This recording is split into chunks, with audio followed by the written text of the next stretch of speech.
And here we go. Bonjour, good morning. Bonjour. We're all together once again for the 6th annual FHC conference. Thanks everybody for being here, whether you're here virtually or here in person. Thanks for making that special effort to come together and be part of this growing family of people who have something to do with La Francophonie in the Midwest. They may not live in the Midwest, but they still may be studying it. They may still be interested in it. They still may be wanting to visit it. So coming together each year is really important. I am the founding director of the French Heritage Corridor Initiative. I'm Lisa Kahn, and I'm very pleased to say that in 6 years we have grown tremendously. Last year we launched our website, and I'm proud to say that we've had over 50,000 views since our last conference. Yeah, that's something to celebrate. And it's because a team works very diligently on this. It's our leadership team. It's our honorary committee members who give their time volunteering to help make our presence and our outreach and our ability to amplify the efforts of all of our wonderful partners more and more successful, more and more impactful.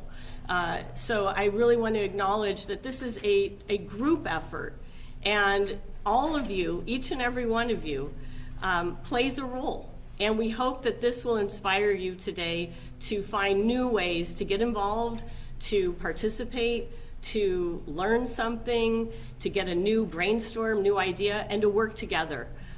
Community and opportunity, what's the root? Unity. Let's work together. So I have a lot of people I'd like to thank for making this all possible. We have a lot of special people with us that I also would like to acknowledge. We have with us today Charlotte Montel, our Consul General of France, and we have our consul for the consulate in Canada here in Minnesota, Erin Anabel, and we have from the Quebec delegation on St. John. So there she is. And as I said, each and every one of you plays a special role, and you are very, very important as well. So I'd like to give a round of applause for all of you for being with us.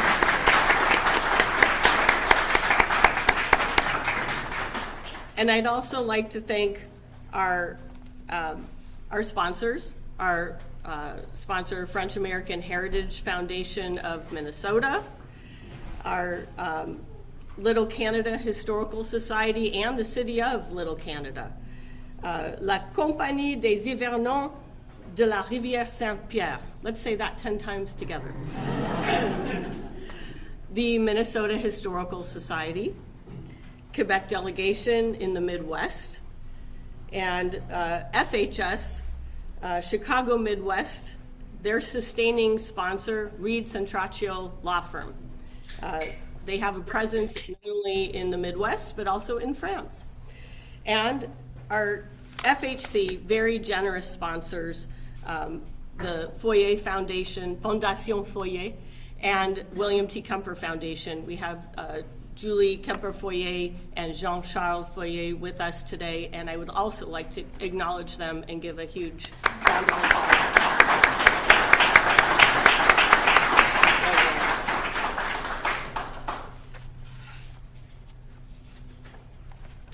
Okay, so one of our challenges is not so much, inspiring one another. It's helping people who haven't quite thought about what we're all about in an expansive way, and to understand that we have strength in our collectivity. We're stronger together, and it does not diminish the individuality of each of us and each of our organizations. But by thinking of those entities as a collective, we really do have something strong to offer. And I'd like to acknowledge that we're starting to get some interesting traction, and we're starting to attract the interest of our state's tourism, our elected leaders, and people are starting to understand that working together is good for everybody. It's good for the communities. It's helping us sustain preservation and bring new business, new opportunities to these places that are the stewards of the treasures that we care about so much. And these treasures are not always something tangible. Sometimes they are encapsulated in our customs, in language, and those are just as valuable, just as important. So I hope today we'll explore all kinds of things together. We want to hear from you. We want this to be a discussion, a rendezvous, where we all come together and really feel that our voices matter, whether you're here virtually or you're here with us in person. It's really important to us that you become part of the conversation, not just today, but from here forth. We also want to not only reestablish our presence, not being missed out, people forgetting about the important French presence in the Midwest. We also long for closer ties, collaboration, and mutual support from our counterparts in France and Canada. And I know that we're making strides in that field as well. I've noticed lately we've had a few upticks in our French visitors on our website. Our website is available, after all, in English and in French. So this is something we want to also make people aware of. And so I don't want to take too much more time talking, because this is a day that really is about our wonderful presenters who are here with us and engaging in conversation. I am really excited to let you know that our senator from Minnesota, who would like to have been with us today but was unable, took the time to... Oh, somebody needs to mute. Silence your telephones and all that good stuff. Amy Klobuchar has sent a lovely message to all of us at French Heritage Corridor, and she has sent a video that we will be rolling momentarily. But before we do, I also want to acknowledge Ben Wells in our FHS New York office, who is somewhat behind the scenes, but he is handling all of our virtual. And if you have any questions, want to chat, we'll be fielding questions. You'll also be able later to unmute yourselves and speak. But Ben is really keeping all of this together. He is the glue, not just for our conferences, but really helping the Chicago-Midwest Chapter and all of FHS function. So I would also like to give him a huge round of applause. I mean, huge. Let's hear it.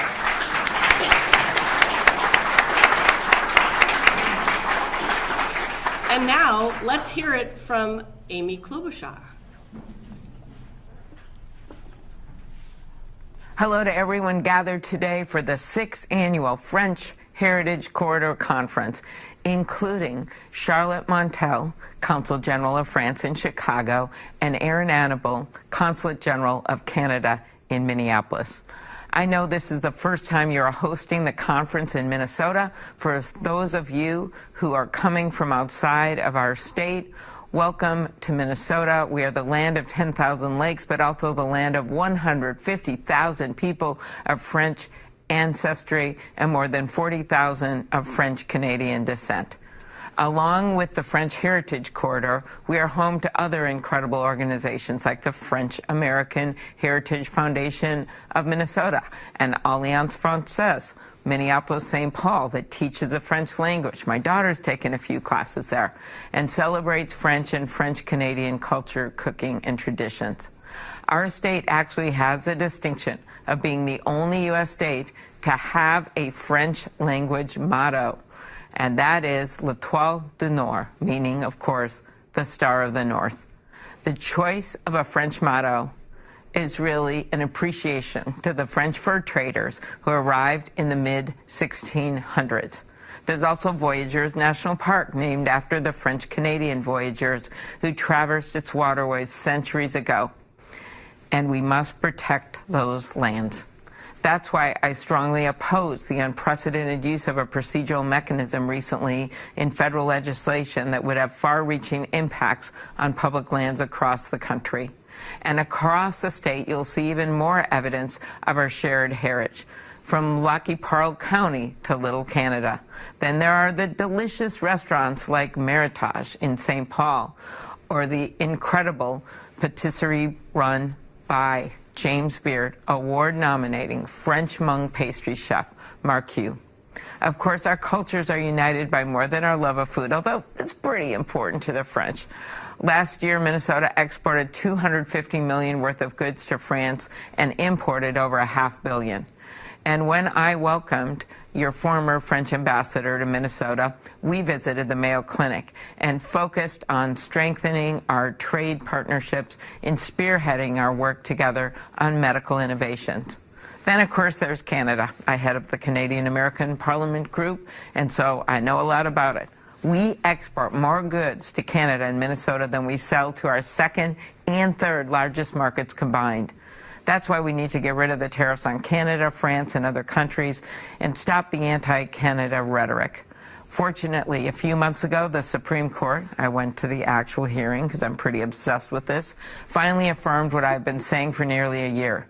The across-the-board tariffs are illegal. The Constitution gives Congress, not the President alone, the power to levy taxes and duties.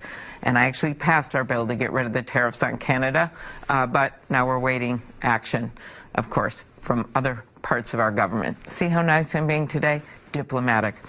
I will keep fighting to make sure policies coming out of Washington help, not hurt, our balanced, mutually beneficial trade relationships that drive our economies forward. We should protect and strengthen these relationships because we share so much, including the fundamental values of liberty and democracy. NATO.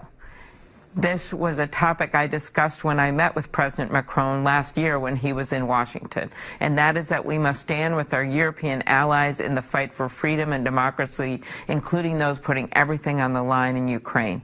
And as we look to the future, I know that your organization will continue to be at the forefront of celebrating the partnerships between our nations and the long legacy of French heritage in Minnesota and across the Midwest, which is so important to strengthening the ties for the future. And I do look to the future and the positive relationship our country and our state will have with France and Canada. We must have that relationship. We must build on what's been and make it even better. So thank you and enjoy the rest of the event.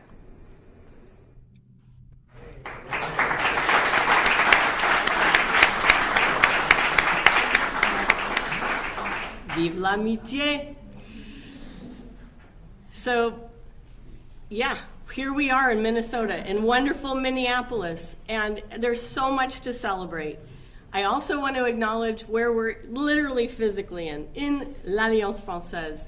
This is a really special place, a real hub of the community, and I want to say a sincere, heartfelt thanks to the whole staff who's been extremely helpful in so many ways and graciously hosting us. We're very, very happy to be partnering, and that's really what it's all about. We're hoping that more people will come to Alliance Française, whether it's in this city or the city closest to where you live. These are wonderful places, and again, what the French Heritage Corridor is trying to do is really help amplify all of these fabulous efforts that are going on throughout this whole Midwest. And Alliance Française is really an incredible organization, and so thrilled that we're here today.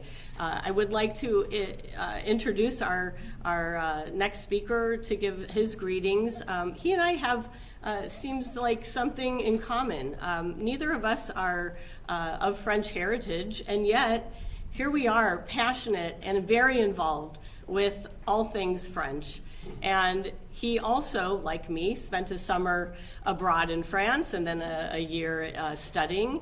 And that's something that changes our lives. We encounter a different culture and it feels very much like home, and you realize this is something that I want to keep with me on a daily basis forever. And so his commitment to pursuing the French language, French culture, and helping his community embody that is really what it's all about. So I'd like you to give a warm welcome to board member of Alliance Française-Minneapolis St. Paul, Bryn Voller.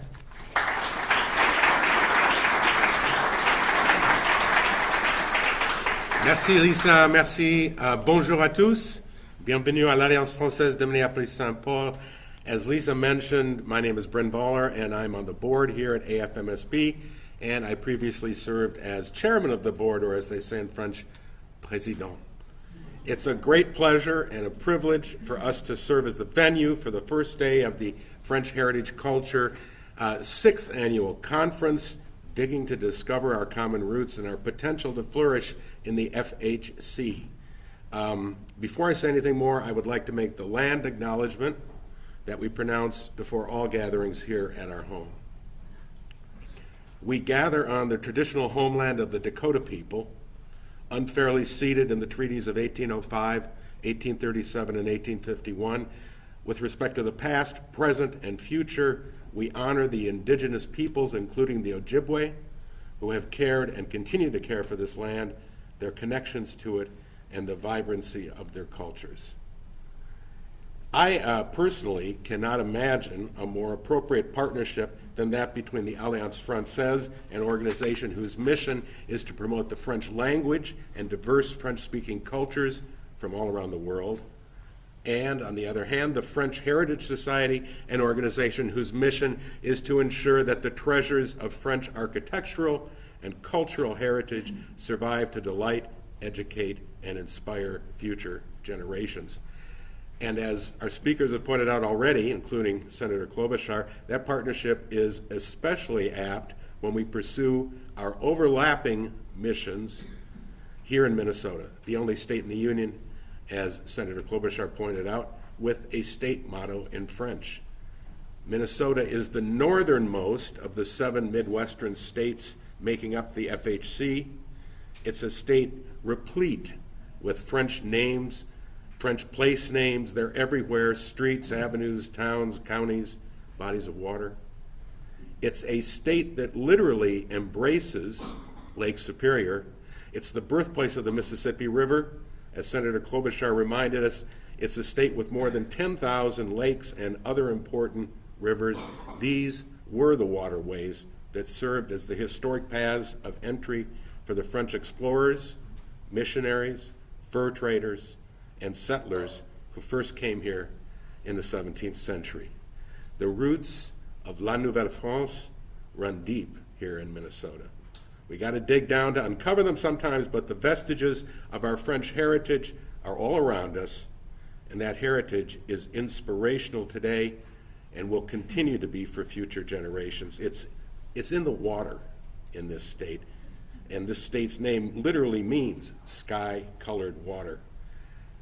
I like to think that it's no accident that our Alliance chapter here in the Twin Cities is one of the oldest, largest, and most successful in the United States. And I know, as Lisa pointed out, FHS regularly partners with Alliance chapters throughout the corridor. But for any of you unfamiliar with the Alliance Française, the organization was founded in Paris in 1883 by a number of the most illustrious French luminaries of the day, including Louis Pasteur, Jules Verne, and Ferdinand de Lesseps. Today, there are somewhere between 800 and 1,100, whatever you read it, it's a different number, but independent chapters of the Alliance in over 135 countries around the globe, making it the largest cultural organization of its type in the world. The Alliance chapter here in the Twin Cities was chartered by the Alliance Française in Paris more than 100 years ago, and it was formally incorporated as a nonprofit tax-exempt organization more than 50 years ago. Today, there are over 100 independent Alliance chapters in the United States, and by almost every measure, including number of members, number of students, student hours of instruction delivered, Minneapolis-St. Paul is the 5th largest chapter in the United States, surpassed only by the chapters in New York City, Boston, Chicago, and Washington, D.C., all of them being far larger metropolitan areas. What makes AFMSP a success? Well, we have an extraordinary staff led by our executive directors, Christina Sealander-Buzuina. We have an incredible faculty of French teachers who offer language courses at all level of proficiency, as well as courses dedicated to literature, music, the arts, and current events. And we're housed in a beautiful and very functional building, as you'll see today. And we have a generous, dedicated membership of lifelong learners who love the French language and the French heritage of our state, and they love to celebrate those things on a daily basis all around the year. AFMSP is not just a language school, it is truly a community. As I said, here in Minnesota, it's in the water, and we're happy to have you here today to help us explore further our common roots, our potential to flourish here in Minnesota and in the rest of the French Heritage Corridor. I would now like to turn the lectern over to la Consul Générale de France à Chicago, Charlotte Montel. Before assuming her current assignment as Consul Générale in Chicago last year, Madame Montel had served over 20 years in the French diplomatic service. Most recently, she served as cultural and scientific counselor at the French Embassy in Ottawa. Earlier, she served as deputy ambassador in South Africa and worked on sustainable development negotiations at the French mission to the United Nations in New York. In Paris, she held key positions at the Ministry of Foreign Affairs, including Deputy Director General for Security Cooperation and Deputy Director of Communication. Her early career included roles as an analyst and advisor on African affairs at the French Ministry of Foreign Affairs. Madame la Consul Générale.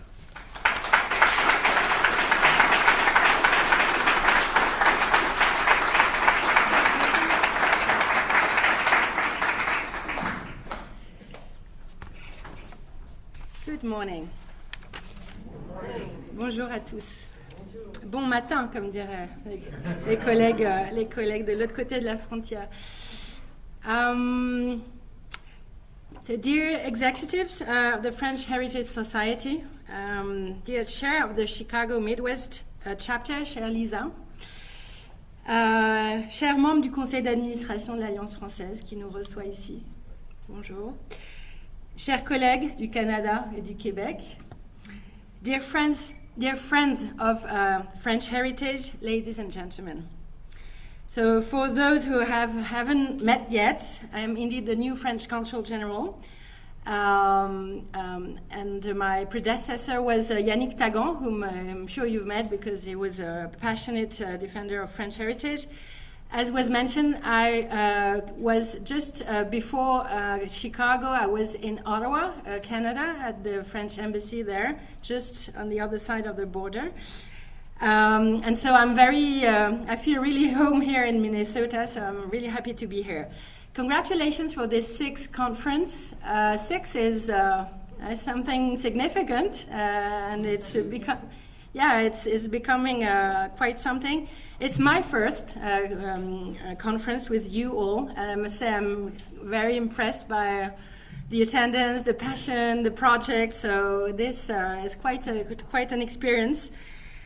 I'm here in my name, obviously, as the Consul General, French Consul General in the Midwest, but also in the name of the French ambassador, Ambassador Billy, who had that on his agenda, wanted to come, but had to cancel at the last minute.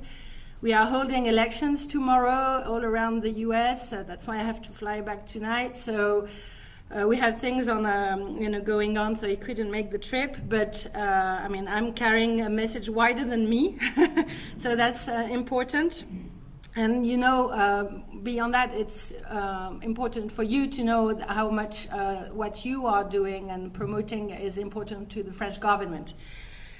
I must say, the French Heritage Corridor has been one of the best surprises since I took office in last September. One of the best encounters, I would say, of my portfolio. It's, I must say, quite incredible to see how such a young initiative, because 6 is a lot, but it's quite young if you think about it, is rising under the very enlightened and firm leadership of its chair, Lisa Cad.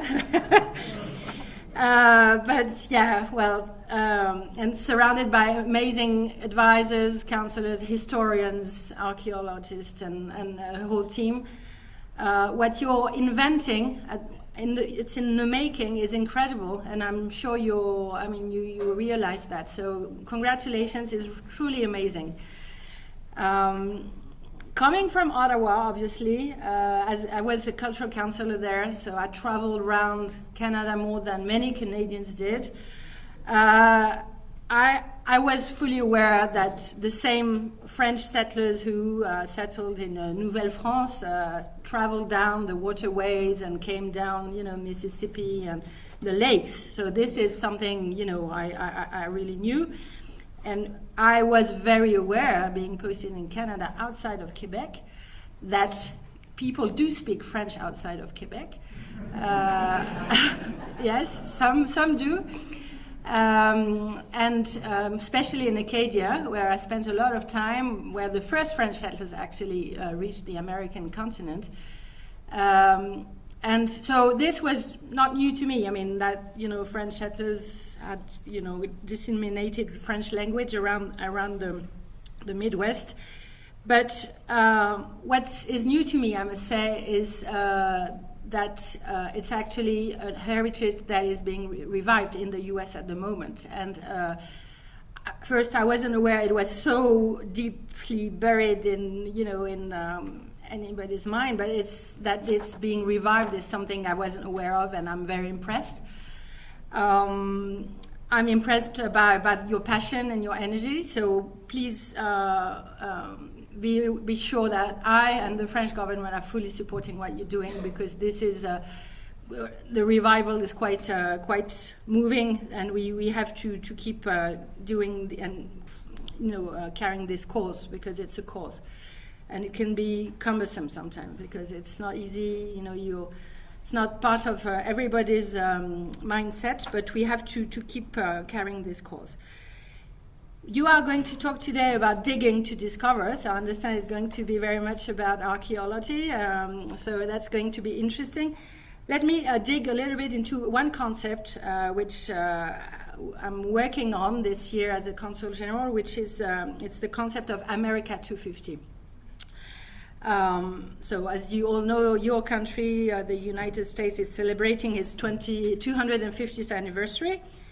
And France, who has contributed at the time to the American independence, is joining the US in the celebration. So Lisa, some of you have heard me mention this topic several times since the beginning of the year, as it is an important thread of the French diplomacy this year.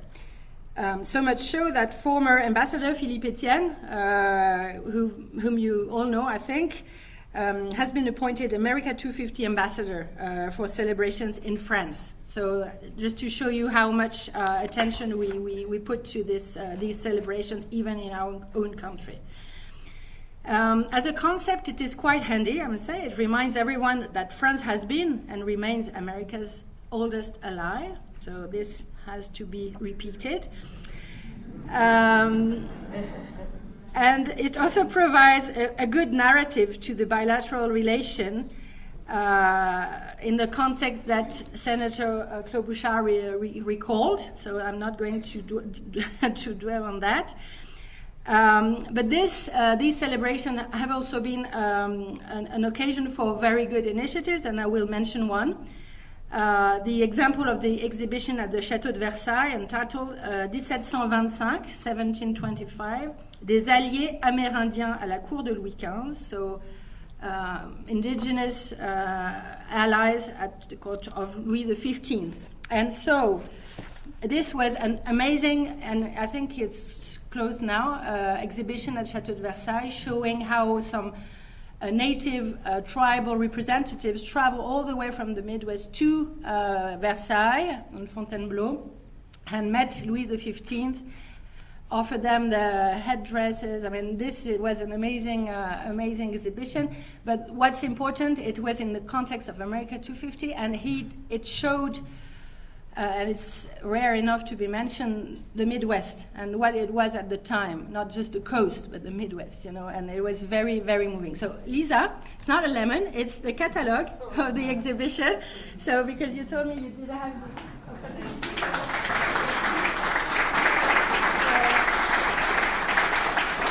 and it should remain in the archives of the FHC, because I think it's a milestone in the recognition that France and the Musée du Quai Branly and the Château de Versailles are putting on this particular region of the Midwest. And I heard from the curators that it was very well attended, and people were truly learning things. You were talking about learning things, learning about a part of history, joint history nobody knows about, really. That's the whole point. Dwelling a little bit on America 250, this is obviously a concept that has some limitations as far as French heritage is concerned. First, it makes history start in 1776, so kind of ignoring what happened before. And so you don't know whether people were alive before 1776 or what was happening in the Mississippi Valley. So this is a bit a limitation for your cause and the French Heritage Corridor. And the other problem is it gives the image that real America is Protestant and English speaking. So that's also an issue. So the reason why I'm taking this time to analyze this concept is because as a diplomat, I use it, and it's, as I mentioned, important to remind the role that France played in American history. But still, it's not fair to French heritage that, is, as you all know better than me, dates back from much earlier than that. So this is an issue for you, because I think, we're talking about the battle of narratives, and I think there's an issue for French heritage as a whole, and we have to think collectively, how can we make sure that you become part of the quintessential Americanness? And that's, I think, an issue. You are as American as the coastal Americans are, and this is something in federal and state minds. It's something you have to, and we have all to work on, I think, and it's a big challenge, a gros chantier. But I'm ready to be part of this endeavor. So that brings me to the last part, sorry for this long speech, of my presence and reason of my presence here, what France can do more to help you. I mentioned that in my introduction. You know how passionate everybody, all the ambassadors and my fellow consul generals who were before me, Guillaume Lacroix, Yannick Tagan, my dear friends, how we all passionate and ready to support. But as we were discussing the other day, it's not so much a question of personal passion, it's also a question of putting things in place that make sure that it remains vibrant after I go and I leave, and to make sure it lasts and there's a legacy in the future. So the French government is fully endorsing your cause, and we want to do more. So we have to think about how we can do more.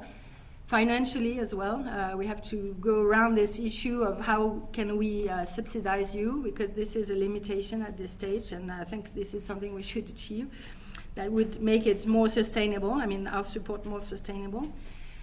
I'm trying as much as I can to carry and push this narrative, this cause of French Heritage Corridor everywhere I go. So first, thank you for those who hosted me.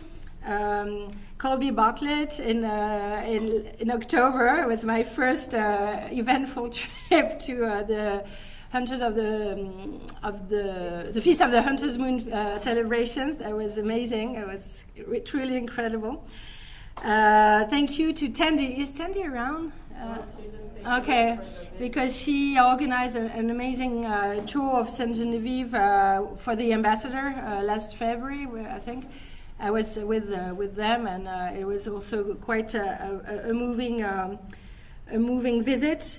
We are discussing with friends from the Bourbonnais. We were having this discussion this morning.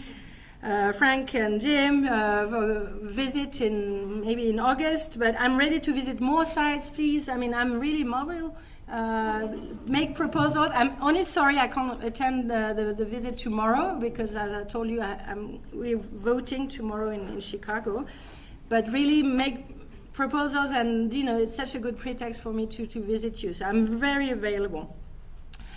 Then we also use every occasion to make your cause and the French Heritage Corridor known. I made a speech in Springfield, Illinois, in front of the General Assembly about the French consulate and our action in the state of Illinois.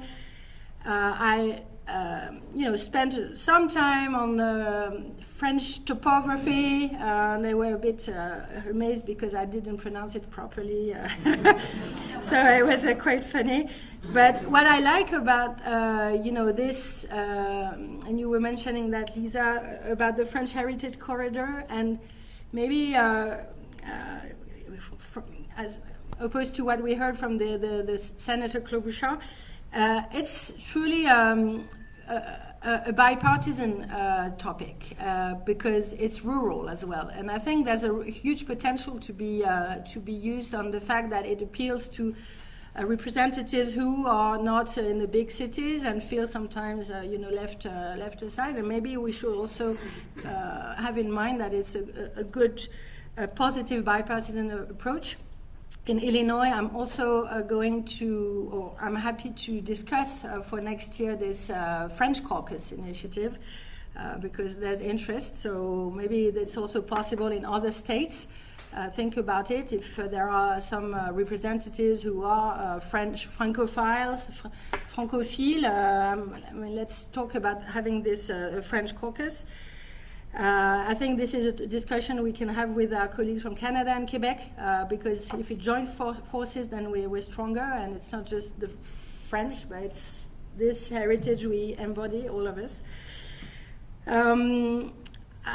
We also traveled to South Dakota for some reasons, and they kind of discovered your existence through Clément Calais, my deputy, so we put you in contact. I don't know what's going to happen, but on the 1st of July, they're inaugurating their state museum, and they have this plaque of the La Vérendrye they're going to inaugurate. So they're quite interested in this French heritage, and I think this is a question of how much you can handle, how many states. So that's another issue. I also was, for example, in Kansas City a month ago, and they were not aware of this French Heritage Corridor initiative, and they don't particularly put the French heritage in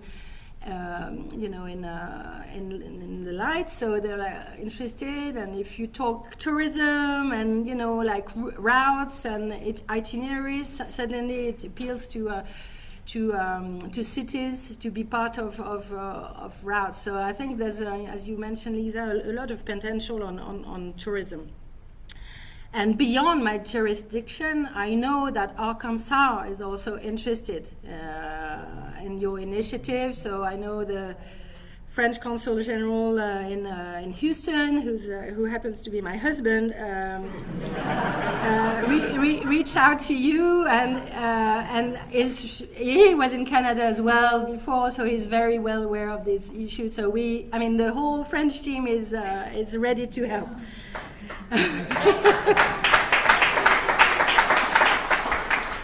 So I think I'll stop here just to reiterate and my entire availability to support any of your initiatives.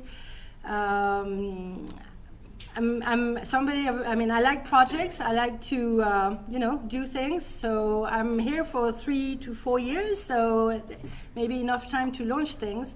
So I'm really at your disposal. Don't hesitate to come to me and through Lisa and your ambassadors in States, and I'm happy to be your herald. So thank you very much. Merci beaucoup.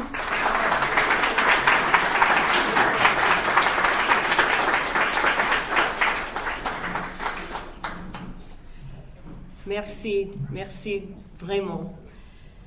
I'd like to welcome our next speaker, Aaron Anabel from the Consul General of Canada here in Minneapolis. Let's give a round of applause to Aaron.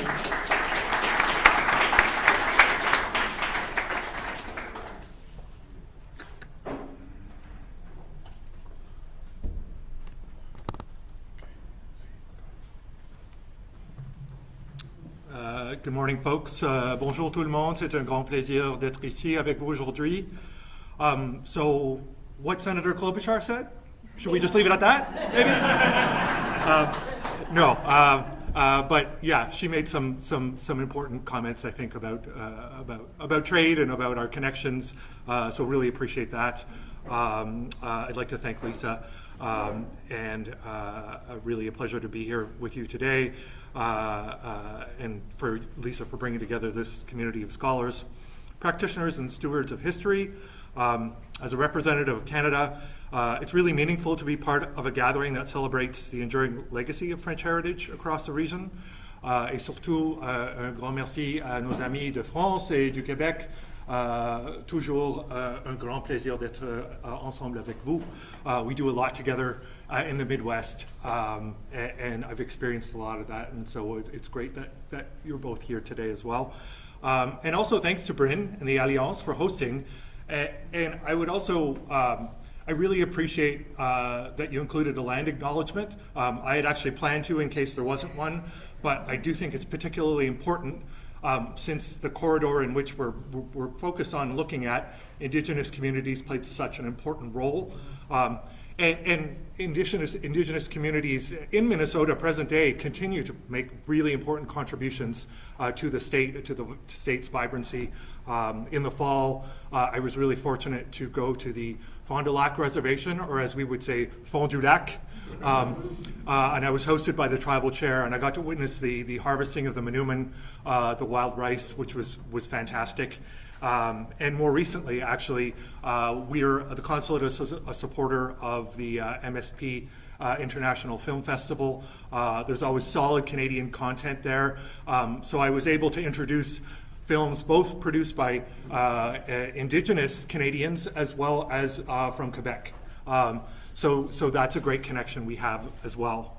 But I guess here the story that we're exploring, it's not confined to modern borders. Rather, it's a shared North American history rooted in exploration, language, culture, and community.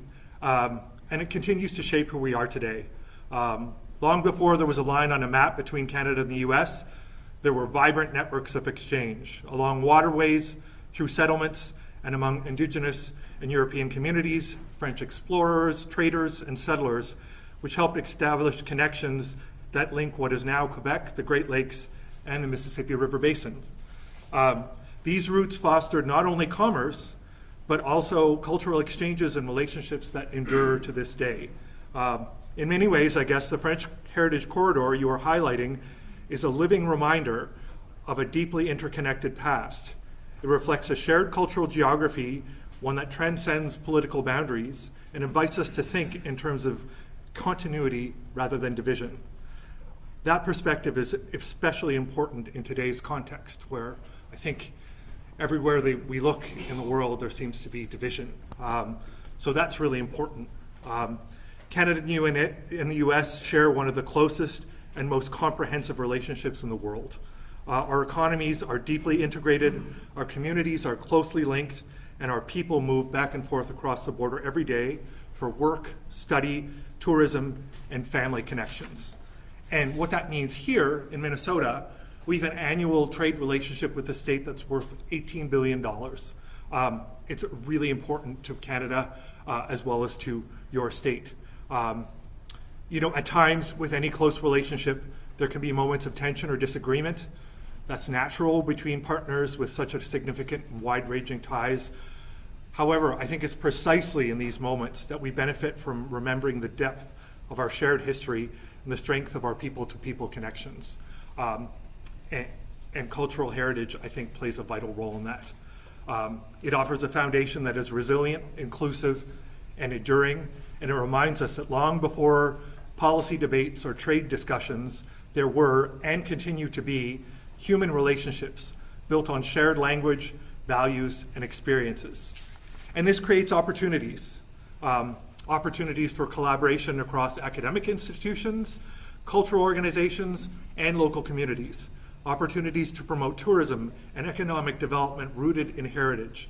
And as we look ahead, I think there's a great deal we can do to partner together. We can support initiatives that document and preserve French heritage across the corridor, and we can encourage exchanges between students, researchers, artists, and cultural leaders to deepen mutual understanding.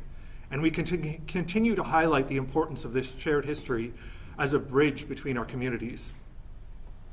And at the consulate, we see tremendous value in partnerships at all levels. That's federal, state, provincial, municipal, and civil society. And we know that strong, resilient relationships are built not only on formal agreements, but through sustained engagement between people. And that's really important right now, I think. In that sense, the work being done by all of you gathered here is really important. You are not only preserving history, but you are strengthening a fabric of cross-border relationships for the future. And I think at a time when it can be easy to focus on differences, gatherings like this highlight something more enduring, the connections that bring us together. And I can tell you, I started my assignment here in September, and you know, this tension that we're currently going through at higher levels between the two countries, it's been very heartening to hear such a wide expression of support for the Canada-US relationship everywhere I go in the Midwest. So I want to thank everybody for that.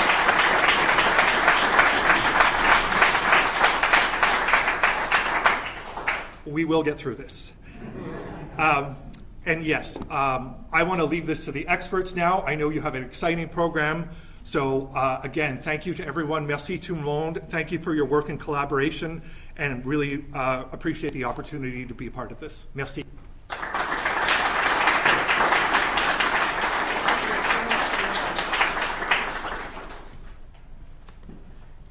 Just a real quick announcement to those presenting. The keyboard is live, so when you put things on it, it hits buttons and things pop up. So if you could please be a little careful, that'd be appreciated. That's FHC Tech Man #1, Glenn Kahn.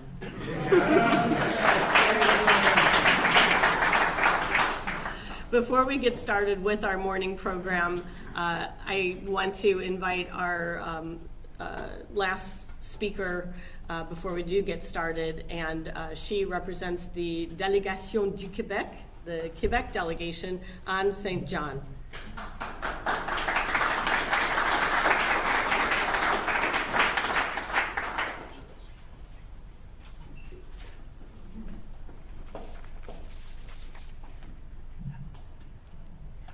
Chère Lisa, Madame la Consul générale de France, collègues du Canada, représentants de l'Alliance française, membres du comité organisateur, merci pour votre accueil. On est vraiment très privilégiés d'être ici avec vous ce matin.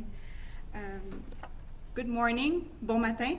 It was written already. I'm very happy you highlighted that out. Merci sincèrement d'avoir invité la délégation du Québec à Chicago à prendre part à votre événement annuel encore cette année. C'est un réel plaisir d'être parmi vous aujourd'hui. My name is Anne St. Jean. I am a Public and Governmental Affairs Attaché at the Quebec Government Office in Chicago.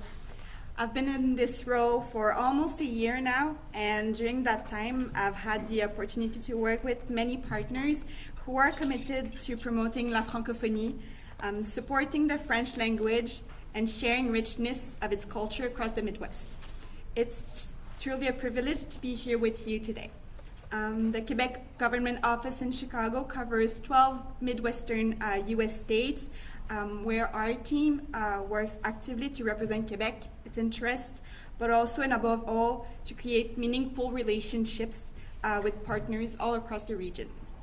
This includes, of course, economic relations, and we've talked about this a lot already, but also an important form of influence diplomacy that is built on building lasting connections with universities, cities, cultural institutions, and what brings us together today, promoting the French language, encouraging its use, and fostering partnerships grounded in shared language, history, and common values. As a French-speaking province, Quebec plays an active role in promoting the French language and the francophonie around the world. Quebec is a full member of the Organisation Internationale de la Francophonie, which reflects its long-standing commitment to the vitality, diversity, and global reach of the French language. Here in the Midwest, we are proud to work alongside partners like you to highlight the strong French heritage that continues to shape this region. Later this afternoon, we'll have the opportunity to learn more about the history of French-speaking communities in Minnesota, and even now it's clear how deeply rooted that presence is. Names like Marquette, Nicolette are part of the local landscape, and they're just as familiar to us in Quebec. For example, a few steps from here, there's Nicolette Avenue, which pays tribute to the French explorer. In Quebec, there's a city called Nicolette as well, but the city is known for its police academy. There are also Marquette high schools in Quebec, and on a more personal note, I went to school in the city of Joliette in Quebec, not in Illinois. So these references are a reminder of a shared history, one across borders, and continues to connect our communities again today. In times like these, and we've talked about this too, and regardless of what may be happening at the federal level or in trade discussions, gatherings like today's conference reminds us that the Canada-Quebec-US relationship is about much more than numbers. It's about the people, it's about the shared history, and it's about enduring friendships and families, ties that unites our communities. I would like to conclude by extending my warmest thanks to Lisa, to Greg, and all the members of the French Heritage Corridor for your generous welcome and for your exceptional dedication to preserving and promoting the history and vitality of the French heritage in the Midwest. Your commitment is truly remarkable, and the Quebec government is proud to support and partner with you on these initiatives. So thank you very much, merci beaucoup, and have a great conference.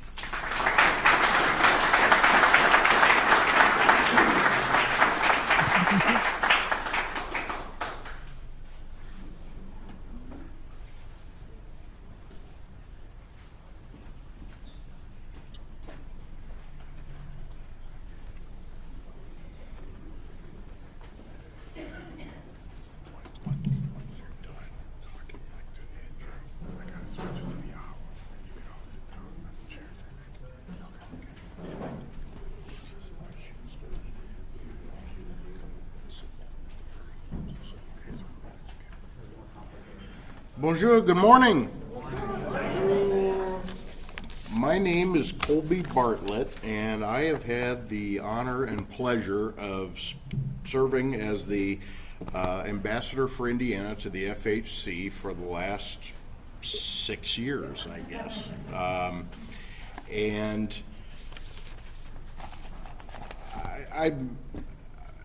in addition to that, I'm an archaeologist by academic training. And when I was 7 years old, I had an opportunity to work on an archaeological excavation at Fort Wyattsanon for a few days. And the last year that Michigan State University did excavations in 1979. And that set a tone for the rest of my life. And so here I am, older and a little wiser maybe, but no. So last year when we had the conference in St. Louis, we had an opportunity to look at and learn about and celebrate some of the finest preserved historic architecture, French architecture in the United States, dating from the late 18th and early 19th century. And my colleague Michael Nassani and I, after on the tails of that conference, I started saying, that was amazing. And in all of the conversations that we have about historic preservation, there's an aspect that's often underappreciated or overlooked that really is integral and is of great importance to both of us, and that is the archaeology, because a vast majority of the buildings and sites and villages where people have lived in this continent for the last 12,000 years do not exist above the ground. They only exist in the remnants in the what we call the archaeological record. And so I'm very pleased to have this opportunity to bring together a incredibly rich panel of experts to help you better understand what archaeology is, why it's important, what it can teach us, the challenges associated with it, but more importantly, why it's important that we preserve the archaeological sites that exist. So I'm just going to speak a little bit and help set the stage, and then we will have a series of presentations on various aspects of Minnesota archaeology, of other archaeology in the French Heritage Corridor, of the leading organization in the United States that is dedicated towards archaeological preservation. And at the second portion of this panel, we are going to have a panel-style Q&A with the audience. We've got some topics that we've selected ahead of time that we can cover, and then we want to give you. But hopefully you will walk away, maybe not as a subject matter expert, but you will at least get to meet some people up here that if you have an interest or a need or a concern about archaeological preservation in your area, you'll know who to reach out to. So,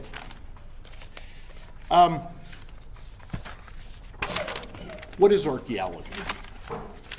Despite what Hollywood would have you believe, it is not a treasure hunt. It is not a mission to fill exhibit cases in museums. Although at one time it kind of was. 150 years ago, the science of archaeology was in its infancy, and the main goal was to go and get neat and interesting things and bring them back for people to see.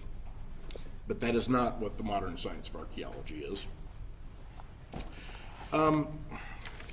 Archaeology is a subdiscipline. Our mother science or father science is that of anthropology. And anthropology is the study of humans, specifically our physical development, our social development, and our cultural development. Archaeology is practiced all over the world. It's not unique to North America. It's practiced in all ages in the past and in all places where humans have lived.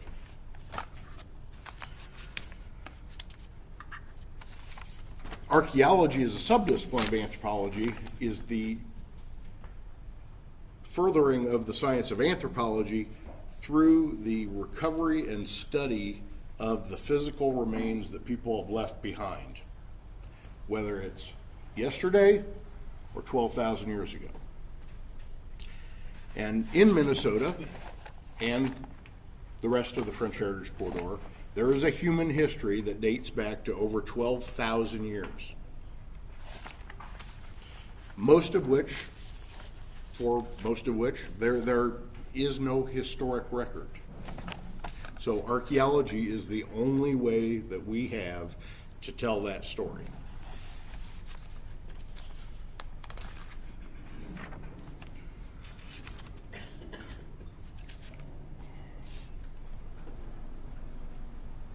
So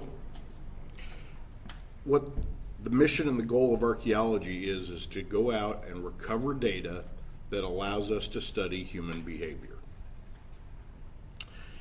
And that is important because by understanding our collective human past, it gives us an understanding of insight and context. Context, I think, is the key word. It helps us to understand who we are and why we are and where we are in our continuum. And hopefully give us some insight into where we are going as a species. And that gives us wisdom, hopefully. Wisdom to make better decisions collectively as humans and to hopefully guide us in healthy ways. There is an analogy that is, I think, it's often overused, but it is such a wonderful analogy that I think it's worth repeating and revisiting. So let's imagine a library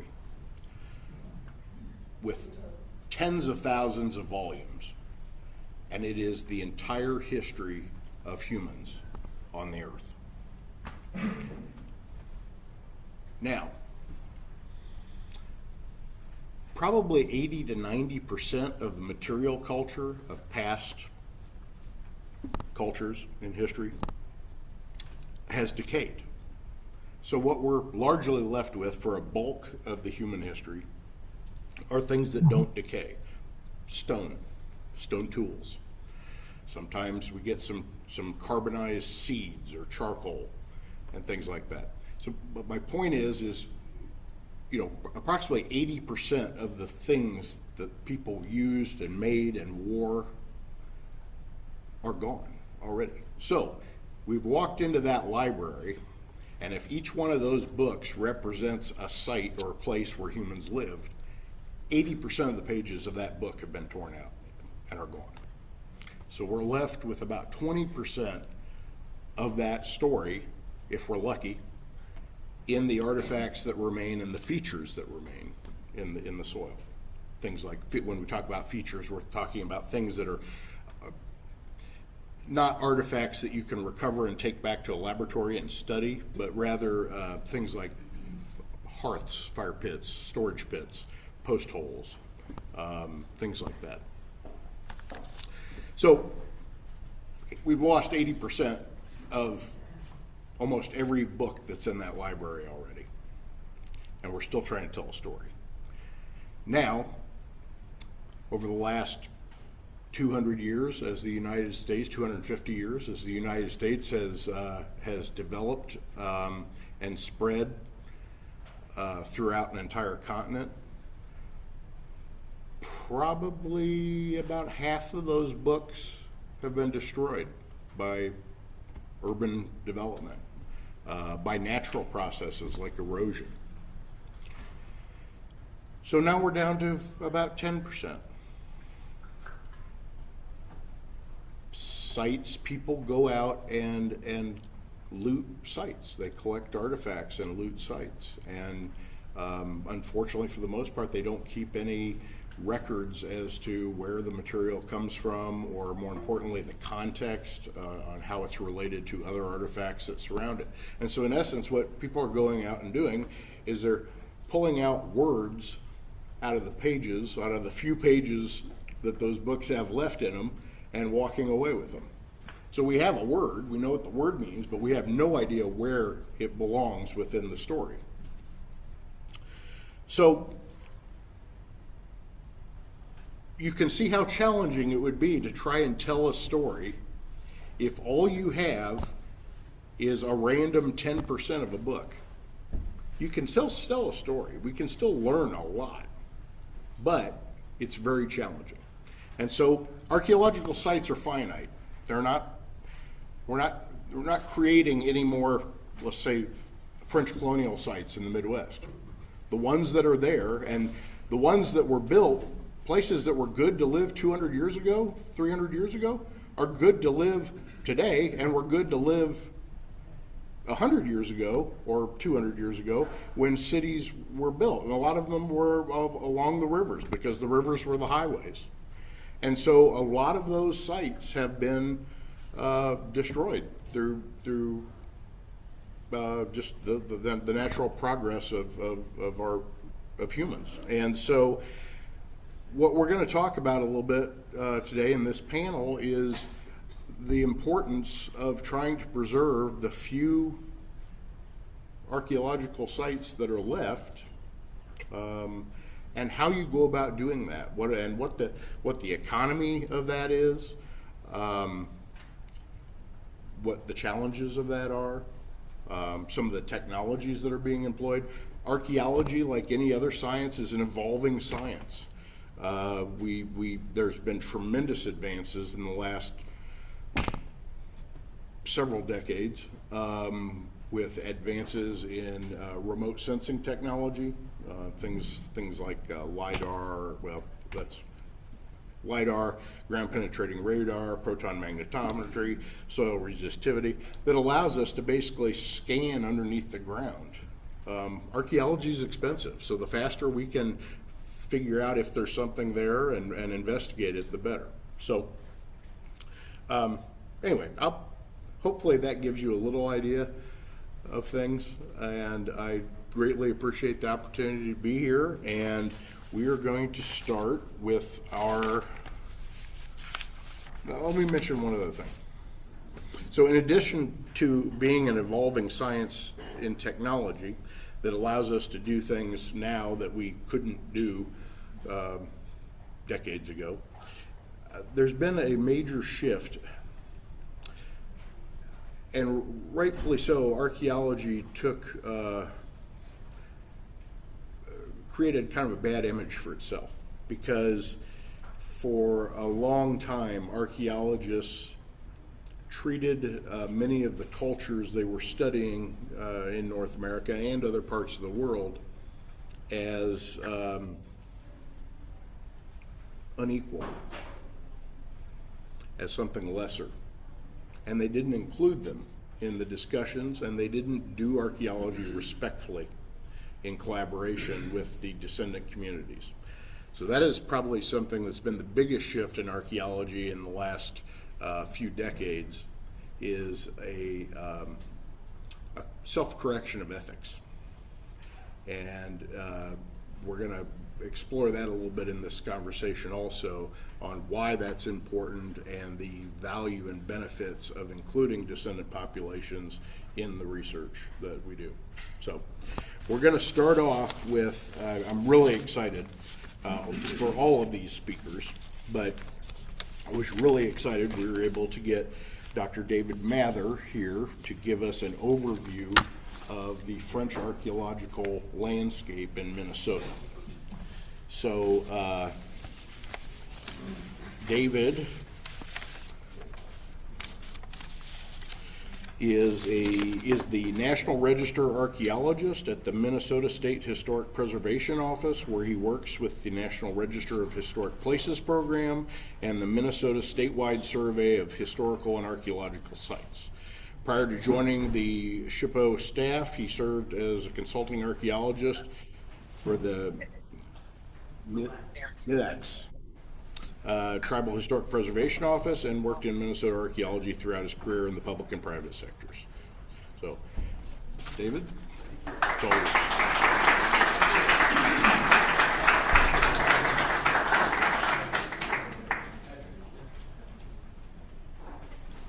Could you help me find the slides? It will be done in your, it'll be queued up. Oh, gotcha. Fine, yeah. Oh, thank you, appreciate it. There we go. And just with the arrows to advance this. They'll do it all. You can just say that. Oh, just say next. Okay, sounds good. Appreciate it. Thank you. And it'll help you out. Thank you so much.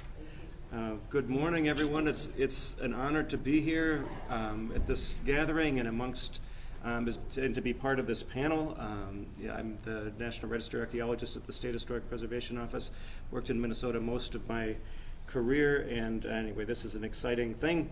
I'm going to talk a bit about the historical archaeology of French exploration and settlement in Minnesota, starting back in the 17th century and continuing up to the present day.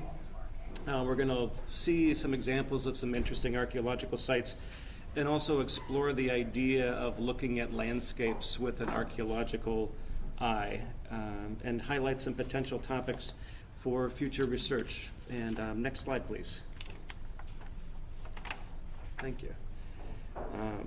Our state's French heritage is reflected in part by place names, and our Minnesota heritage is reflected in part by the ways that we mispronounce them. And these are just a few examples.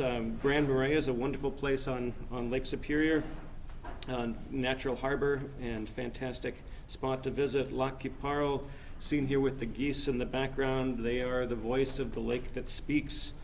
And Le Sueur and Duluth, named for fur traders and explorers. Duluth, for example, was named in 1855 for the Duluth who was there 176 years earlier. And of course, he did not imagine a state of Minnesota or anything like that. And in central Minnesota, Mille Lacs, the 1,000 lakes that are often pronounced in one hard syllable. And next slide, please. Yeah, so I've organized this roughly by the order of discovery, but by necessity I'm going to be jumping back and forth in time a bit, and so I wanted to kind of outline the broad context at the start. The French fur trade reached Minnesota in the 17th and 18th centuries, with French voyageurs continuing as the engine of the business up into the 19th century, even though the ownership of the companies had changed. At the start of the fur trade in the mid-continent, the French expected to find Asia. Jean Nicolet, for example, wore a Chinese robe when he crossed Lake Michigan to meet the Ho-Chunk in Wisconsin, not quite to Minnesota. Yet he didn't know if the people he would meet there were Chinese, but he thought it seemed pretty likely that they would at least know each other. And so he was wanting to make a good impression. That's a good thing. And French heritage in Minnesota continued, of course, after the fur trade with the Métis communities of northwest Minnesota and Canada. Like politician Joseph Rolette, seen on the right, from Pembina, that's on the Red River at the Canadian border. And during the Minnesota Territory, that was part of Minnesota. Thank you. Appreciate it. Thank you. And then after statehood, Pembina was part of North Dakota. Métis ox carts carried trade from Winnipeg to St. Paul in the 19th century as French settlements sprung up in the new state. And the next slide, please.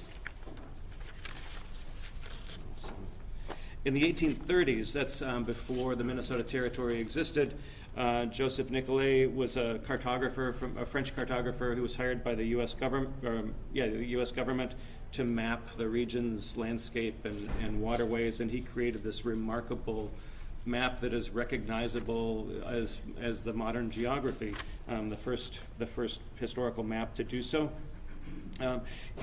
He did this by astronomical observation, so he would travel around with a party of support people and set up observation stations and eventually over years made the map. And his journals are fascinating. He was really interested in French fur trade history, and he would note as he traveled around in the 1830s when he saw ruins of fur trade posts and things like that. He always made a note of it. So there's really kind of two lines of potential future research here. One is, I think, combing through his records to see where he was seeing these ruins, going to find those. The other one really is to look for his own explorations, his own sites. And we have a good lead on one of them at Roosevelt Lake in Crow Wing County, and where he camped, and he wrote there on August 16th, 1836. He said, "This morning I rose before daybreak, kindled the campfire, and awakened my officers, my young pages, and our kindly old native woman, the lady of honor of our company. The night had glittered with stars. I had been able to make the observations I needed here, and the station to which they referred was more important than the one I had regretfully abandoned. I was happy. A rest of a few hours proved to be enough." And the next slide, please. Nicolet was fascinated also with the then current debate in Europe and in North America about the efforts to translate Egyptian hieroglyphics, because the Rosetta Stone in Egypt had been discovered just a few decades earlier, and he carried that interest over into picture writing that was practiced by the Ojibwe and other native nations here in the mid-continent, and he discussed this in his journals and with his companions at great length. And so he transcribed some picture writing messages that he observed, like including the one on the lower right, and that one is translated as the osprey in front of the canoe, and so the animals here refer to the totem or dodeum of the person that they accompany. So the osprey in front of the canoe, the eel pout in the rear, camped there one night. They left at dawn with the intention of camping one night halfway to the lake, where they will spend 3 days duck hunting. And so these are messages, to relatives or friends to help each other find one another in the wilderness. And they were usually made on birch bark, or maybe just scratched in the riverbank, or on trees, or perishable materials like Cobley was talking about. We don't find a lot of the stuff that was used, but one really interesting example from the Rainy River was made on a brooch, a trade silver brooch that was made by Quebec silversmith Joseph Melou, probably in the late 18th century. And it looks like the tang of the brooch had broken, and you can see his maker's mark at the bottom in the center image, and you can see some of the scratched images, like on the left, maybe a bird totem or maybe a thunderbird. It's hard to be absolutely certain, but anyway, this is an archaeological example of a thing that we normally would not be able to see. So next slide, please. Yeah, in the 1890s, Jacob Brower was an antiquarian, and he was searching at Mille Lacs for artifacts, mapping burial mounds, things like that. And he was drawn there by the historical writings of Daniel Greysolon sur Duluth and Belgian missionary Father Louis Hennepin. And he figured since they were there with the Dakota at Mille Lacs, that basically any artifacts he found there would relate to the archaeology of the Dakota. And it's a bit, oversimplified, because the great time depth of human history in North America was not understood at that point. But essentially he was pretty right on at least for the most recent few thousand years. And so that was and his amazing map, speaking of cartographers, that's really remarkable to see. And interestingly, Cathio is a place name that's now associated greatly with the French fur trade and with the diplomatic connections between the Dakota Nation and the French, but it's really, in essence, a nonsense word. It was a mistranscription of Isates, which is by a mid-19th century historian, and the error was perpetuated from there, Isates being the name that the Dakota at Mille Lacs used, that Duluth wrote down in 1679. And the next slide, please. And so Duluth was not likely the first Frenchman to be in what is now Minnesota, but he is the first one that we know about for sure because of the historical record. And the next slide, please. And we don't know for sure if he looked exactly like this, or like this. He's still pointing. In the next slide, please. And maybe he looked like this. A wonderful early 20th century play, and that was put on in Duluth, of all places. So next slide, please. Hennepin, on the other hand, we know a bit better. He arrived at Mille Lacs in 1680, 1 year after Duluth, and Duluth returned there after he learned from Dakotas elsewhere on the St. Croix River that Hennepin was there. And Hennepin published a book about his travels in 1683, so description of Louisiana, newly discovered to the southwest of New France by orders of the king.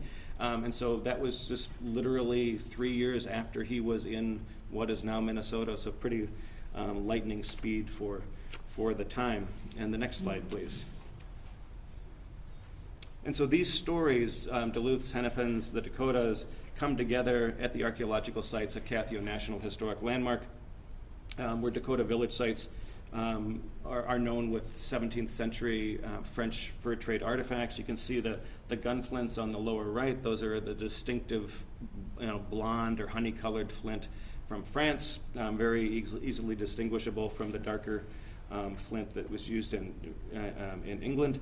There's Jesuit rings up on the top that were traded. In the top center, there's a carbonized grain of wild rice that was, of course, a major resource during the fur trade, as it had been for the Dakota for thousands of years before. Now, ironically, that charred grain of rice was radiocarbon dated to about the time of when Hennepin and Duluth would have been there. We don't think they ate it. We don't think anybody ate it because it was charred, probably by accident. But anyway, it just happens to be from that time period. So, in the next slide, please. And so there's just a lot of the sites in the landmark have kind of a smattering of French fur trade artifacts in the period that the archaeologists have called the Bradbury phase, where the Dakota are using their ancient and traditional technologies of pottery and stone tools and other things, but there's this addition of the early fur trade materials on top. And some of these sites are interpreted on the landmark trail in the park, especially at the Cooper site and the Wilford site. Pataga Point also. It's a wonderful place to go if you have time to do that. I highly encourage it. And the next slide, please. So we know of Duluth's visit to Mille Lacs, but this was just part of a wider exploration. And his goal was to find, or amongst his goals, he was trying to find the best route to get from the Great Lakes watershed into the Mississippi watershed. And the French had only recently learned of the Mississippi River. They did not know where it went. They were really, really hoping it would take them to Asia, and or at least somewhere closer, and so they were trying to figure this stuff out, and so there's this big area between Lake Superior and Mille Lacs where we know Duluth traversed and he explored, and then there's this boulder that was found in the 1960s by a Ukrainian immigrant who knew there was a city named Duluth, but he did not know there was a person named Duluth. He was deer hunting, sitting on top of this rock board, and he noticed there were carvings, and he scraped the moss and the lichen away, and here's this inscription. And it seems old, it's weathered, there's kind of antique numerals, and it's kind of fascinating. You may be aware Minnesota has a kind of a notorious history with fake inscriptions. I don't think this is one of them, but it is really, but it has been, questioned, and there's been certainly debate about it. And so an interesting thing, the guy that found this thing in the 60s, he was talking with the farmer who lived on the land to the west, and he and telling him about it, and the farmer said he had seen it too. And so which was confusing since the guy had scraped the moss and everything off, lichen off of it. But anyway, as they talked, they figured out they were talking about two different rocks. And so either that was a great prank, or there's more than one of these things. And I like that idea. I don't know the answer, but I like that idea because if it's true, this is a very unassuming monument. If there were, I wonder if there were lots of them. This is at a watershed divide, headwaters of ephemeral streams, and so if he's exploring the landscape and where the watersheds extend, maybe he's leaving lots of these markers. Maybe some on trees that aren't preserved, some on rocks that are. But if that's the case, that idea is really, really interesting because this is the archaeology of the very act of exploration, which is something we would never see. We more typically see the things that come later, like fur posts or settlements and whatnot. So anyway, a fun idea. And the next slide, please. Yeah, and so in the early 18th century, La Vérendrye established Fort St. Charles at Lake of the Woods. That's part of the northwest, or in part of the northwest angle. That's the bump on top of Minnesota. The image of the fort at the bottom is a reconstruction from the mid-20th century, probably not very accurate, but it is there. And La Vérendrye explored westward to the Missouri River, where the lead tablet on the right was found in Pierre, and I think the Consul General mentioned that. Thank you. And I think that was around 1912. I'm watching the FHC conference. We are too. Indeed, that's good stuff. And so that site and pier is a National Historic Landmark. Tragically, many of the party of LeVar André's party, including his son and Jesuit missionary Father Alma, was killed by the Dakota. Yes, been there. Agree. I got my yard every day. I'm like, oh. Could you mute your microphones, please? It is knows it's cold weather, and then all of a sudden, Margaret about starting. Excuse me to the people online. Could you please mute your microphones? Thank you. LeVar André's son and his and the missionary Father Alma were killed by the Dakota at Lake of the Woods in a act of revenge against mistreatment that they had experienced by the French elsewhere, other people, but clearly a tragedy. And if you could have the next slide, if they're still available. Thank you. And so then in 1908, an expedition from the St. Boniface Historical Society in Manitoba and Winnipeg searched for the site of the fort and found the interred remains of the people who had been killed from LeVar André's party. This could be considered maybe the first historical archaeological investigation in Minnesota, even though the field of historical archaeology did not exist back then. They also searched for Massacre Island, which was known from historical records as the place where the violence occurred, and because the historical record is a bit fluid, it was unclear which Massacre Island. There's a big Massacre Island and a little Massacre Island referring to the same event. Anyway, they found what they thought was the right one and built the monument. Oh, we're a slide ahead, sorry. Let's stay on that one. Oh, can you go back, please? That one, yes, thank you. So in the 1930s, historian Grace Lee Newt greatly advanced our understanding of Minnesota fur trade history, and WPA archaeologists investigated Grand Portage on Lake Superior. The reconstructed Northwest Company post, we're go to the next slide, please. That one, yes, thank you. I think we have a bit of a lag maybe, but so the reconstructed post is the center of the National Monument that was established in 1954, along with the 9-mile Grand Portage Trail. And the fur trade origins of Grand Portage were French and Ojibwe, but then it's better known for the Northwest Company period, and which was still worked by French voyageurs throughout. The image of the birch bark canoe at the lower left is from the National Monument website, and I think it's useful to point out or to remind us all that native technology was what made the fur trade possible, both to cross the Great Lakes and go through the inland waterways. Over on the right is an archaeological example of a Dakota dugout canoe from around the time of the fur trade, or the beginning of the fur trade. And the next slide, please. Thank you.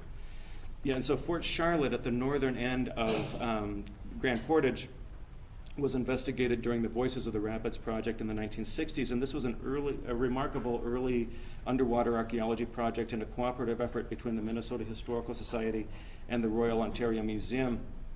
They investigated the vicinity of rapids along known fur trade routes. They were guessing that, it's a lot of work to transport all these materials, unload to Portage, and then load it back up. And so at least some voyageurs would be tempted to run those rapids.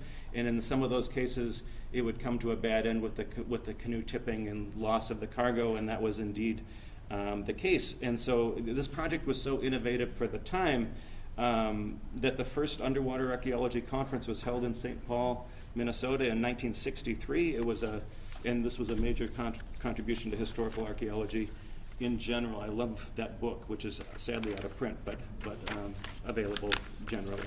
Next slide, please. So historical designation of identified fur post sites proceeded in the 1970s after the National Register of Historic Places was created. And that's Doug Burke. In the center photo, he's at Fort Charlotte there by a monument. And he was Minnesota's preeminent fur trade archaeologist, and I wish so much that you could be hearing him give this talk instead of me.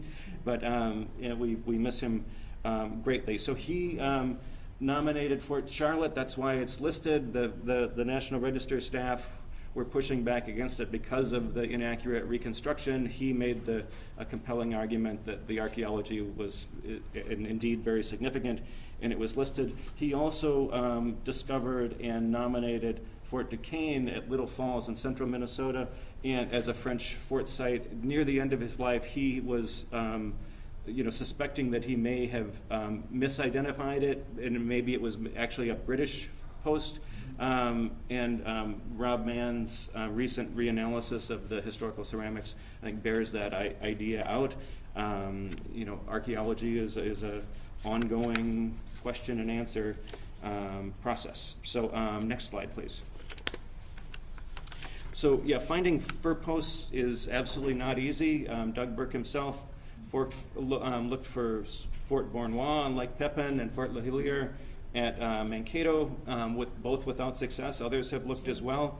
At Mankato, Charles Pierre Lesueur established that fort in 1700, thinking that the blue clay, you can see on the bottom there, which is the blue earth of the Blue Earth River, contained copper. It looks like it to me, but alas, it did not.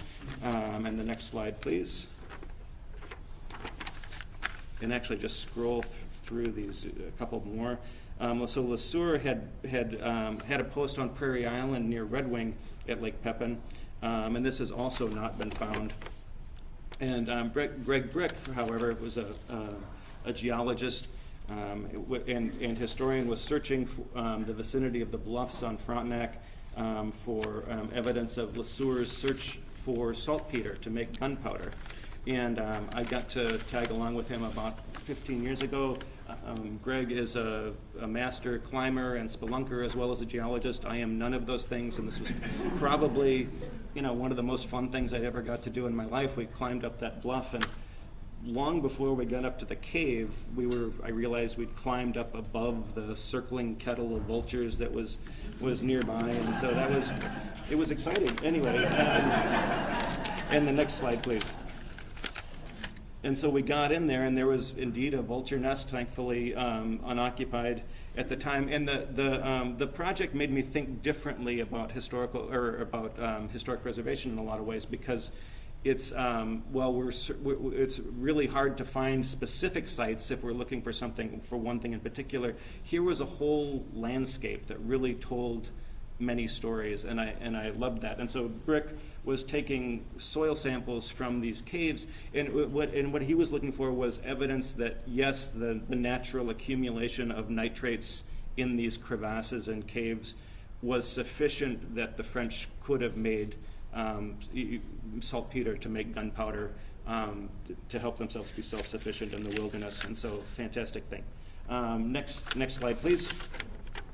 And as a last note, just wanted to mention the potential for community archaeology of French settlements in Minnesota.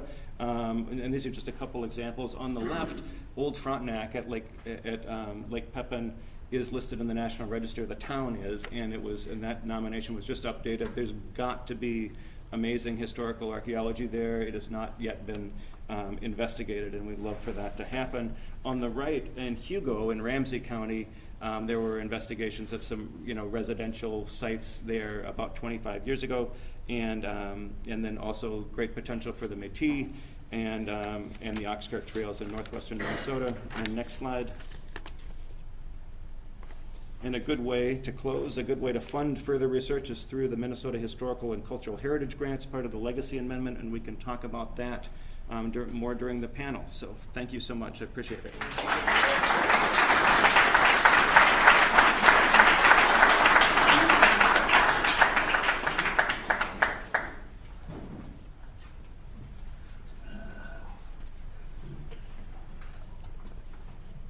That was an excellent overview of the landscape here in Minnesota.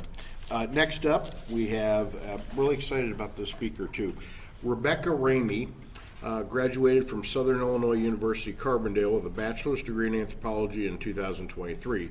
Having already started her research focusing on Kaskaskia, Illinois, she immediately started in the graduate program at the same institution.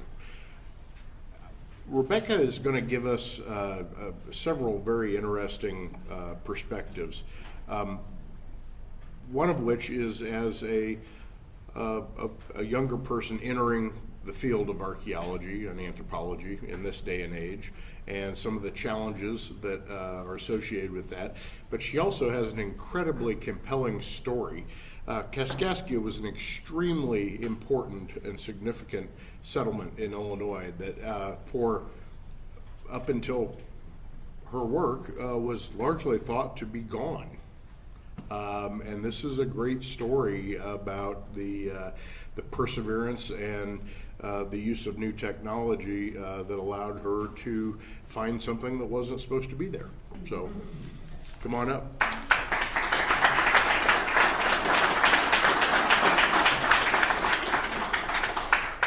That was a really kind way of saying I'm just really stubborn. So today I'm going to be talking about how we locate an archaeological site, focusing on my work with the historic town of Kaskaskia as the model. Next slide, please. So quick historic overview of Kaskaskia. On the map here you can see where old Kaskaskia existed versus where new Kaskaskia exists today. Because of historical events, they had to move it further inland. However, it does still exist on a floodplain and is flooded almost yearly. So Kaskaskia was founded in 1703 by French Jesuits as a missionary site to the Kaskaskia Indian tribe. It came under British control, boo, British, from 1765 to 1778 when George Rogers Clark marched in and said, "This is America now." It was named the county seat of Randolph County. It became the capital of the Illinois Territory. And then when Illinois was finally granted statehood in 1818, they were like, Kaskaskia is the place. This is our capital, which they later lost in 1819. It didn't last long. And it was thought to be destroyed by the Mississippi River in the 1880s. Next slide, please. So unfortunately, Kaskaskia has a history of neglect in academic circles. It was written off by most groups after the 1881 merger of the Mississippi and Kaskaskia River channels. And as you can see by the image, this is how Kaskaskia is remembered, with literal houses falling into the river as the Mississippi eroded the riverbank. So 2 historical works have been published on Kaskaskia. Both are fantastic if you're looking for an understanding of the history of Kaskaskia. But they both came to the conclusion that Kaskaskia is gone. The first being Kaskaskia Under the French Regime by Natalia Marie Belting, and that was published in 1948. And Kaskaskia, The Lost Capital of Illinois by David McDonald and Rain Waters in 2019. And as you can see, there's a drastic difference in timelines there on even publications of works on Kaskaskia. And it's largely because of Belting's book that archaeologists have not pursued research in Kaskaskia because of the historical record's conviction that it was gone. As if most things, when the rich part of the town is destroyed, there goes the town, we don't care about it anymore. Next slide, please. So these are methods of recovery for archaeological sites, and they are also the methods that I used in the recovery of Kaskaskia. The first being collection of oral histories. The recovery of Kaskaskia would not have happened if it was not for community collaboration. Who better to tell me about Kaskaskia Island than the people who have lived on the ground for generations, right? Nobody knows their land better than the people who live there. The second being ArcGIS. It's a mapping software, and I was able to layer historical maps over the modern landscape. There was geophysical surveys, including a magnetometer and ground-penetrating radar. And then, of course, there was the archaeological field investigation, in which I put in actually 2 test excavation units. Next slide, please. So, oral histories. Community collaboration is essential, and it's what made this entire project possible. I will shout it from the hilltops to the day I die. Archaeology is a collaborative process, and it does not happen unless we talk to each other, and that's both within the field and outside of the field of archaeology. You don't have to be an academic to make archaeology possible.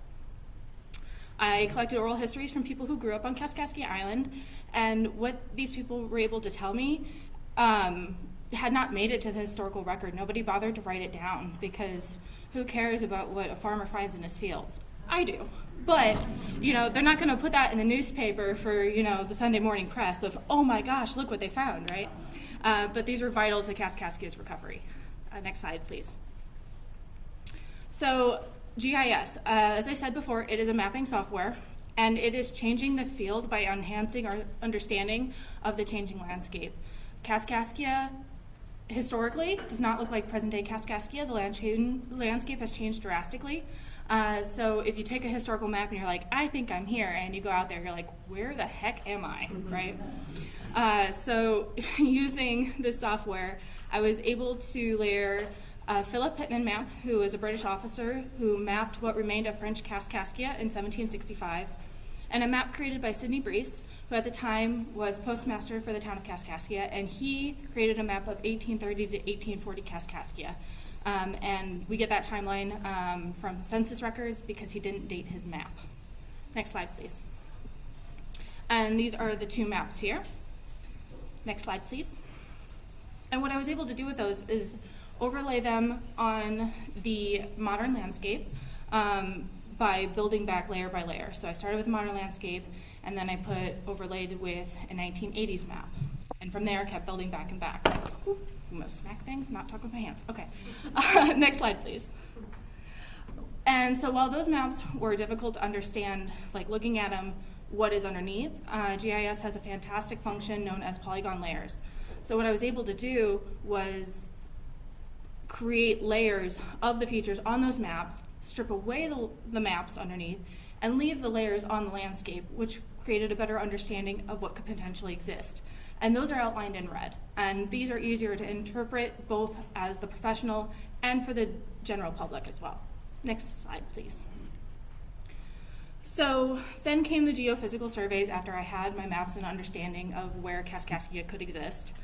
And I want to state that geophysical surveys are not the solution for every archaeological site. They are not going to work for every site in existence. They work best in areas with deep deposits, as Kaskaskia is, as it's on a floodplain. Areas that cannot be disturbed, such as cemeteries, you don't want to go digging up somebody's grandma. It's not a good look. And narrowing the scope for future surveys, especially if you have a large project area and you're trying to narrow down where, like, say, a house could potentially have existed. The caveat of this being is they're not always accurate, and result clarity can vary based on location. If you are in an area that has heavy tree density, the GPR is going to pick up tree roots, and so you're going to get a lot of false positives. The gray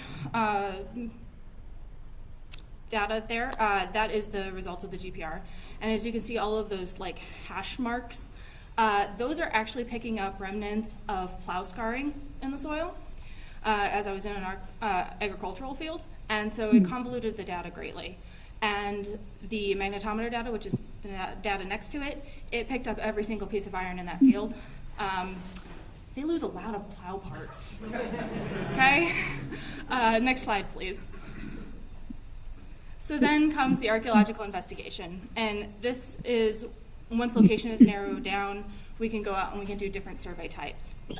So there are a variety of survey types, and they are based on your research questions and what you're hoping to get out of it. So this could be a phase 1, which is shovel testing or pedestrian survey, where we would literally walk the ground and look to see if there's any artifacts on the surface. Phase 2, where we actually put in test units.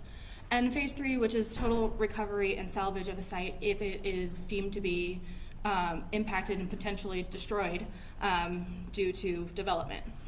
In my case, I placed two by 1 meter test units over anomalies located using the geophysical surveys. Next slide, please. And so here are my test units. Me? Everybody online, your mics. So I decided to. Well, there's some. The house. Wasn't looking, but I did pull one. Hey, but it broke off among the rocks online, on the left. Your mics aren't muted. There's some among them, but. Thank you. Yeah. No. Oh, okay. All right. Well, I tried to get the whole. People on Zoom, out. please mute your mics. People on Zoom, please mute your mics. Thank you. So the house site that I decided to investigate was a gentleman by the name of Jacques Medi, and he was a Métis individual living in the town of Kaskaskia, serving as an interpreter for between the federal government and Native American So is tribes Victor in still the in bed? area. Did I miss here? So my 2 test units, one was excavated down to 100 centimeters. Oh, and here, I was supposed to cut the orange. And it never went sterile. And then my test unit 2 was excavated down to 80 centimeters below datum. It also never hit sterile. We were still finding artifacts in the base of both units, but I was on a timeline. These are active agricultural fields.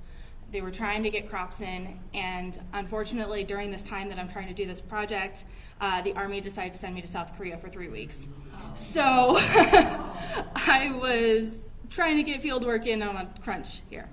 But what we were able to discover was I was able to find a plow tooth in one of the levels that showed evidence of plow scarring in the soil, further providing evidence that Kaskaskia is being continually buried by soil deposits every time this area floods, as the historical plow zones go very, very deep.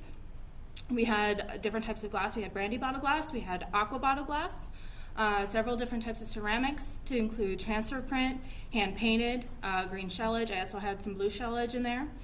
We had parts of a kaolin smoking pipe, and then a really well-preserved cut nail, which doesn't happen very often in a floodplain because, believe it or not, iron rusts with water. And I can thank the preservation of this nail by clay. It was encased in clay. Next slide, please. So the important takeaways I want you to take away from my presentation today is that archaeology is a collaborative process. An archaeologist cannot effectively recover sites on their own. It really does take a village to recover some of these sites, especially sites that are forgotten or their location is not very well known. Use all tools available for research and recovery. Cross-discipline approaches produce the best results. Just because something within archaeology doesn't necessarily work doesn't mean you can't take from other disciplines and work with professionals in those disciplines to pull the best approaches. And just because something is historically thought to be gone does not mean it is. Ask the questions and pursue them. If I had listened to the conviction of the historical record that Kaskaskia was gone, I would not be standing here before you today. And I don't know if this is a testament to continue asking questions or to be stubborn. I'm not sure which. Take the lesson you want from this. And then most importantly, the historic town of Kaskaskia, Illinois was not destroyed entirely. It was buried and can still be recovered, and this includes portions of French Kaskaskia. Next slide, please. Thank you.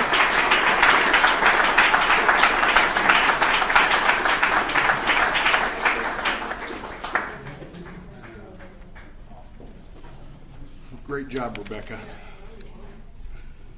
All right, our next speaker, who has been become a good friend and supporter, is Lindsay Scott. And Lindsay has a unique position. She received her MA in anthropology from the University of Montana in Missoula. She's a registered professional archaeologist with years of experience as a principal investigator on cultural resource management projects. And she also is Native. And she serves as the Midwest Director of the Archaeological Conservancy.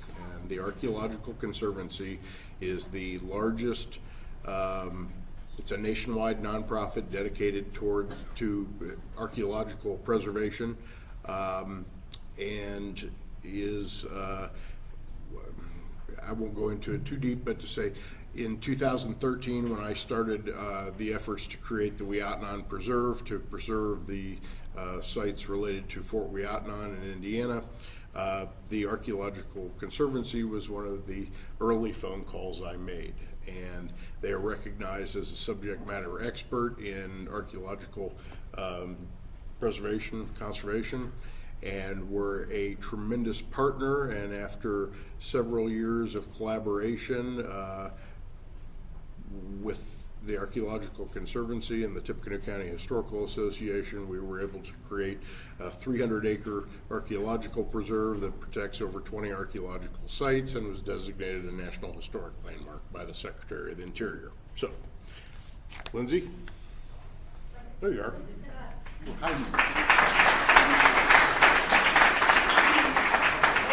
That's a little too high. Don't know how to adjust that. Or you can stand on this. Or I could just stand, yeah. No. I want to make sure we can see you. Yes. Awesome, thank you so much. Hello, everyone. So as Colby introduced, I'm Lindsay Scott, Midwest Director for the Archaeological Conservancy. Slide, please. I don't know who's actually controlling that. Awesome, thank you. So we are a 501c3 nonprofit. We were incorporated in 1980 and we're headquartered in Albuquerque, New Mexico. And then in addition to that, we have 4 satellite offices. So we have a total of 5 regions because we're a national organization. The Southwest, West, Midwest, East, and the Southeast. And those offices are pictured here. So as you can see, I am based right here in Minnesota, up in the little town of Aiken. The Conservancy's mission is to preserve significant archaeological sites across the country, focusing on acquiring the deed to these properties. Because as the legal landowner, we can better protect them in perpetuity. We can keep them protected from developments, from destruction, from different things, and making decisions over the best care practices for these sites, for their longevity, as well as making them available for future research and educational access. In cases where landowners maybe are not in a position to sell their land or don't want to, but they do want to preserve the archaeology, we can purchase essentially a conservation easement over those archaeology areas and continue to work with those landowners. So yeah, as Colby mentioned, we're the only national nonprofit actually where this is our full-time mission, is preserving archaeological sites, and we are 100% donor funded. Next slide, please. Okay, so our mission, what is it and how do we do it? So my job is to identify sites of significant cultural and historical value and find a path forward for preservation. For a site to be considered, we look at certain criteria to aid us in that decision. I frequently work with landowners, archaeologists, state offices, nonprofits, tribal organizations, and others about known or potential sites, and from there I can do some research to determine their validity, their significance and integrity, and then verify if they are worth the Conservancy pursuing them as an acquisition. And in part of that, I like to go and visit these properties as well. So once a site has been identified, I work with those landowners to negotiate either a purchase of the property, accepting it as a donation or a bargain to sale charity, or as I mentioned, the conservation easements. So after an acquisition, we put a plan together to continually care for these lands. The ongoing stewardship of the site is very important to the long-term preservation of it. So the Conservancy will install protective measures depending on what type of site, where it is located, and what kind of needs it has. So this may include fencing, signage, cameras, or various types of erosion control. And then wherever we can, we also work with local volunteers. We call them site stewards. And these site stewards help us with being our eyes on the ground because I cover a very wide region. So they can give us frequent updates, frequently visit the properties, and sometimes they even will help with, land maintenance, such as mowing. Gopher control is one that's come up. Various types of things. Okay, so then lastly, the public education part of our mission is also very important to us. So a few of our preserves are open to the public, but the overwhelming majority of them are not. They are private property and they are not open to the public because many of these sites are very vulnerable to damage and erosion caused by human activity. Opening them up to the public would also increase the risk of looting.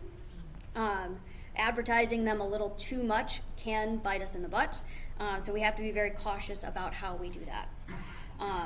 And even when we have sites with site stewards on them, we still don't have the same level of oversight because we're a small organization. I think we have maybe about 20 staff, and we're mostly mostly how we operate is through volunteers they are the lifeblood that make us work. So we can't just let them all open to the public. So additionally, the Conservancy also offers tours. We do both regionally and international tours. Our regional tours, we like to put a little specific theme on them. So we'll have things like the Colonial Chesapeake Tour or the People of the Lower Mississippi Valley, to name a couple. We typically will take these, they can be 3 days to 2 weeks, depending on the type of tour we're doing. And oftentimes we'll take people around on a big bus and we'll visit mostly national sites, state parks, various things like that. And then when possible, we like to include a Conservancy preserve, usually tied to that theme, to really engage people in the process of not only are these amazing archaeological sites and these professionals are telling you all about them, but here is how it relates to our mission and why it is so vitally important that we do what we do. So then finally, the last part of our public education and outreach is the Conservancy publishes the American Archaeology, a quarterly magazine, which includes easy-to-read articles about archaeology, and we always include articles about our most recent acquisitions. And if you're ever interested in that, I did bring a few magazines along, including one with a wonderful article about archaeological research that occurred last year at Fort Weatnan. So finally, or not finally, but for this slide, within the Midwest, we have 2 specifically French colonial occupation-related preserves, as well as 1 post-contact Ottawa settlement that had direct contact with a French Jesuit missionary named Jacques Marquette. Next slide, please. Perfect. Hit the slide button one more time for me. Thank you. So the first one I want to talk about is the Gros Cap Archaeological District located in St. Ignace, Michigan. We know the most about this settlement because during the 17th century, it was recorded by the French and it was recorded as having roughly 1,500 people in this settlement of Ottawa individuals, and this was in 1670. Archaeology of the settlement has recovered a variety of artifacts, including a bone comb made out of an elk scapula, glass and shell beads, brass tinkling cones, Jesuit rings, bone tools, harpoons, catlinite beads and pendants, which actually hail from southwestern Minnesota, iron tools, native and European-made pottery, gunflints, and many more. Additionally, there are a significant number of burials on this site. And then as well as features that indicate permanent occupation, such as post molds, which reflect housing structures, and large midden pits. And this is basically their refuse pits. Slide button, please. Thank you. So as I mentioned, Father Jacques Marquette, he established a Jesuit mission, and he established this just a mile from this village in St. Ignace in 1671. This mission site eventually grew to be a very important trading center, and then eventually grew into Fort de Bod. Apologies for the pronunciation. And then Fort de Bod operated between 1683 and 1701, but I think was fully abandoned by 1705.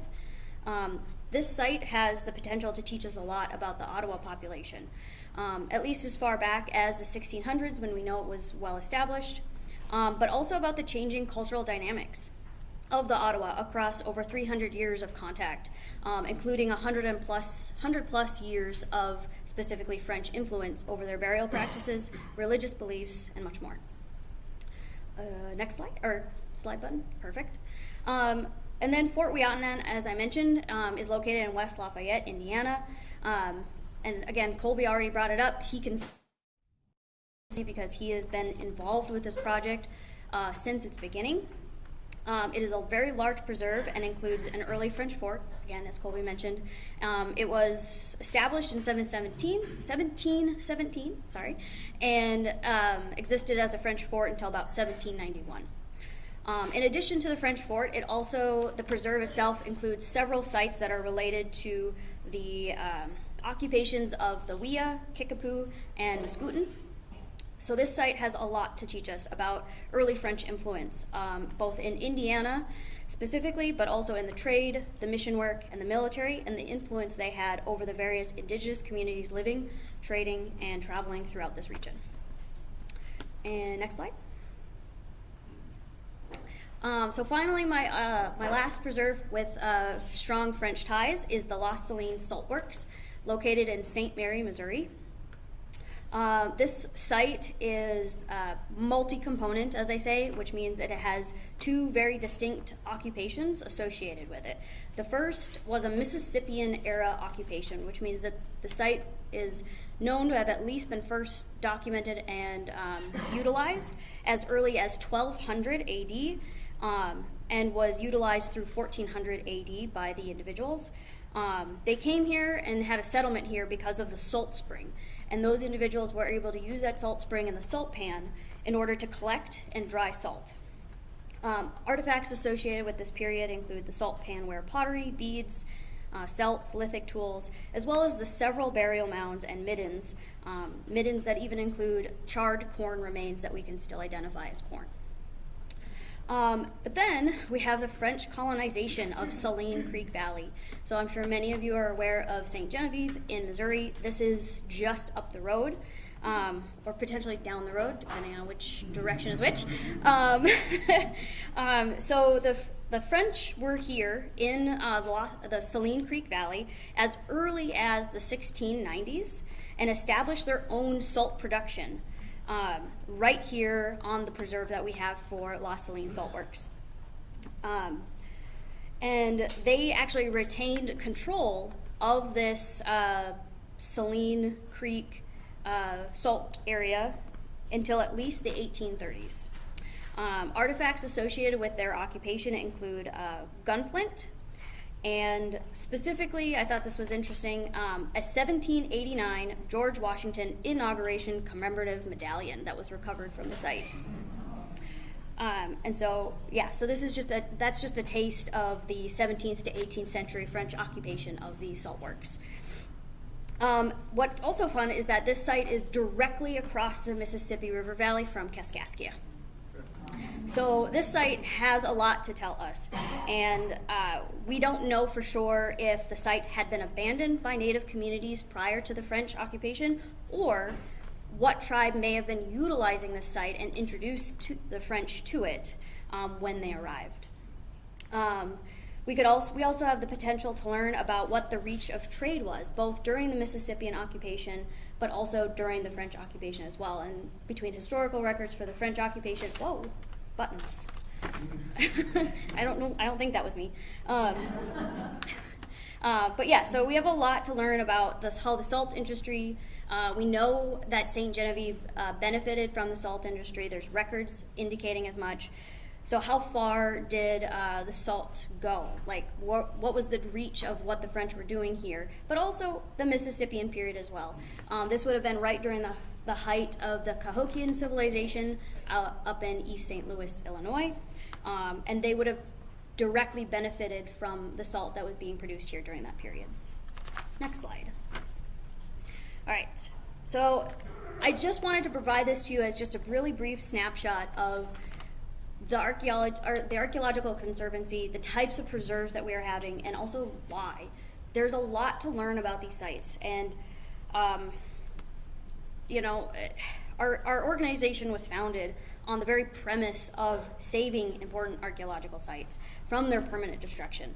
And I think the Conservancy does this very well, because when these sites are lost, all of their information and their potential to teach us about the past is lost as well. So by saving as many as we can, we save this knowledge for future generations. And so, you know, over the years, as we continue to grow and have more properties to manage, we have more sites that we are stewards of. And we, especially myself, need to be thinking about how we can be good stewards. And because we have such a wide array of sites. The French component of our collection, you know, even in the Midwest, I have these three: the East, the Southwest, the Southeast. They all have French-related sites. And so by being good stewards, it's very important for us to continue that good work. When I first started with the Conservancy, one of the matters I really wanted to bring to the role was advocating for more representation in the way that we steward these sites.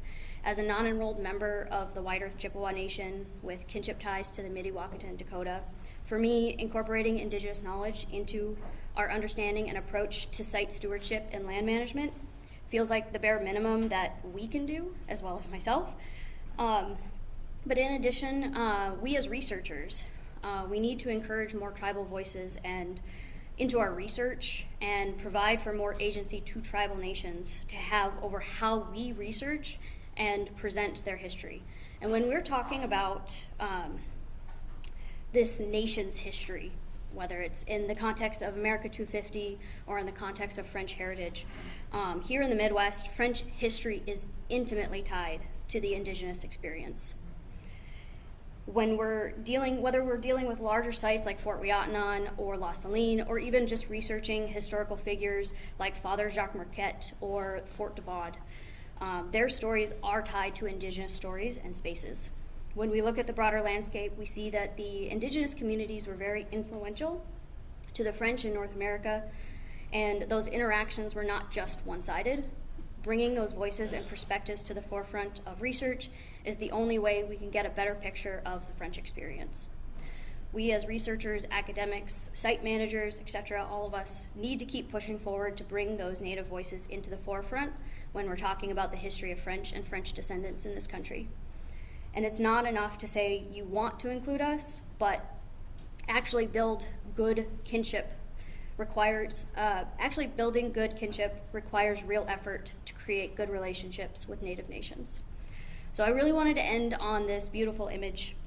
It was designed by a Dakota artist from Prairie Island, and it's actually from our Grand Meadow Turk Quarry site, right here in southern Minnesota. It's about maybe 2 hours from here, and it is open to the public.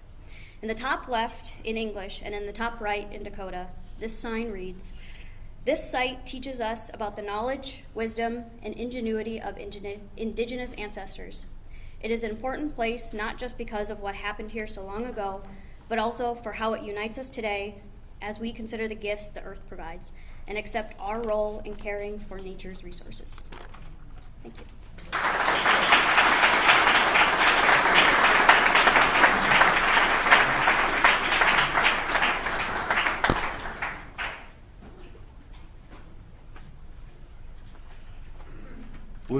Lindsay, thank you very, very much. It's hard when to not be a salesperson when you work for a nonprofit, but I'm going to do it for you. You know, the Archaeological Conservancy is truly a grassroots effort. I'm not sure what the total membership is, but thousands of people all over the country donate as little as $35 or $40 a year to get what is probably the preeminent magazine on North American archaeology that's geared towards the general public, and they do a lot with that money. They now have over, I think, close to 600 properties. Last I counted, we were right around 597. Yeah, right. So close, creeping up on 600 archaeological preserves throughout the United States, covering everything from, I think, Paleo-Indian to 19th century California gold rush period stuff, and Chinese village or Chinatown, California stuff.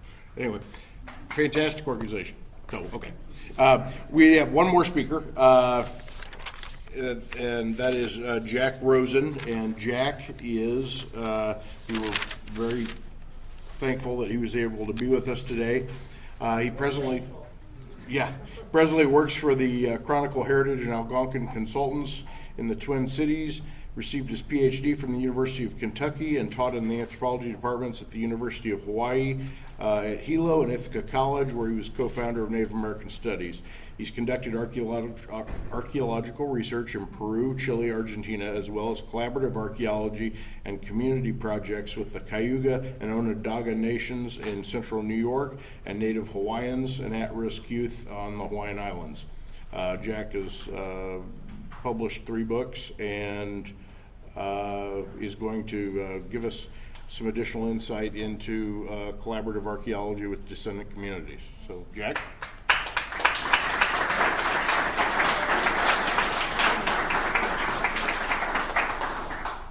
Hi, everybody. It's great to be here. And I just came back from St. Ignace, Michigan. I was there yesterday, by the way. We have something to talk about for sure. Maybe I'll say a quick word about that project out there. That's the Enbridge Line 5 tunnel that's going under the Straits of Mackinac. I'm trying to stop it. Okay, next slide. So the archaeology is a really powerful tool. I think you've already got an impression for that. It can do it can have tremendous benefits for people in terms of knowledge. I've worked on terms of bringing ancient agricultural technology into modern agriculture and reviving technologies. And it can also do tremendous damage and harm, and it has, especially to Native people. The great revolution in archaeology is called indigenous archaeology, or it's called collaborative archaeology, depending on what community you're working with. And I'm part of the first generation that did that. Most of the stuff I was taught about indigenous or collaborative archaeology, I was taught by Native people who hated archaeologists. And for excavating their burials, excavating their doing all sorts of things without them even aware of what they were doing or what's happening to the materials. And so we've developed a lot of models for doing collaborative archaeology. It has to be a little bit different in every place because the circumstances are different in every place. Next. The origins of it go back to Vine Deloria, who spoke to the Society for American Archaeology in 1992. Love that book. We talk, you listen. That this was the real beginning of the awakening of archaeology. Next.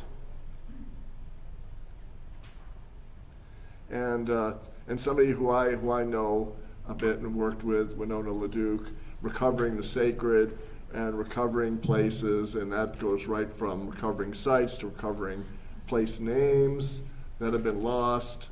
You can think about things like Mount McKinley or the Queen Charlotte Islands being renamed Haida Gwaii, and she would say, how could something like a mountain be named for something as puny as a human being?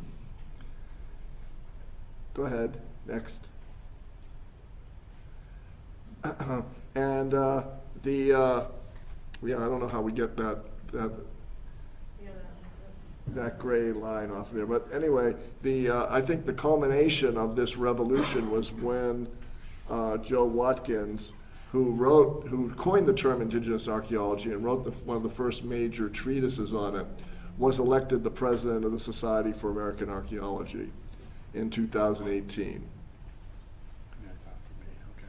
And so that's a watershed. Go ahead, next. And some books, it's a huge literature now, and it's being practiced in many variations all over the place. And it's coming into the mainstream of archaeology finally. And it's to the point where we don't have to say this is a special collaborative project now. Now it's expected to be done on all these projects now. There's no excuse for not doing it. And even though we run into the projects that are people and the projects that are resisting it, like I'm just coming back from, and it's a big, and I brought a few of these. If anybody wants to look at the books, I actually brought a bag of some of these books. So just talk to me. Go ahead, next one.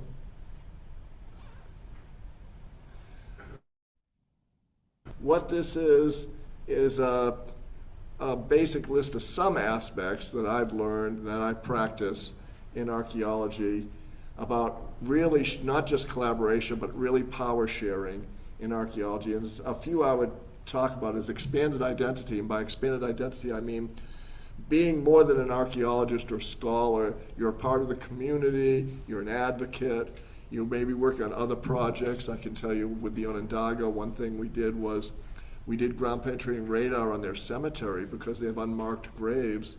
They didn't know where they were, and they kept hitting them when they were burying their loved ones, and now they have a big 6-foot map of where all those graves are, and that was a direct benefit to the community. I worked on the Cayuga Share Farm project, which you could look up, where we bought a 70-acre organic farm, gave it to the Cayugas, giving them their first land since the Revolutionary War in central New York, where they still are today, practicing their longhouse religion and growing their traditional crops and things like that. Whoop. Looks like we lost our slide. There it is. And the one down there, spiritual danger, I think we have to recognize whenever we do work, there's spiritual danger, and every time we excavate in the ground and every time we handle artifacts. And that is something that we have to understand. And that bottom one that you can't see, it's the imperfection of English, and that was mentioned in some of the earlier talks about how difficult it is. How do we interpret Cayuga, Onondaga, or Ojibwe history in English when a lot of these concepts really only translate imperfectly? And so there's a lot of kinds of issues. The two-row wampum was a wampum belt in the Haudenosaunee, where it has two lines of purple beads going down the center of the wampum belt, and one was the native people in their canoes, and the other is the Euro-American settlers in their ship, going down side by side, never interfering with each other. Well, how did that work out? So the first treaty, 1613 treaty with Native people was a mutual non-interference treaty. Just so you know. So this is the kind of ideal: excavating a site, producing knowledge. We're not trying to tell the story.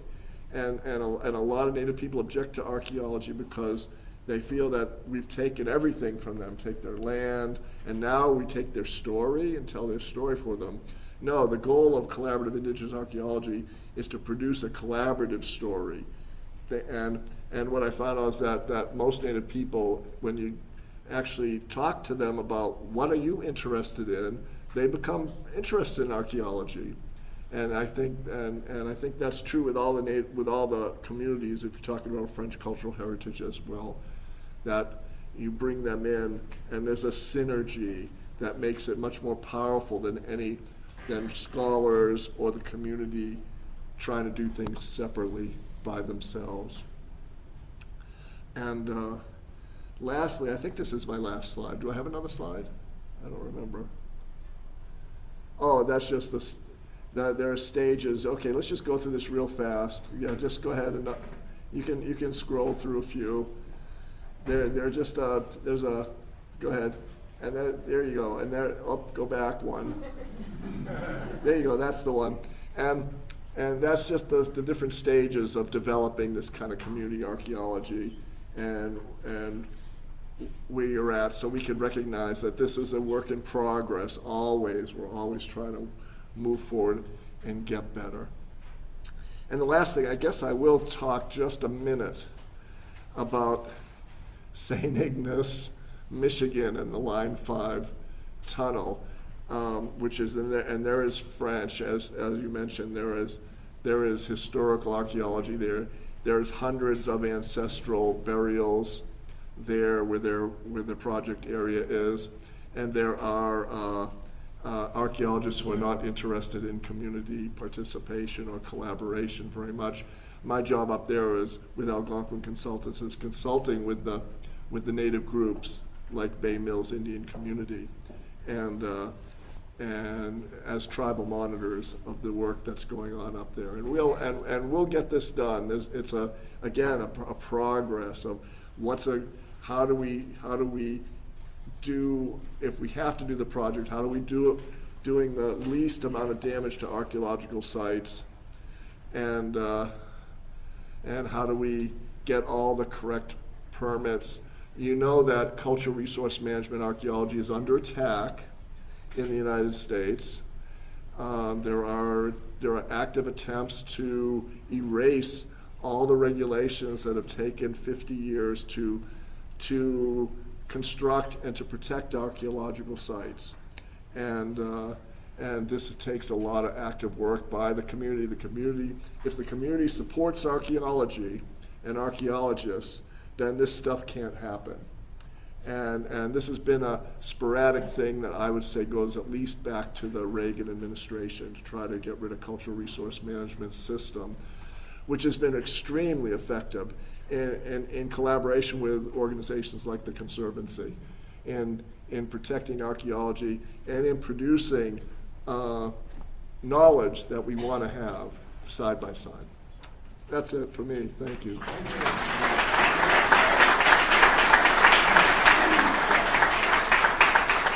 Everyone, thank you very much. I hope you enjoyed this. I particularly want to thank the presenters for their time and energy to this important topic. We had planned to do a Q&A, and due to us not running on schedule, we're going to continue that sometime this afternoon, so Lisa's going to take over for now. So thank you again.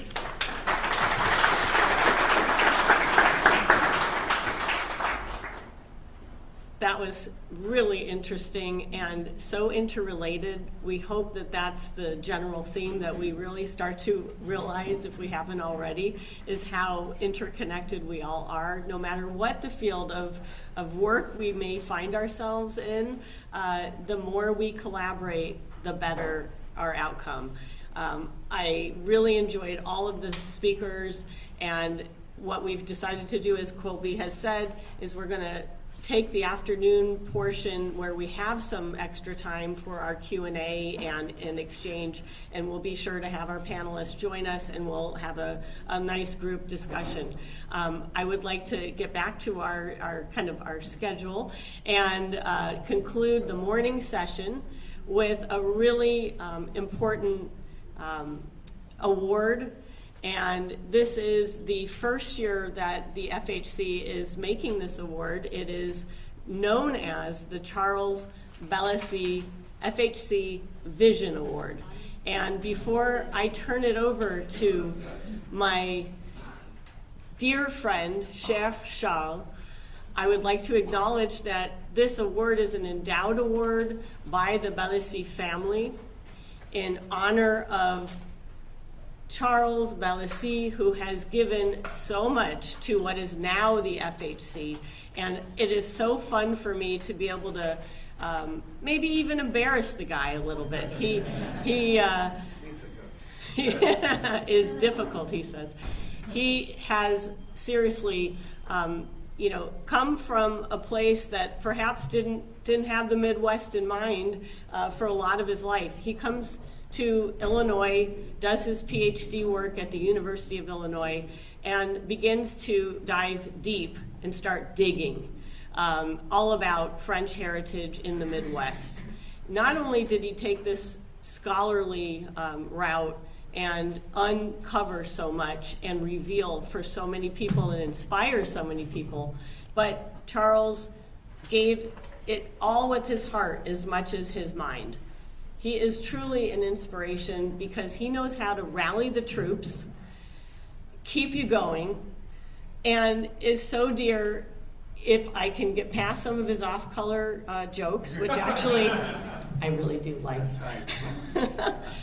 He is so caring. I clean my act today. He's caring about each of us who works really hard to make the FHC, and he cares about the longevity, about all these people all over the Midwest who are working hard, and he has done so much. So I want first to acknowledge that his family is here, that his son Pascal, Pascal Bellesi, his grandson Scott Clampett, and please, I want everyone on their feet. I want you to give Charles a resounding applause for all the work he continues to do, and welcome him. He has the award to present.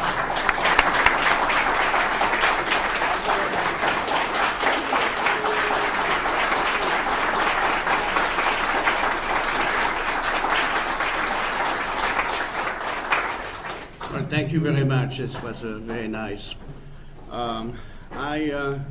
When I found out that the French Heritage Society was giving an award, which was fine, a Vision Award, but was giving my name to the Vision Award, I was really surprised and touched. You know, it's not usual that you start to hear that you are going to have an award which is going to go beyond your own life. In other words, it was like preparing my own funeral, so to speak. But it's true that I did a lot of work for the history, the preservation. And I mean history, I want to mean history includes archaeology, includes history of music. History is not limited to one discipline, it's interdisciplines. It's something I always believed in, working together, you know, the whole idea, and not fighting each other for territorial thing. So I did a lot of work, this is true, but very frankly, other people did a lot of work as well.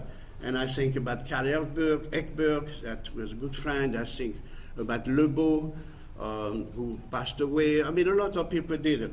Maybe what I did was to preach for decades that was important to gather all, not only historians, but all the people interested in the past of the culture and think this is alive. And not only is alive, but it's beneficial for all these communities along the waterways, which were the penetration of the French. So after preaching that this was a vox in deserti clamento, you know, finally, I was able to sort of harpen this unfortunate Lisa Kahn, who bought it. And Lisa did much better, because if I had maybe that vision, probably I do. The vision to be workable had to be put in practice. And what Lisa did is actually to give a life to the whole idea of this French heritage corridor. And since then, I've been cursed by her husband. So it's a great thing. So this award today is going to a gentleman I never met, but I read what he has done, and the importance, why to give award to one particular person. What does this person has to do to be a recipient? Well, it's not to teach or to write, it's to do something a little bit different. And and Brian Hopkins, who I never met, I think he's somewhere here, I hope, had done something which was quite interesting. He went to an area of this French heritage corridor that is called Ozark, spelled O-Z-A-R-K, which really is A-U-X-A-R-C-S, and an area which was interesting because it was settled.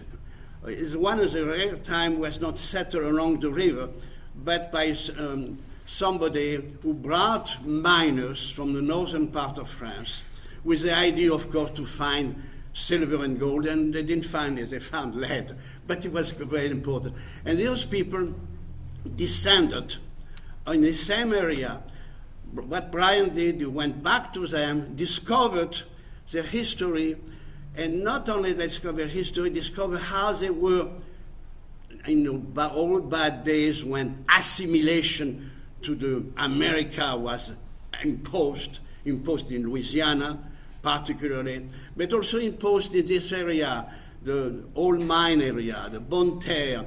And what he did, he went back and resurrected their history, resurrected their legend, and put it together in films. Now, we were talking about, one of the presenters were talking about comparing, archaeology with books, library, and how many survive of those books. Music and film actually reach a lot of people. And what Brian did extremely successfully, presenting his film in Annecy, particularly, presenting in New York, in Harlem, which was, I think, very interesting for somebody like me who was interested in black participation. And there's a lot of work. So, I'm not going to go on his credit. Of course he has a degree. Everybody has a degree. But that's not important. It's not so much the degree.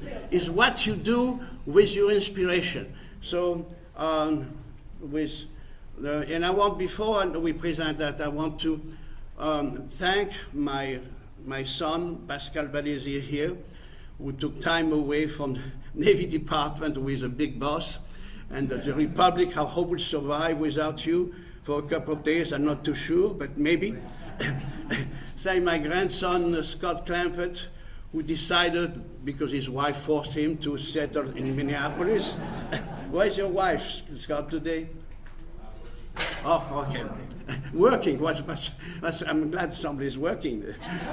So I want to thank my wife, Valtraud, who has been patient with all my excesses, and God knows I have a few. And again, I want to thank Lisa.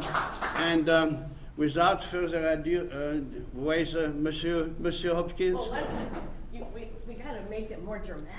I have to be more dramatic. Like, give it a little drum beat. You've already given it away a little, but let's make a dramatic announcement. Who is the first, the inaugural? Okay.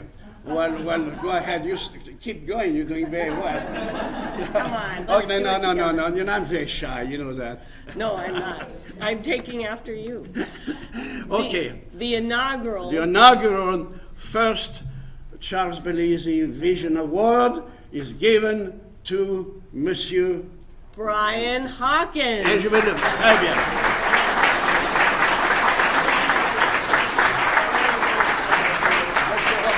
Alors maintenant, je vais dire quelques mots en français, parce qu'après tout ça va, vous avez travaillé le français. Oui. Absolument. Donc, au fond, après tout, nous sommes bilingues. Donc, je salue avec grand plaisir votre œuvre. J'espère que vous allez continuer, parce que propager ces informations par le film, c'est beaucoup plus, je ne dis pas plus facile, mais c'est beaucoup plus, c'est le meilleur résultat. Merci. Donc, monsieur, c'est un plaisir. Vous avez fait quelque chose d'extraordinaire, de vous plonger dans cette communauté, de la ramener à la vie, et je vous souhaite un succès dans le futur. Merci beaucoup. C'est un un plaisir plaisir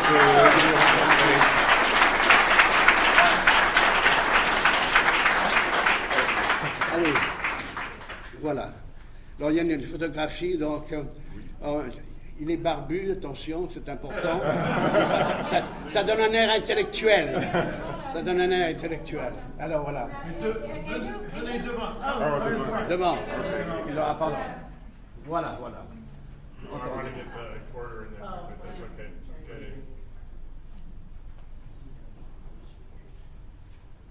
Okay. Bon. Merci. So, Brian, please feel free to say something. Acceptance. Merci tout le monde et c'est vraiment un grand honneur d'être ici, de recevoir cette recognition aujourd'hui. I'd really like to thank the French Heritage Corridor and French Heritage Society for all of the support that you have given my work over the years.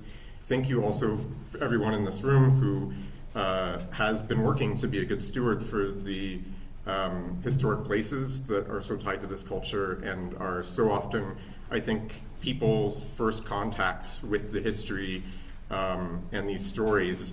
That was the case for me. I knew about St. Genevieve and had visited it as a child, but when I found a book of French folk tales that was collected in the 1930s in La Vieille Mine by a man named Joseph Médard-Carrière. And I opened it up and I was reading these stories, and he had transcribed them phonetically.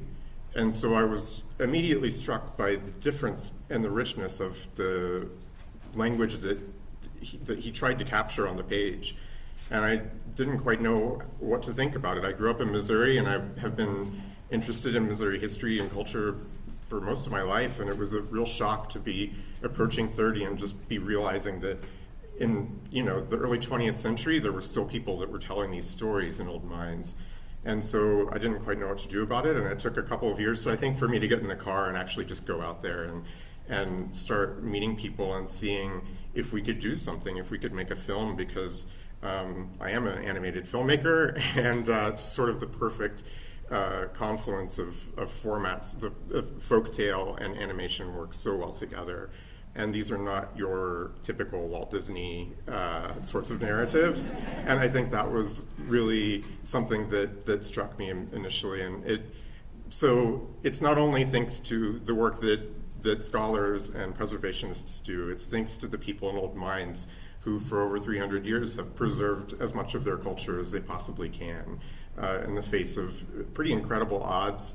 There were still people speaking Missouri French at the turn of the 21st century, and there are still people who are able to learn the dialect and are trying to learn and revitalize the dialect today, thanks to the work of linguists and folklorists and people in the community who have this history of collaboration with these crazy outsiders that just keep showing up again and again. Every 40 years there's a new wave of interest, and so it's a real honor to form a link in that chain, and I hope that it will continue. And thank you for your support, and it's a pleasure to be here, and I'm looking forward to hearing what you all have to say for the rest of the day. Thank you very much.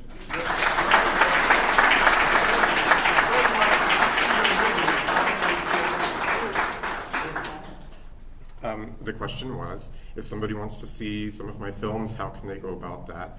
A couple of them are available online streaming for free right now. There's one that's called La Vieille Femme qui Lave, The Old Washerwoman, which is a musical number. It was a Irish fiddle tune that these French Creole fiddlers loved and played and were recorded playing. And so I married that with an oral history that a man named Robert Lewis shared with me when I was doing some interviews in old mines about his great-aunt Euphrosyne Polite and how difficult it was for her to keep her clean laundry clean as it was drying on the line and all the trains were continuing to pass by. And so this is a real short film that you can find on Vimeo. If you search my name and La Vieille Femme qui Lave, it'll show up. And then you'll also find one called Chasse Galerite, which is a folk tale that was told in Missouri French by one of the last native speakers of the language. And it's related in many ways to the French-Canadian version that we all know, but it's very different. There are lots of Miami, Illinois influences in this story. So I hope you will check it out, and thank you again.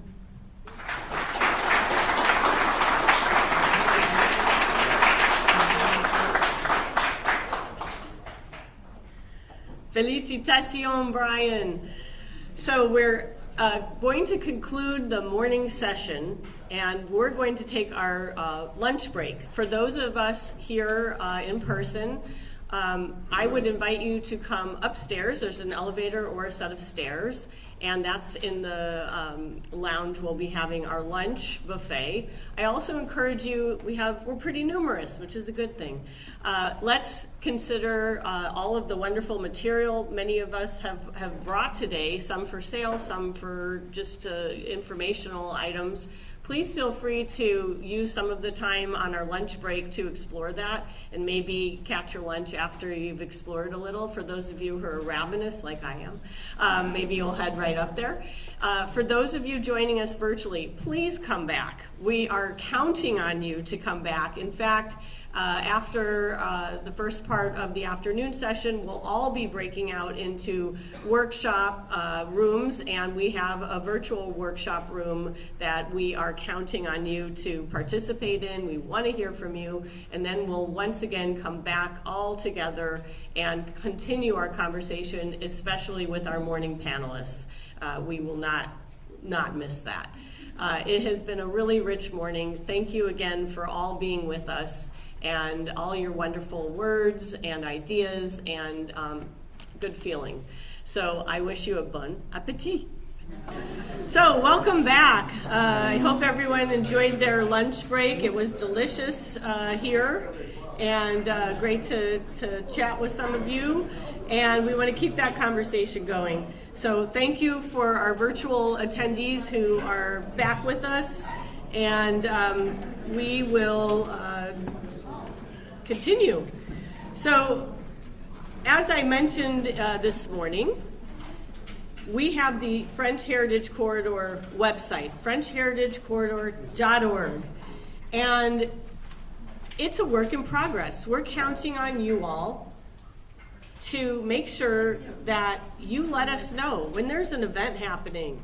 Let us know. We want to post it. We just need a live link, and we're happy to put that on our calendar, which we hope many people refer to, not only when they're thinking about things to do, places to go and visit, but also when they're planning their own activity. We've got to work together to try our very best to know what each other is doing and as best as we can not have things happen at the same time. Sometimes we can't avoid that. In fact, what's happening right now, today and tomorrow in St. Genevieve is commemorating a very important battle that factored in on our America's 250.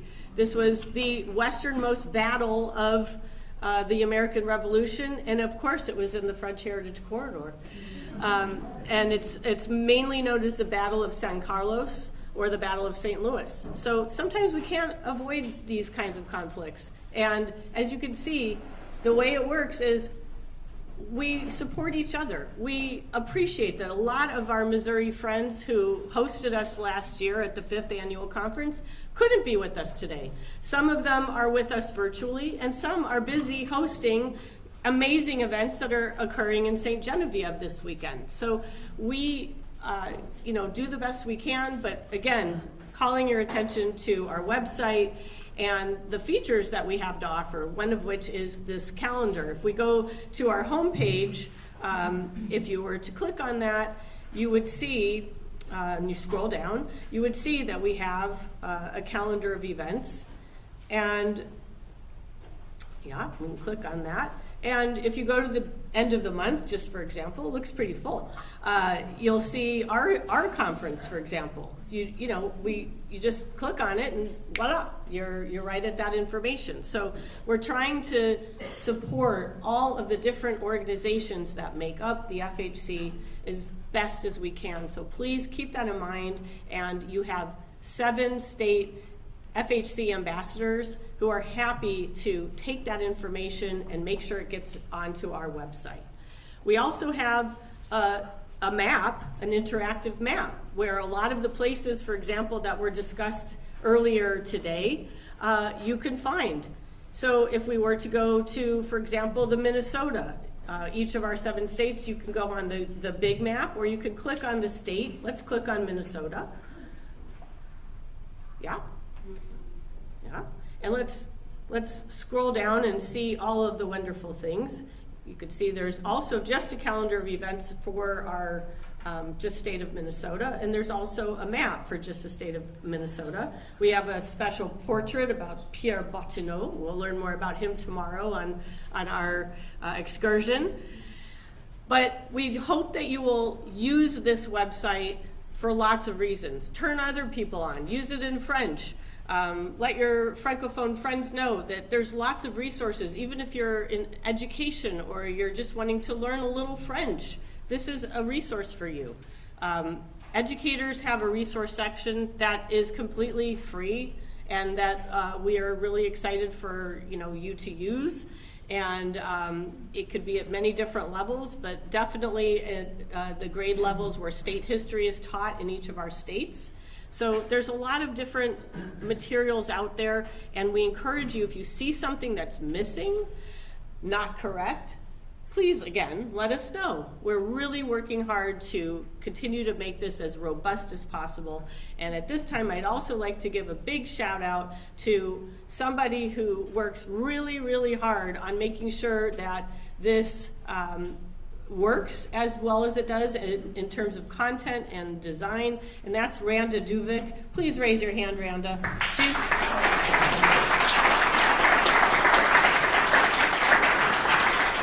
She's one of our treasures, and she has done an incredible amount of work, as does the entire leadership team.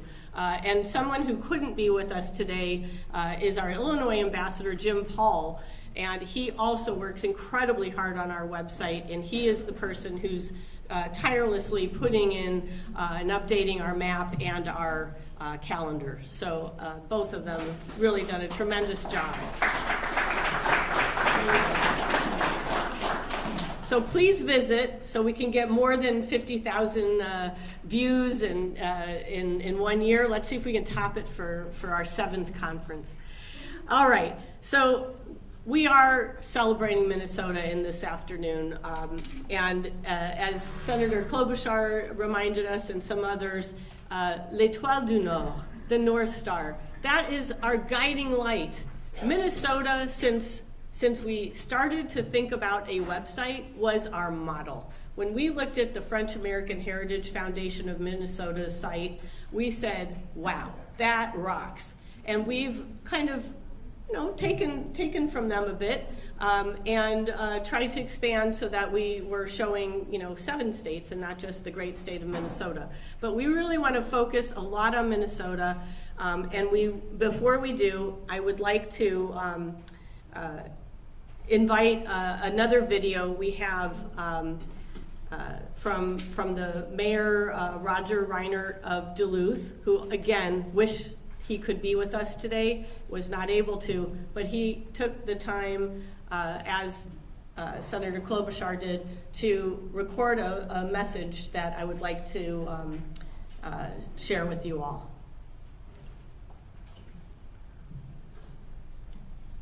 Bonjour et bienvenue à mes amis du Québec et du Minnesota. Hi all, I'm Roger Reinert, Mayor of Duluth, and I want to thank you for the opportunity to join you virtually today.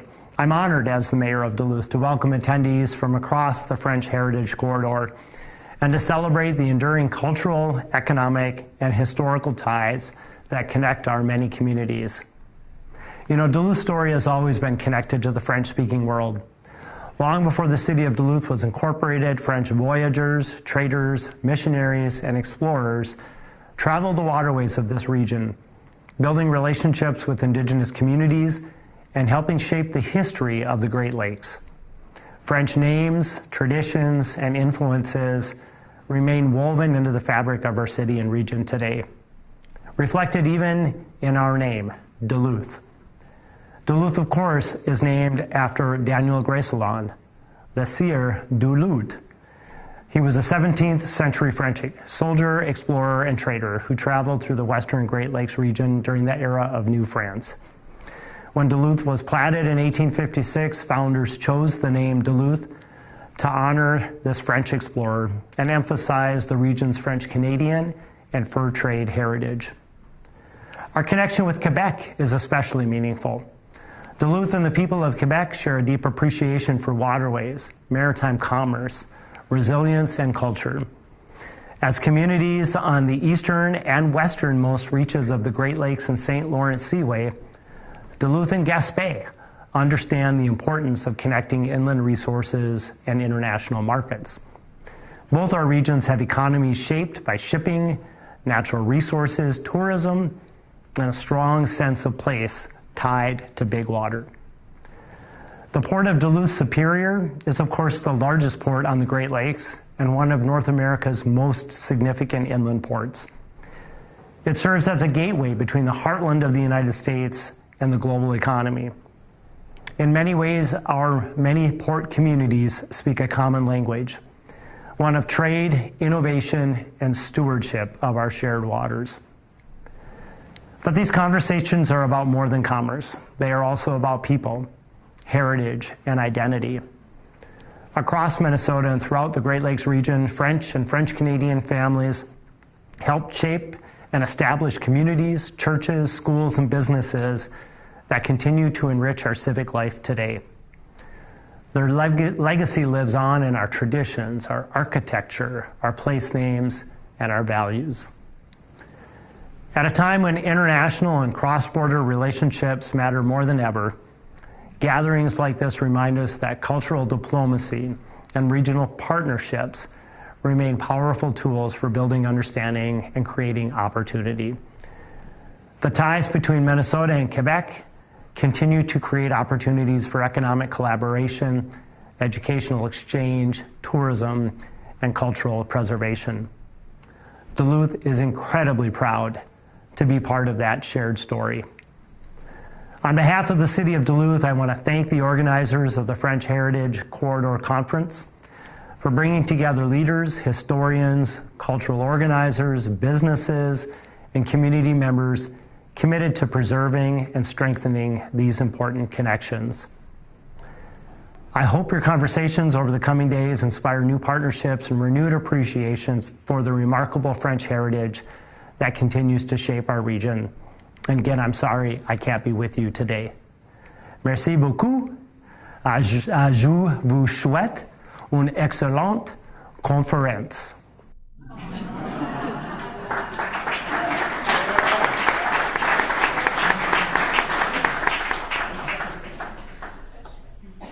Yeah, it's very important for us to remember we're here in the Twin Cities, we're celebrating the Twin Cities, but we're really thinking about the state of Minnesota and how it all fits together.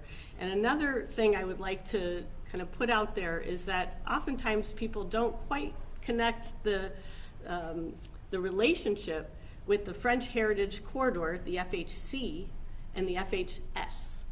FHS, French Heritage Society. The Chicago-Midwest Chapter is the umbrella organization, if you will. It's the initiative, French Heritage Corridor is the initiative of that chapter.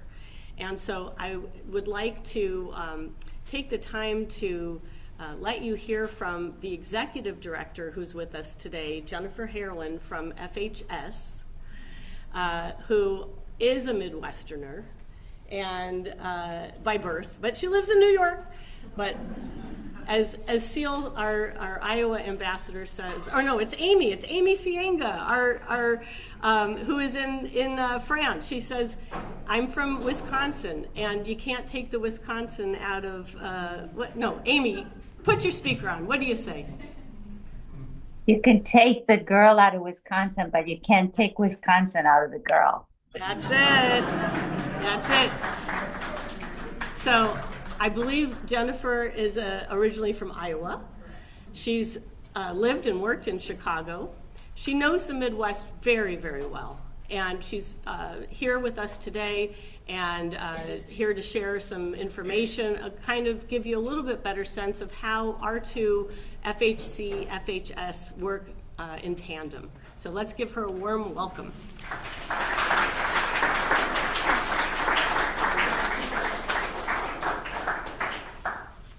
Thank you, Lisa, and thank you to everyone. You can hear me okay with the mic at this level? Thank you to everyone who's made this conference possible. As Lisa said, I'm based in New York, and so I spend time in our office there and then our office in Paris. But for me, it's a pleasure to be here in Minneapolis with all of you. As Lisa said, I'm a native Midwesterner. I was born and raised in Iowa. My large portion of my family is still there. And so it's really special for me to be here focusing on the rich French heritage in the region. And I'm especially delighted today because Isabelle Laroulière is here with us from France. Isabelle is on our board of directors. She's vice president of the organization, and it's more important or equally impressive, she is the one who oversees our grants program and has for a number of years and has really created the program that we have today that we're very proud of. So Isabelle, would you like to say a few words?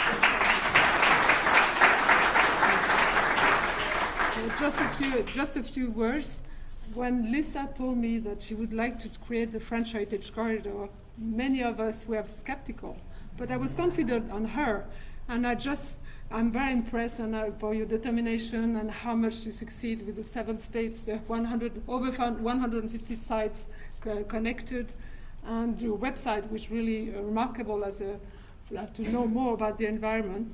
And so congratulations, and congratulations also to all you who committed so actively as to make it alive. And I would I also would thank Julie Foyer and Jean-Charles, who very kindly, generously, and regularly support this program, as I asked her some years ago. The first time I came in this area for what is called the French Heritage Corridor, it was in St. Louis in 2009. There was a conference, and I'm going to give you another challenge. The subject of the conference was, should the French heritage in this area should be recognized as a world site at the UNESCO. So the next challenge is, I hope it will be yes, and this is what I hope you will do. Thank you.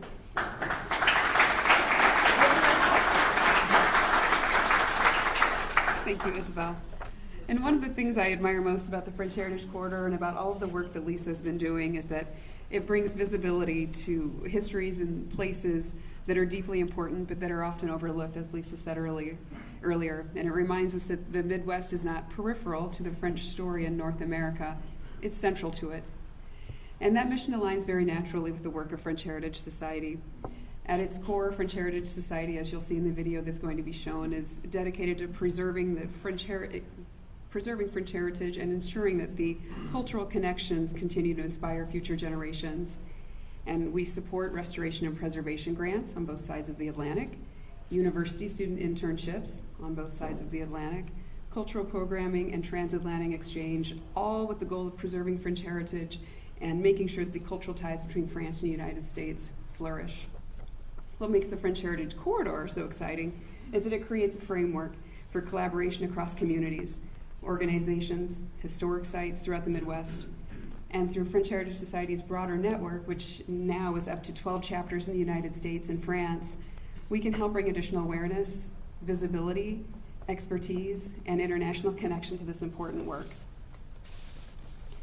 That's one of the reasons that we're very proud to support the Fort St. Joseph Archaeological Project and the Niles History Center. We hope this partnership continues to grow, and we would love to see even more sites and organizations from across the corridor apply for grants, engage with French Heritage Society, and become part of this wider network of preservation advocates. Because preserving heritage, as I think we will all agree, and the very, least thing we'll take away from all of this is that preserving heritage is not simply about protecting the past. It's about building relationships, sustaining communities, and carrying these stories forward. And I'm delighted now to introduce this short video, which gives a little bit of an overview about French Heritage Society and then features an in-depth segment about the Fort St. Joseph and the Niles History Center.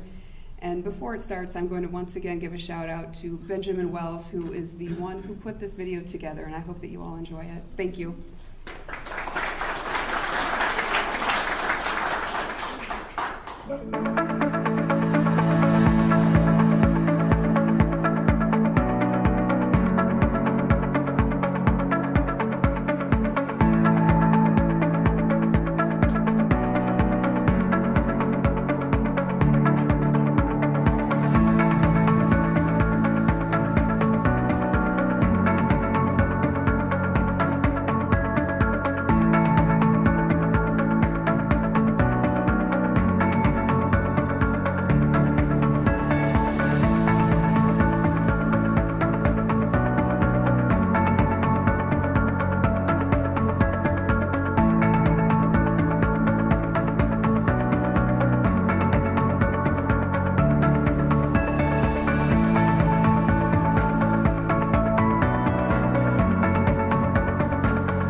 Welcome to Fort St. Joseph, where history comes alive through archaeology. Established in the late 1600s, Fort St. Joseph was a bustling mission, garrison, and trading post. For nearly a century, the post brought together European settlers, soldiers, and fur traders who interacted and traded with Native American groups, including the Miami and Potawatomi, creating a vibrant community. Over the past 25 years, the Fort St. Joseph Archaeological Project has uncovered over 350,000 artifacts, shedding light on the daily lives of those who once lived there. These discoveries deepen our understanding of colonialism and the fur trade, offering insights into historical and modern relationships between different cultural groups. At the heart of our project is experiential learning. Students gain hands-on experience in excavation, artifact analysis, and public outreach, acquiring valuable skills for careers in archaeology, anthropology, education, and public history. When I first enrolled as a Western student, I was an anthropology major, and as I focused on archaeology, I knew that this was what I wanted to do with my educational path. I love the chain reaction, the cause and effect of archaeology, knowing the who and the what and its impact through time. We are committed to engaging our community through a variety of public programs. From archaeology summer camps to our lecture series and our annual open house, we offer immersive learning experiences for all ages. One of the coolest things I saw here was a piece off of an old gun from like the 1700s. It was really cool. Our archaeology summer camps attract not only middle and high school students, but also lifelong learners. Participants work hands-on alongside WMU archaeologists and field school students, excavating, processing artifacts, and learning about the history of Fort St. Joseph. These camps provide a one-of-a-kind opportunity to explore archaeology and uncover the stories of the past in an immersive way. During our archaeology open house, visitors take a step back in time, exploring an active dig site, interacting with student archaeologists, and experiencing colonial life through reenactments, crafts, and historical tours. Well, I think a lot of people here in Michigan, we don't think of our colonial history. We think of colonial history as out in Virginia and Massachusetts and Connecticut. And so having this dig site and the discoveries that the archaeologists are making really brings to life the history of our colonial past here in Michigan. Our research is a collaborative effort between Western Michigan University, the City of Niles, Support the Fort, and many community partners. Together, we are committed to investigating and preserving the rich history of Fort St. Joseph for future generations.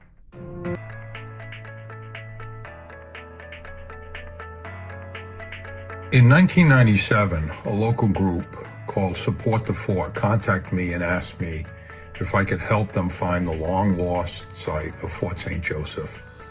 The fort, established by the French in the late 17th century as a religious, military, and economic center, had eluded amateur archaeologists for decades.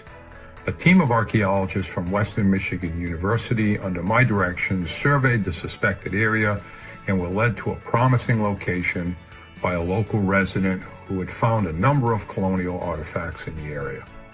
Subsequent work was conducted under the auspices of the Fort St. Joseph Archaeological Project, a partnership between WMU, the City of Niles, and community groups. Systematic excavations confirmed the site location and demonstrated the presence of undisturbed deposits that could provide insight into the fur trade, French and native interactions, and colonial life on the frontier of New France. The archaeological excavation at Fort St. Joseph offers many insights into the daily life of those living in the Western Great Lakes region. In addition to adornment and dress, foodways, religion, and trade, we've been able to learn a great deal about architecture in the area. Research from the excavation has yielded the projected layout of 4 buildings where fur traders and their families resided, and a workshop complex and living area for the resident blacksmith. As no detailed map of the fort is known to exist, each new discovery allows us to learn more about construction styles, designs, and functions of buildings at the site and the people who once lived there. We instead rely on the objects uncovered in historical documents to create a picture of the structures present and the people who inhabited them. Architecture styles across New France descend from the half-timbered houses built in northwest France. The styles were adapted across the region based on resource availability and environmental fluctuations. Over the past 25 years, excavations at the site have revealed a wealth of architectural evidence, including structural stones, iron hardware, window glass, and wooden posts. From these artifacts, we can understand the layout of these buildings and the methods used to construct them. For example, we learned that both poteau en terre, post in ground, and poteau sur sol, post on sill techniques, were used at Fort St. Joseph.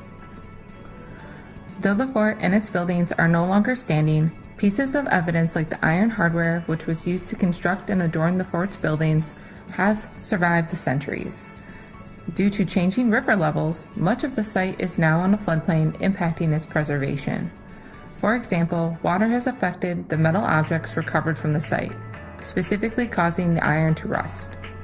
Conservation work was needed to stabilize several pieces of the iron hardware associated with the identified buildings so they can be further studied and preserved. The French Heritage Society grant program offered us an opportunity to fund this work. The grant allowed us to send pieces to Texas A&M University. The artifacts were x-rayed to examine their structural integrity, and a careful plan was created for their stabilization and treatment. It can be difficult to visualize how these items were used on structures which no longer exist. To provide context, we are creating a replica door that can stand alone or be placed on the ghost structure displayed at our annual open house event. Reproduction hardware will adorn the door. To protect the newly conserved artifacts, they will be kept in a portable case which can travel to various programs. We look forward to presenting our finished products at this year's Fort St. Joseph Archaeology Open House, held August 1st and 2nd at the site of the former French post. We thank the French Heritage Society for making this project possible and for all they do to preserve French heritage in America. Well, from the outset, the project has had strong community involvement, leading to public outreach in the form of summer camps for students, video productions, publications, lectures, and an annual open house to showcase our findings. The work has raised the visibility of French heritage in Niles and prompted Lisa Kahn to invite me to serve as the French Heritage Corridor's Michigan ambassador. My role is to make connections among French heritage sites in Michigan, from Niles to Detroit, and from Monroe to Michilimackinac. The Fort Project is a great example of the ways in which heritage can unite a community, lead to mutual benefits, spurred by archaeological endeavors, and provide opportunities for collaboration with other FHC partners such as the French-Canadian Heritage Society of Michigan, Alliance Française-Minneapolis, Rendezvous Detroit, and the Center for French Colonial Studies. The Fort Project, in turn, benefits from an affiliation with the FHC, which has supported the conservation of a number of architectural objects recovered from the fort. The FHC works to amplify local efforts to promote French heritage in Niles, the state of Michigan, and throughout the upper Midwest.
So I would like to start by saying I hope that the connections between the FHC and FHS are a little bit clearer now, that we, through FHC, and in the Midwest are hoping, again, that you let us know, is there a project that we can support? We want to help support.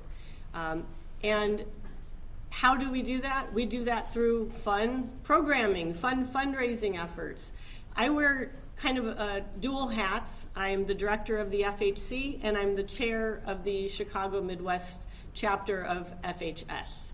So we're busy putting on all kinds of fun events, and we encourage you to support efforts like what we're doing in the FHC by becoming a member, by becoming active and enjoying some of our fun programming. I see a lot of faces out there who already do, and I'm really thankful. And many of you not only come to enjoy, but you roll up your sleeves and join in putting these things on. So I encourage you, if you have questions, there's Jennifer, there's Isabel, there's many of us here that are happy to answer questions about how FHS works and how we can work together with the FHC. I also want to talk about wearing two hats. Michael, will you please stand up? This is our Michigan ambassador of the FHC, who you saw on screen. And yes.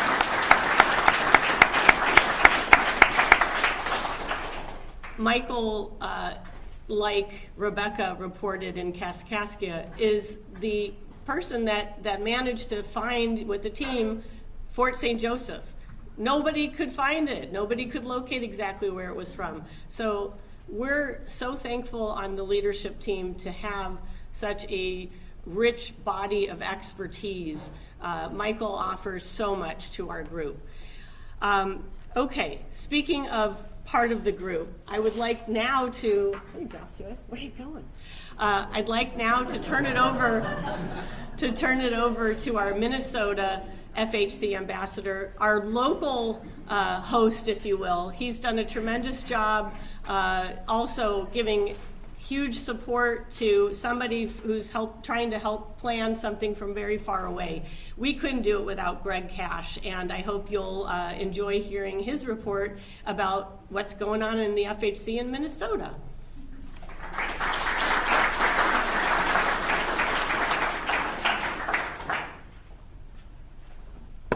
Thank you, Lisa. I'd like to personally thank all the members of the local conference organizing committee for all their hard work. I sent out the call and you answered, and for that I'll be eternally grateful. Also, un très grand merci to the Alliance Française for providing this venue. It's fitting that the French Heritage Corridor Conference is being held in Minneapolis this year, since the source of the Mississippi is in Minnesota at Itasca State Park, 3.5 hours north of here. The French first came here, maybe in conflict with what you heard earlier this morning, in 1659 in the form of my ancestor Médard de Gauzier and his brother-in-law Pierre Esprit Radisson, the first two documented non-Native Americans in what's now Minnesota. With them came the fur trade. And for nearly 200 years, French was the primary non-Native language spoken here. De Gauzier and Radisson established the Hudson's Bay Company in 1670 to conduct the fur trade in North America. La Compagnie Nord-Ouest, or the Northwest Company, their chief competitor, was founded in 1774 and established the headquarters at Grand Portage on Lake Superior. In addition, a large number of their 117 trading posts were in Minnesota. The Sibley Historic Site, which many of you will visit tomorrow, became the center of the fur trade in southern Minnesota and the regional headquarters for the American Fur Company in 1834. Jean-Baptiste Faribault and Hippolyte Dupuis, who also established their homes there, previously worked for La Compagnie Nord-Ouest before they worked for the American Fur Company. We will be celebrating La Fête de la Saint-Jean-Baptiste, or St. John the Baptist Feast, Quebec's National Day, there on June 27th. Many Minnesotans are unaware of this French and French-Canadian history, despite many French-named cities, towns, lakes, landmarks, streets, and as Senator Klobuchar said, even our motto, L'Étoile du Nord. The motto of Minneapolis, by the way, is En avant, or forward. The French generally kept to themselves, unlike the Anglophones who started arriving in the early 1800s, and the Scandinavians who did not begin coming in numbers until the 1850s. These groups have maintained a public visibility much higher. Nonetheless, the French and French Canadians were responsible for founding St. Paul, the state capital, as well as the community that eventually became Minneapolis and many other localities across the state. We're striving to change this lack of awareness through organizations such as the French Heritage Society and French Heritage Corridor, and more locally, the French American Heritage Foundation of Minnesota, or FAF. Like Lisa, I wear two hats. I'm the Minnesota ambassador for FHC and the president for FAF. These two organizations share a very similar mission to raise awareness of the rich French history and heritage in the region. FAF created an interactive map of many French heritage sites, which the FHC used as the model to do their own.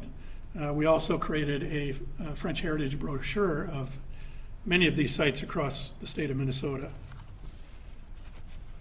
We also have a unique organization here in Minnesota called the Concordia Language Villages, who have two French programs. One is called Les Voyageurs. Both are designed to teach French to primarily school-age children. But the Voyageurs also teach about the fur trade, which played a very strong role in the region. And they paddle canoes, learn how to live in the woods, and travel every year to what we call the Parc National des Voyageurs, or Voyageurs National Park, on a grand voyage of normally 1 week. I'd like also to highlight the Little Canada Historical Society and Les Hivernants de la Rivière Saint-Pierre, who are also sponsoring this event. They share a similar role as we do to continue to promote the French history of the region. The representatives from these other groups, all of whom are sponsoring, will also say a few words about their respective organizations. I'd like to introduce, I like to call him Marc Labine, because that's the Quebecois way, but Marc Labine, previous president of the organization and current treasurer, to share a little bit about the French American Heritage Foundation of Minnesota.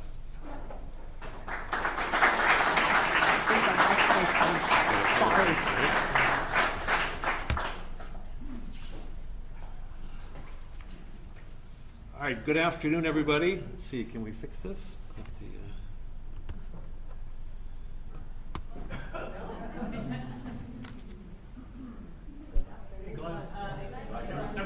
All right, good afternoon, everybody. My name is Marc Labine, or Labine. I pronounce it both ways.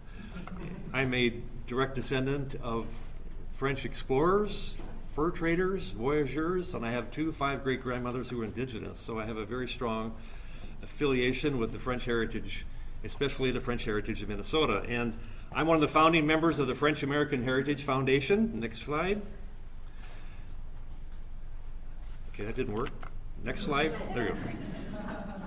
And as Greg pointed out and some other speakers, they spoke French here. They spoke French for 200 years before Minnesota became a state. This kind of shows the map of where the French had their influence in North America. Next slide. And as was pointed out, Minnesota has a strong French accent. These are a list of all the names of place names in Minnesota. And this is not all of them, but there's a lot of places in Minnesota that have a French name. And you wonder why? Because, well, the French were here for quite a while. Next slide. So 13 years ago, we formed an organization called the French American Heritage Foundation of Minnesota. Our vision is to preserve, advance, and celebrate French American heritage and culture. And our mission is to foster a greater understanding of the rich history and heritage of French-speaking people who helped form what is now Minnesota. Next slide. These are our board of directors. We currently have 21 directors on our board. Next slide. And what do we do? Well, we do a few things. Next slide. First of all, one of the things we do is we write books. We decided that the best way for us to educate and provide information to people in Minnesota is to write books about our French heritage. And here's the first book we wrote, titled They Spoke French. This is a collaborative effort by a number of us. And it has kind of all this very interesting information about the French connection in Minnesota. Next slide.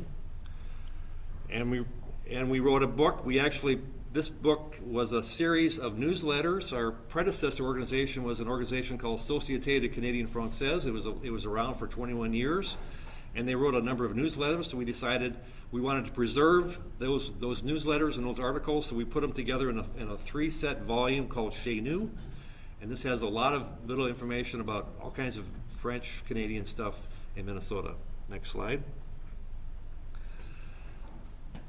We also wrote a book called In the Beginning There Was a Chapel, because as Greg said, the French Canadians were the one who built the first chapel of St. Paul, and basically the beginning of St. Paul, where in the early days of St. Paul, they spoke French. It was pretty much a French-speaking community.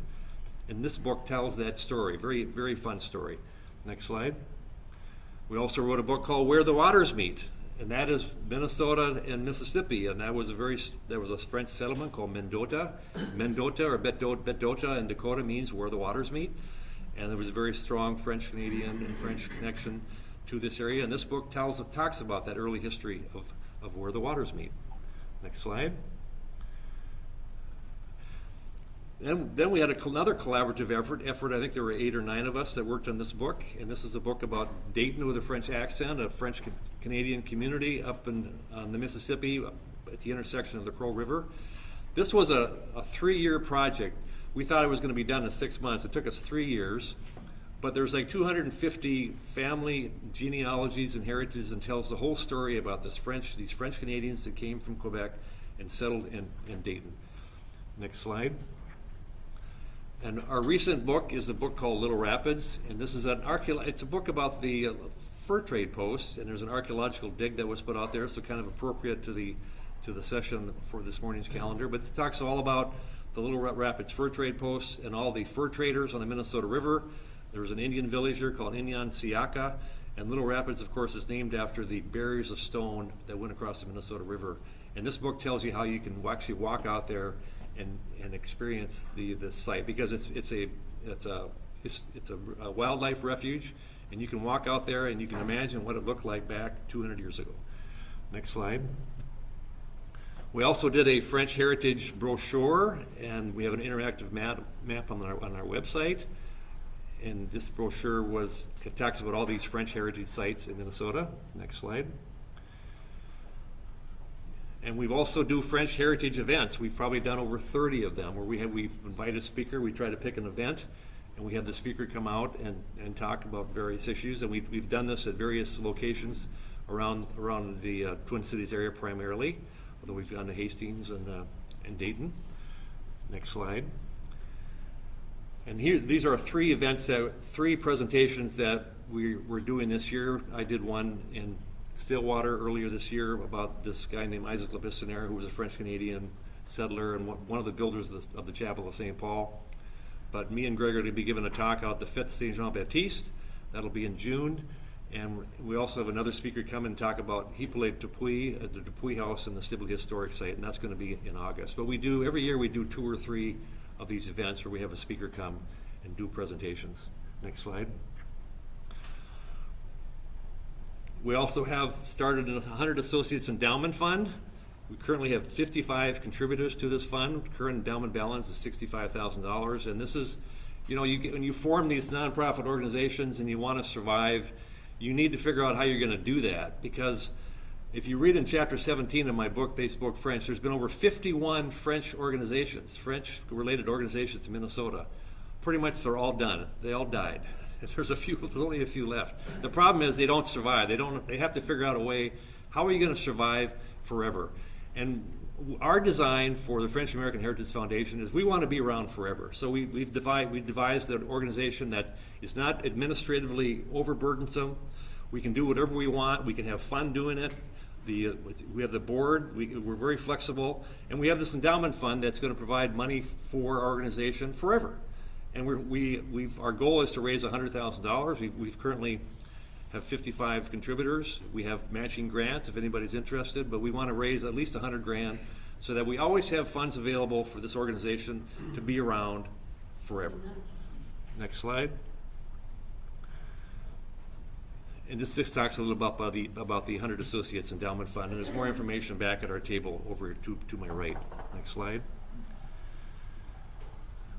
This is currently our list of 100 associates. Next slide. I could do this faster if I could push it myself. We've given away grants 4 years. We've given away grants 22, 23, 24, 25, and we have $2,256 available to grant this year. And we're accepting, I think, applications, Michelle, for any ideas that have to do with French heritage. So we're going to be giving out grants every year to try to support the French heritage in Minnesota. Next slide. And we also sell T-shirts. We sell all our publications are for sale back there. It's a way for us to raise money. Next slide. And we write articles on our website. Next slide. These are some of the examples of some of the articles that have we've published and are currently available on our website. Is that right, Jenny? They're all available, right? No? Next slide. And we have a website, and thanks to our executive director, Jenny Hamilton, she's completely redone it, and we've got a whole kind of a revitalized our website. We have a lot of information on there. We have a lot of historical information. We have a lot of genealogy information. We have books on family history regarding French Canadians. There's a lot of information on our website, and we're going to keep this up and keep this going as part of our mission. Next slide. And I believe la fin. That's all I have, and that talks a little bit about our organization. Thank you.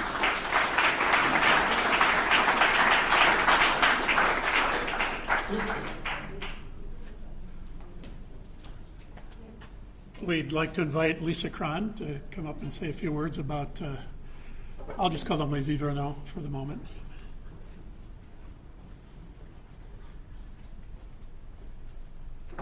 Bonjour, mes amis. It's a great pleasure to be here. I am with La Compagnie, and I very much like the logo of the French Heritage Corridor. Our organization is a club. It is a bunch of people who like to put on funny clothes and paddle canoes. We were organized about 50 years ago in the wake of the bicentennial, when people were really made aware of history and realizing, well, it goes back a lot farther than that, than just 200 years. A number of state historic sites here in Minnesota were known back in the 70s for first-person history, Fort Snelling among them.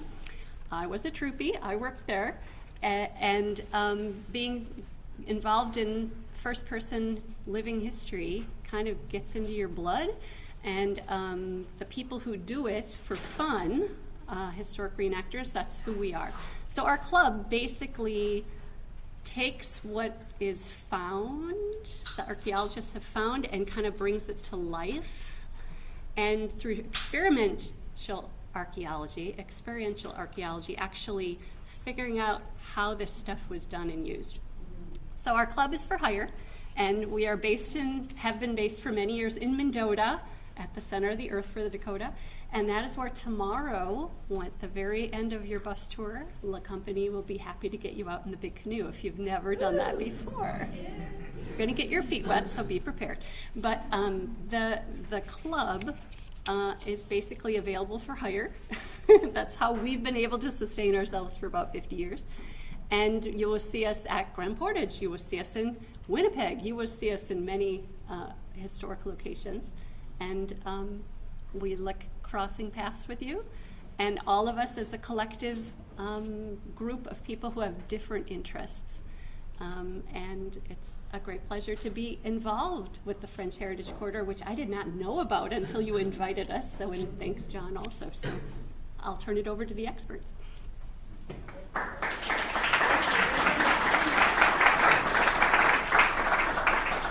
And last but certainly not least, John Tremblay from the Little Canada Historical Society. Don't look surprised.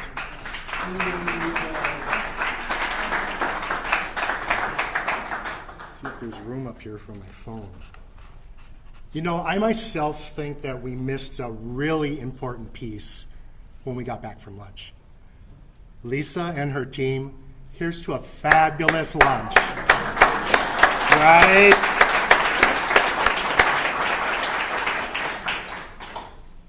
So, if you know any Twin Cityans, You know that we often speak of this side of the river and that side of the river. Little Canada, Minnesota is on that side of the river. We're up in the northeast corner of the metro. What else can I tell you about Little Canada? I want to put in a plug for history centers. We're a history center, but not just the Little Canada History Center, history centers everywhere. It's important. It's important to be a part of your local history center and to give to your history center. And the example that I'll use is simply this. Right now, the Little Canada Historical Society is in the process of assisting many Minnesotans who are suddenly interested in genealogy. You do the math there.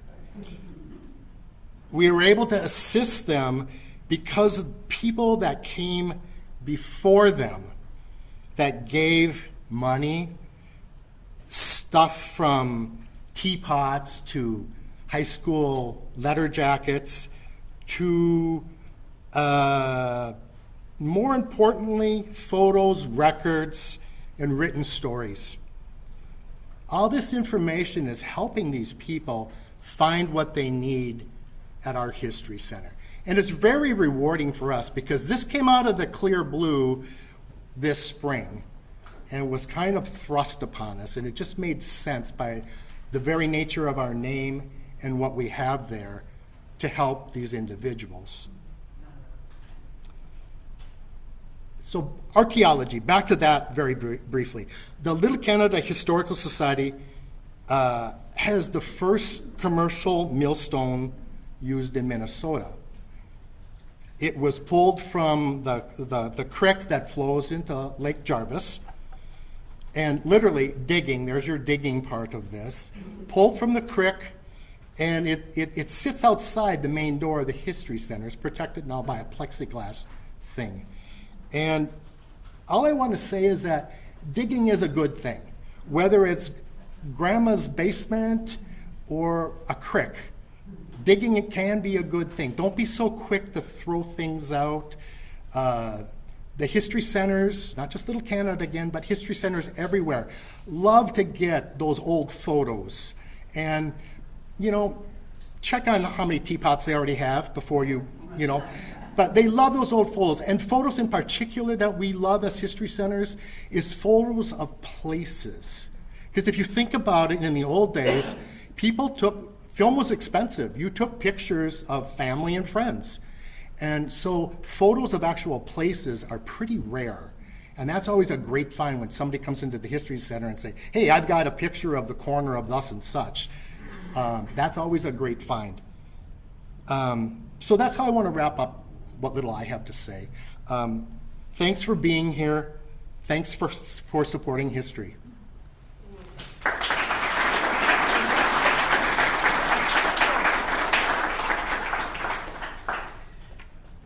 Merci to all of our local sponsors and sharing a little bit about, sharing a little bit about your organization, what makes you tick, what are your challenges, what are your needs.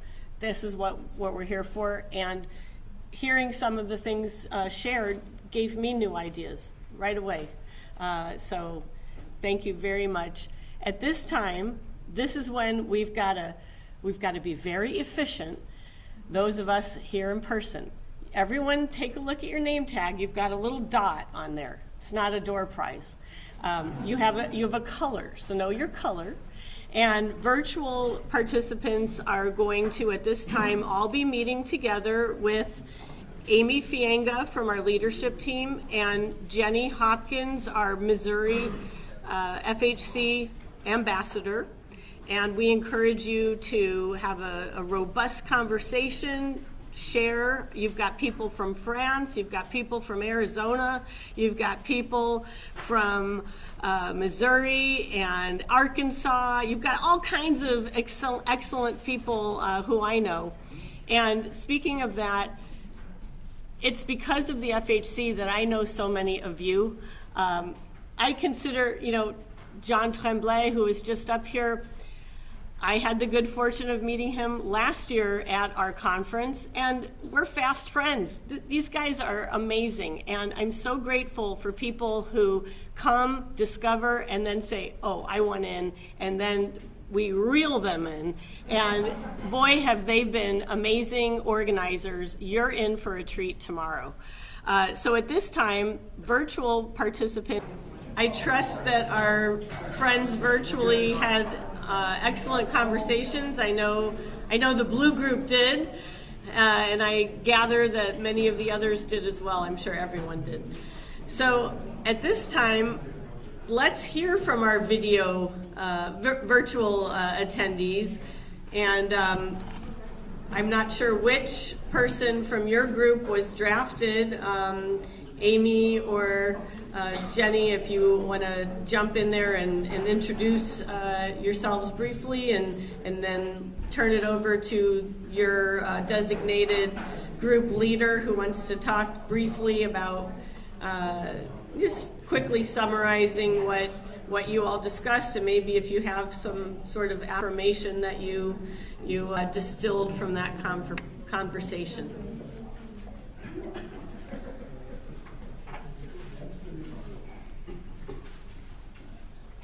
Hi, I'm Jenny Hopkins. I am the Missouri ambassador for... Just a second, Jenny, we can't hear you here. We must need to do something on our end.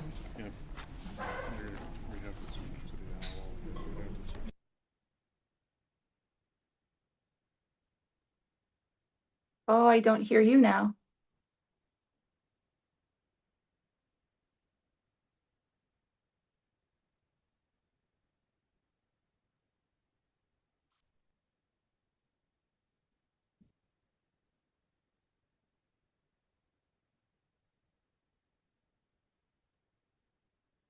I don't hear you, Lisa.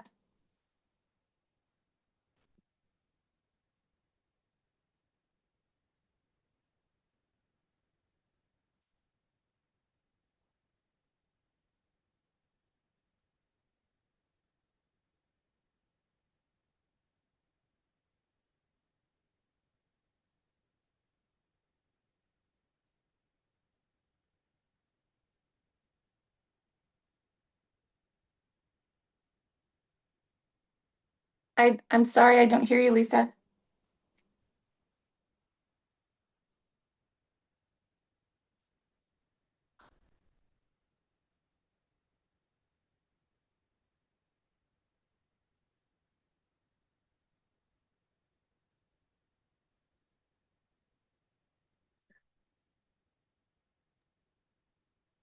To our Zoom folks, they're working on it.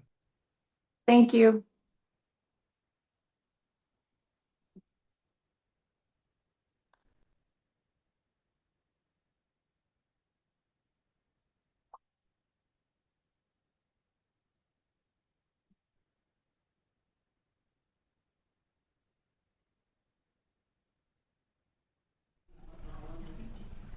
Jenny, can you hear now? Yes, thank you.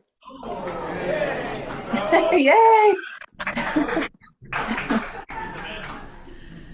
Okay. Yeah, so thanks, Lisa. So I'm Jenny Hopkins. I'm the Missouri ambassador for FHC. We had a very interesting group chat, and we talked about various areas. We had the group from the rendezvous at the Hunter's Moon. We had Arkansas was represented. We had someone from Minneapolis. So we heard from a variety of areas, and of course, Amy from France. We also had Alexandra Saint-Yves from Quebec here. So the group consensus is that it reiterating the importance of the French Native American, but also Canadian American relationships, and especially in the, of course, political climate. But it's important to have those stories. Also, being able to reach out to one another, being able to see, you never know where that road is going to lead, what common threads you're going to find with someone. that was the consensus from the group, as well as the Daughters of the American Revolution were involved. They had a lot of great information. They are interested in supporting FHC, and they also have some grants available. So there was a lot of good information shared that we'll be adding to the website. Fantastic. Thanks for that report. And it's great, again, to see so many familiar faces. And I'm glad, Jenny, that you and your, I'm sorry, I forget your name. I didn't quite catch it, but I know you're doing some excellent research in old mines, right? Yes. Alexandra. Yeah, Alexandra. And will you just take 2 minutes, tell us a tiny bit about your experience with the old mines community and what you're working on? So I'm on my third year of PhD at Laval University in at Knowledge and Heritage, and I've been to old mines. It's my third time now, but I've worked on old mines for many years. For my master's degree, I worked on tales that were collected in the 1930s in the community by a Canadian researcher. And now I'm currently working on, I'm studying the social use of heritage in the community in different contexts, like events organized by the community or in private life. So that's what I'm doing right now. And I'm here with Jenny. Lisa, just like you, she's interested in the motivations behind the connections. Well, we look forward to knowing more about your research, what your findings are, and what kinds of advice and directions your work will lead to. We hope that this is just the beginning of your relationship with everyone in the French Heritage Corridor, especially old mines. Thanks. Yep, merci. Merci. Okay, so we're going to turn it over to the person appointed to represent the Orange Group.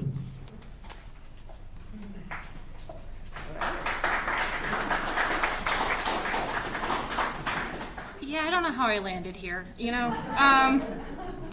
No, so we had kind of like, after all of the discussion, we decided that like the group declaration of our entire conversation was making the old names come alive. And in all of the communities we live in, there are streets that say LaSalle, Hennepin, and things like that. And people walk it every day and they don't realize that those names hold meaning, and they hold meaning to French heritage. And so how do we bridge that gap? And so one of the main topics of conversation was connecting with the youth. And this is from elementary aged kids to college students. And we had varying definitions of what describes youth, because I brought in the elementary kids. Let's just put it that way. And it's expanding outreach to people who may not be aware, and bringing this French heritage alive, youth programs, bringing it into the curriculum, connecting with teachers. Teachers are the path through education, and so giving teachers resources in ways that they can bring it into their curriculum is really important. And at the end of the year, every year, most schools do field days. The teaching's done for the year. They're just trying to find ways to keep the kids entertained. And a lot of these could be avenues for introducing maybe a mini archaeology, program where they could be an archaeologist for a day, things like that. And connecting to French heritage and bridging that gap, because kids don't have an understanding of 300 years ago to 2 weeks ago, right?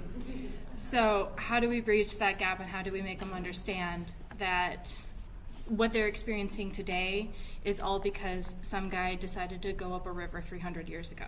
So, thanks.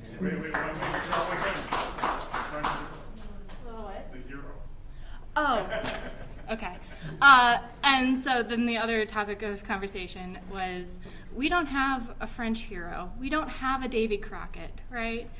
And so how do we give kids that French folk hero? And we had different avenues, and one of them is there is a line of children's books called Who Is, insert the name, right? Or Who Was, insert that name. And you could do it on a little mini-series on French explorers. And so then that way they have a way to connect not who discovered, because obviously there was already native people living in those areas, but who brought the French influence to that area, right? And connecting it to the past that way. Baby Crockett's ancestor was French. Okay, we have a French here.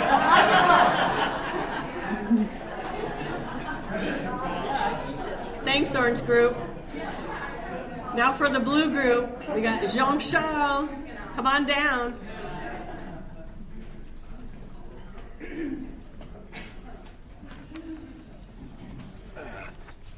So somehow I ended up also being charged with presenting our group's thing, because probably I was the one who was least good at hiding around the table. What our group came up with after many discussions on we went around various tourism ideas and also genealogy. But so our general statement, first of all, was to focus on general public awareness. And by that I mean public awareness of French heritage beyond what can be qualified as a gang of history nerds, present company mostly implied. So this could be done through, first of all, through social media. And we were talking about some potential documentaries and suggesting YouTube channels, either creating or partnering with existing ones. We mentioned stuff like recipes, so I'd suggested a couple of historical recipes channels that we could partner with, and then people said that there's also some nerd who does histories of hats on YouTube, and he could help out. We also talked about we talked about seeing if partnering with politicians to form French heritage political caucuses in the legislatures, linking cities that may not have anything other in common than French heritage, but that would give them a unified voice and help maybe give us a voice. And then for the tourism part, identify this is all starting points. We aimed big, and then we scaled it down to something we can start with. And hopefully we can reach the big goals eventually.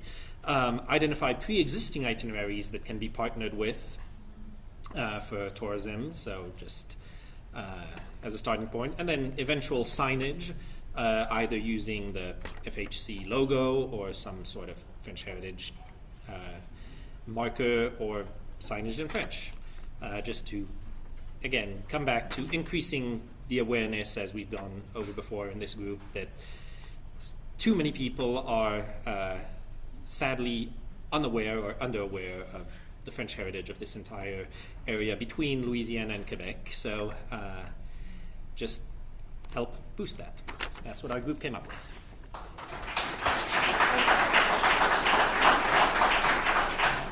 Merci, Jean-Charles. Who is our turquoise representative? Here she comes. Okay, great.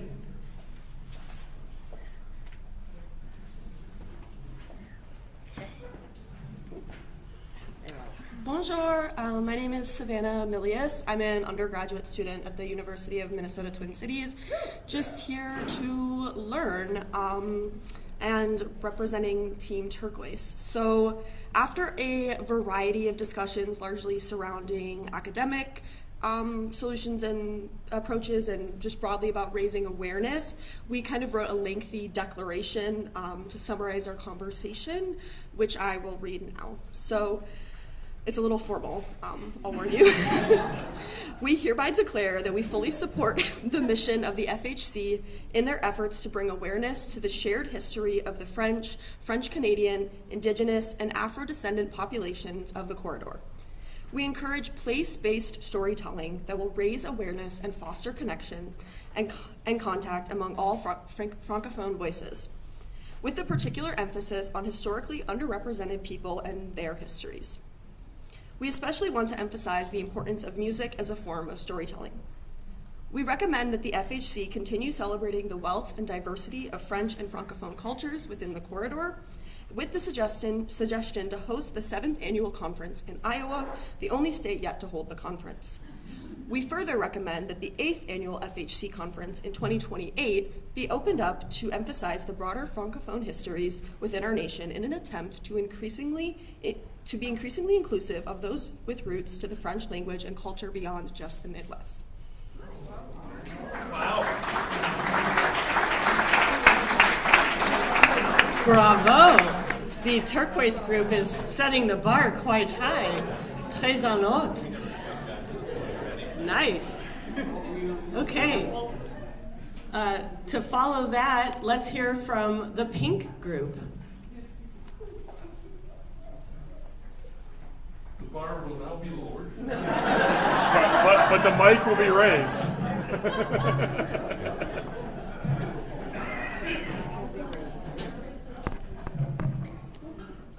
We had some great things to say about the way this has been organized and the way it's been organized in the past. We think it's good that you choose the fil rouge to have in this year the archaeology, because we can't do too much. It would go on forever. You need just something to stimulate people. And I think we all think that worked out well. We had some ideas, and we were sharing ideas about, again, outreach into school communities and using some of the existing pedagogical modules that exist, and also being able to do remote Zooms. We've had experience doing that between places around Canada, US, and with France. Getting kids together needs to be focused, but you got to find the common thread between them. And we figured for doing it, if you go through the History channel and use the history word, as much as we're all history buffs, or we wouldn't be here, sadly that word turns off many, many people. And so rather than do that, come across through the language channel to start with. Unfortunately, fewer and fewer kids are taking French, but it's low-hanging fruit to start with, and then you can start talking about and explain indigenous cultures, which will get them hooked, and say, oh, by the way, yeah, you know, the Chippewa were doing this, the Odawa were doing that, and then, gee, the French came along, and as a way to explain, oh, they were here, they were here, they were here. It's a way to sort of get them to bite into the hook of history without using the H word. All right? But we also really like the tourism promotion aspect. We've got experience with this, and we need to do more. Well, I'm from Michigan. We're Detroit people, but they're doing this on the Windsor side of the border. We want to do the same thing and on the Detroit side of the border. And we think that that one of the best ways, there was a group based at Quebec City 10 years ago, which was Le Réseau des Villes Francophones et Francophiles. And it didn't pan out, it sort of fell apart, but it was cities that were willing to plug in, didn't cost anything. It was being hosted by the mayor of the city of Quebec, so that francophile tourists could say, oh yeah, there's a place called Grand Rapids, Michigan, and it has etc., and a hosting sort of place, so that if you were looking for tourist information, that this is a real untapped source for us. And I think our statement is, yeah, the website is great, it's underused, needs to be promoted, and it is a great tool. Even just opening up the website and have kids look at it and say, oh, look, there's 7 states there. Why are there 7 states there? Really? So, but on the other hand, the point was brought up, a lot of teachers are getting a little spooked by using too much internet these days, want to work with paper, but we didn't get that far, okay? That's all.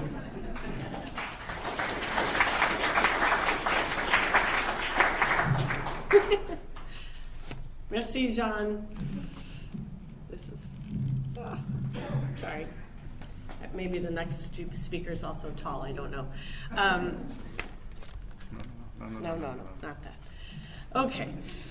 Next, green. Yes, who is our green representative? I wasn't good at delegating. Okay. Couple minutes. You say 20 minutes?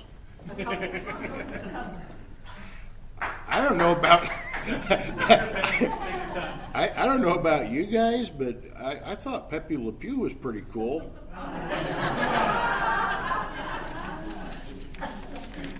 Anyway, we had a really great conversation, really interesting group that was comprised of the director for Rendezvous de Trois, several independent historians and authors, a performer and student of historic Matisse and French colonial dance,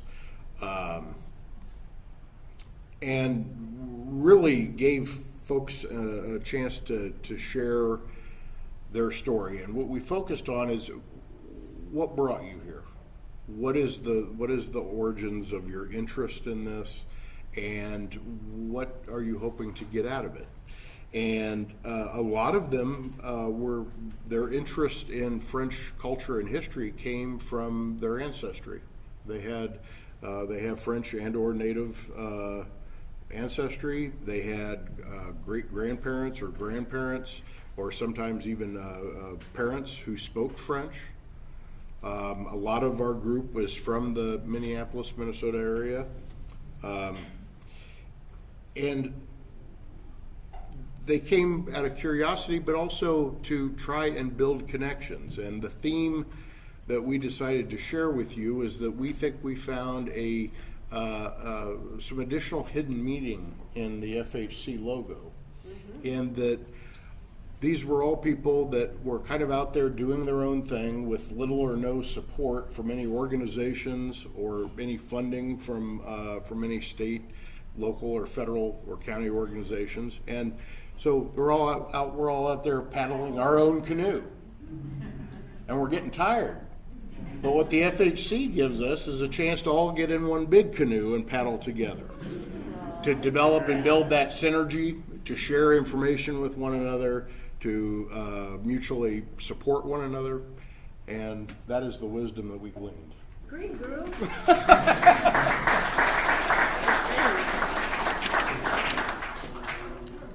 Nice job, green group. Red group. Ah, okay. Comes Greg. Well, like Colby, I don't think I was a very good facilitator because here I am reporting on a group. We had an excellent discussion as well. We covered a lot of areas, talked about how to involve Indigenous peoples in the organization, trying to reach youth, talked a little bit about getting access to archives. Like, for example, in Minnesota, we had L'Echo de l'Ouest, a French language newspaper that was published from 1883 to 1929, aimed at French Canadian people living here. We need to get access to things like that. One of the things I really enjoyed talking about was sort of looking at the corridor and the connection to the Mississippi and its many tributaries as a metaphor. Connections to history, cultural awareness, long and diverse. The water changes, riddled with adversity. Some parts of it are afraid of the water, so we need to invite them in. And so our declaration, if you can call it that, is all about connecting Indigenous peoples, the various distinct nodes of La Francophonie along the Mississippi and its tributaries, and finding ways to bring in younger people. Thank you.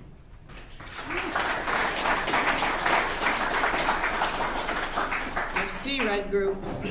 We have the purple group. Do we have a delegate? We have the La Tête, Charles. Okay. Thank you very much. Well, we had, I was particularly interested in knowing more about Le Petit Canada because the settlement in Bourbonnais, where we live, is a settlement originally from French Canadian from villages around Montreal. So the experience of Le Petit Canada was very interesting. There's some similarities, some differences. Essentially, immigration from Canada at the time is all for the same reason. After the revolt of Papineau, the economic crisis, how it developed is different, is more dispersed, and maybe the numbers are not the same. In the same vein, we talked about the special relationship between Native American and French people, and of course differences, and the fact that you have a form of new culture developed, typical of the experience. And because we had among our group the delegate from Quebec, was particularly interesting to see the differences. I think what maybe from an education point of view is to put the project on the fact that the French did not come as an invader, so to speak, as those awful colonial people, but this is not. Colonization was a horrible word. In this case, may be or may not be, but the French definitely didn't come as an invaders in the same sense, and respected the people they met, and and intermarry and allies with them. So this is perhaps a message which needs to be reinforced. That we have a lot of division nowadays, and we should maybe try to build more bridges and less walls. Okay.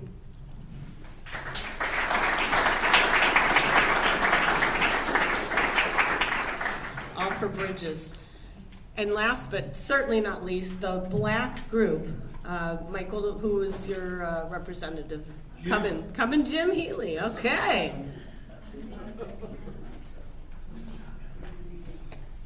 So three things we really appreciate about French Heritage Corridor Organization. First is we love being with people that we don't bore when we talk about this stuff. My wife's her way. It's not an accident she's not here today, okay? But it's important, encouragement, and exciting. It's a big plus for me and for a lot of us. Another thing is the knowledge base. I mean, there's so much to learn. Two things. What we never knew and what we thought we knew, okay? Because history is written by the victors, and since 1763, that hasn't been the French. And that story has not been told, and there's so much to tell. The third thing is the website. I haven't mastered my phone, my car, or my computer, and I haven't mastered the website, but you could live on that thing. You really could. There's so much there. That could be a course in itself. So we're thought nothing that any of us do should not happen without talking about the website. And the QR code should be prominent right here, right there. Maybe there's some creative ways to have you can make some real kicky QR codes. Like somebody said, put the edgy back in education. Okay? Somebody said that. But anyway, that QR code should be prominent across the board, maybe even on that thing. Okay. So those are the three that we really appreciate. The three challenges, like everybody else, education, okay? The language classes going down, no doubt about it, in high schools and colleges for various reasons. School-related things, again, that edgy back in education, video games, graphic novels, our archaeologists, the focus this year is archaeology. Kids love artifacts in the schoolroom. They love seeing that stuff. And perhaps that's an area we could enter through. The second thing is public history, and that is how do we break out of this group of people that love this stuff and know about it? What are the ways to break out in new channels in what they call public history? And we do a lot of those things that I think are very powerful. Reenactments, food, music, theater, but the one area that perhaps could be focused on more is Native American speakers. I mean, the French and the Native, as Charles just said, the story of the Native American interactions with the French is untold, really, and distinctive. And maybe after we run out of states, we start reservations, and we need to, we are hosted by one of these organizations. Just across the Missouri border is the Peoria Tribe of Indians of Oklahoma, who were prominent in a lot of this, but we have lots of reservations in the Midwest, so maybe that's a specific area that we could focus on with speakers. Okay? Finally, the third of the things we'd love to see is a combination of tourism and preservation. At first that sounds like opposites, but we've learned that done correctly, that's how preservation happens. By appropriate tourism, enlightened tourism that funds these places and encourages that. So they don't have to oppose each other, although in the past they might have. Okay? But that's the only way this preservation stuff happens.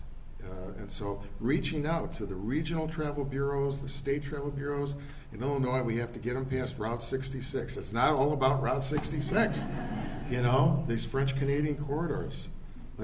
How can we work with all the travel bureaus so that, and for other reasons, also, this preservation can be funded. Thank you.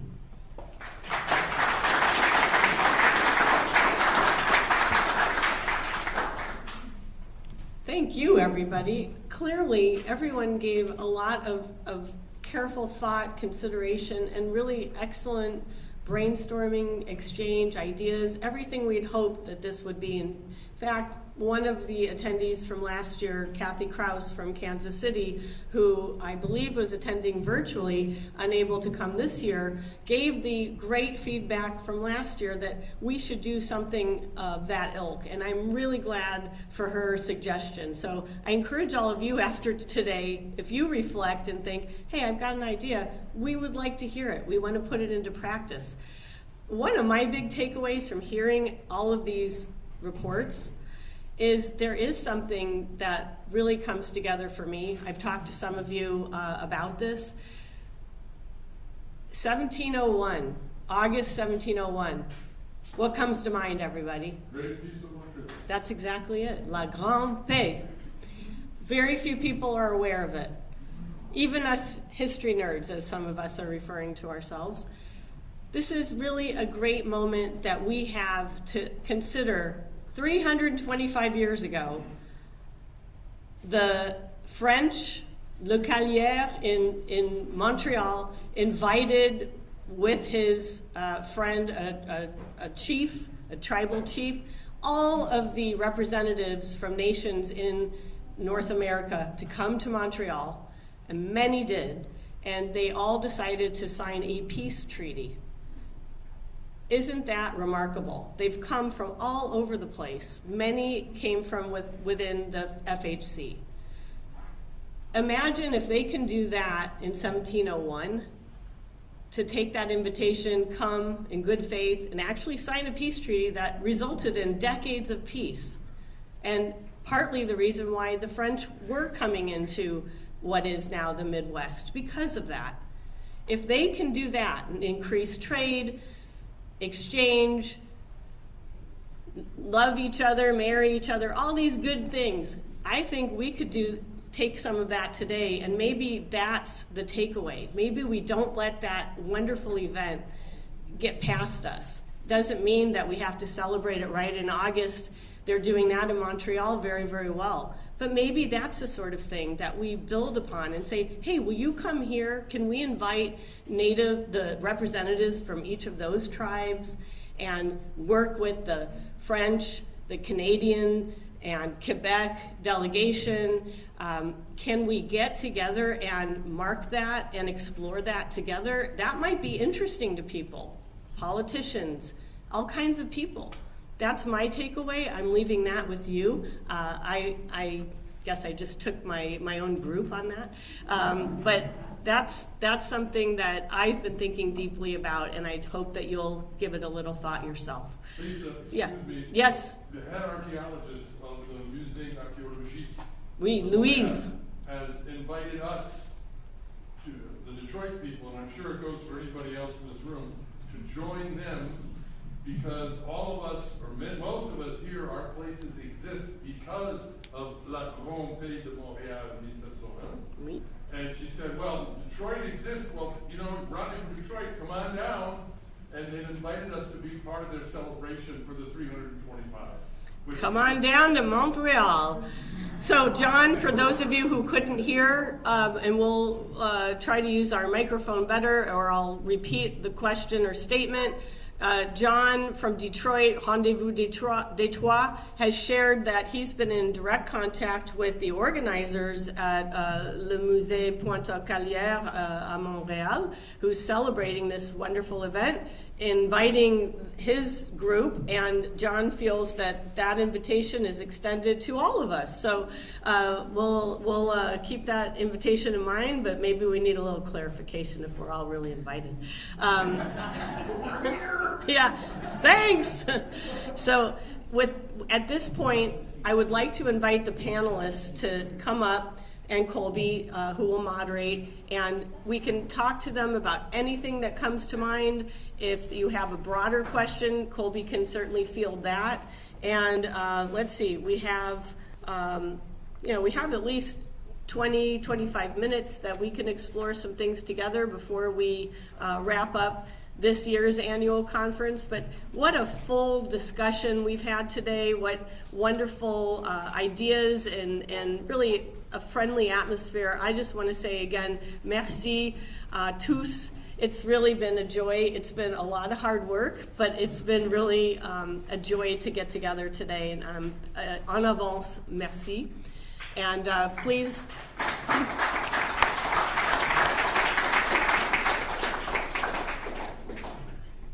And now we should take this. Okay. Real quick, I'm going to apologize to those on Zoom. We're using an owl for the panel, and the video may not be wonderful, so apologies in advance. Everybody, grab a seat.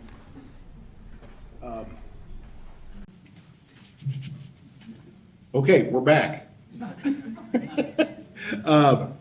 I guess before we do have some previously entertained topics that we can bring up, but before we do that, does anybody have a specific question or comment based on any of the presentations from this morning? All right, good thing we. Oh wait, we're good.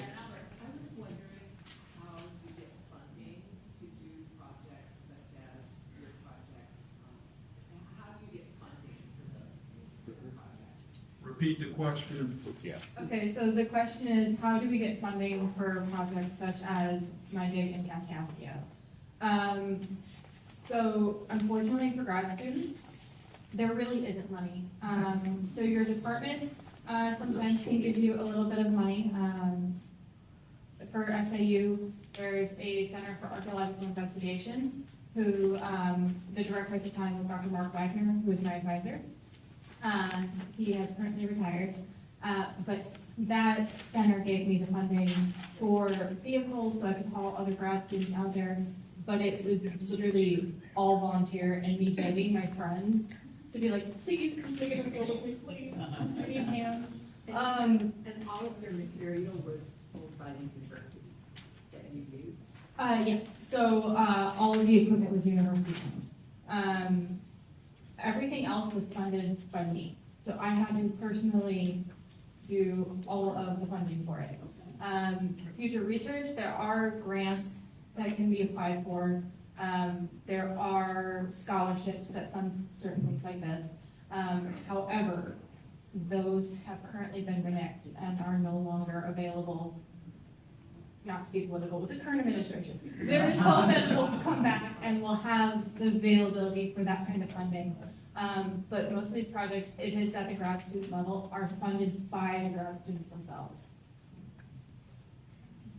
Rebecca, I'm going to ask you, one of our topics that we had discussed ahead of time is, could you maybe share a little bit with the audience about your struggles and challenges in terms of grad school and the waning support for archaeology in the academic community? Sure. To put my tragic story down to everybody else. So I attended Southern Illinois University for my undergrad in anthropology, in which I graduated in 2023. My senior year, so in that 2023 realm, I already started taking graduate courses and had started my research on Kaskaskia. The overlays that I showed everybody earlier, I created those overlays my senior year to then go into the further research that I did for graduate school. And because of this, I decided to continue my education at SIU and apply for the graduate program in anthropology. I was accepted into it, but at that time there was restructuring that was happening, and they decided that there wasn't enough interest in anthropology that they were going to cancel the program. And they canceled it after I was already accepted.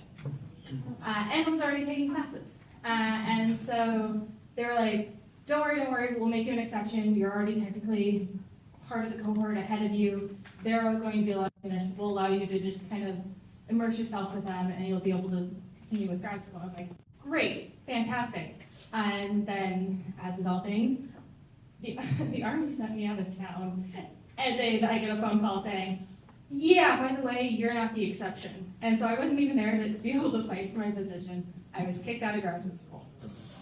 Yeah. After it was too late for me to apply to literally anywhere else in the country. And so with that, the history department took pity on me, and the history department took me in. And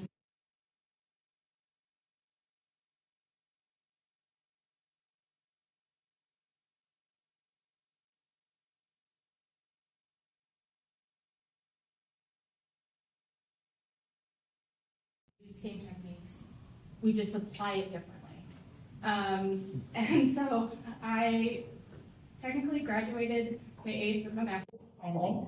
However, it's an uphill battle still. It's the degree is still not in hand because paperwork.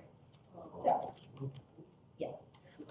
And my story is not unique. It's happening to students all over the country in schools where they finish their undergrad and they want to go on to graduate school, and schools are pulling their graduate programs because they don't believe that there is enough interest.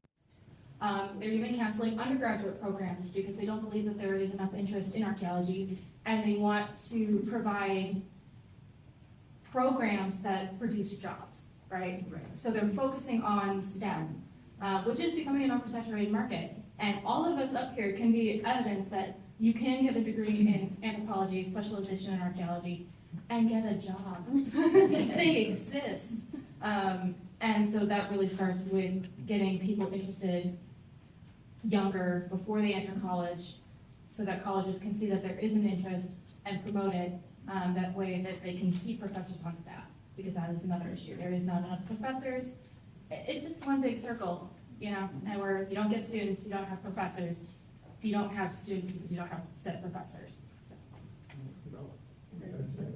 Yeah. And can I just hold the mic as close to your mouth as possible when you speak?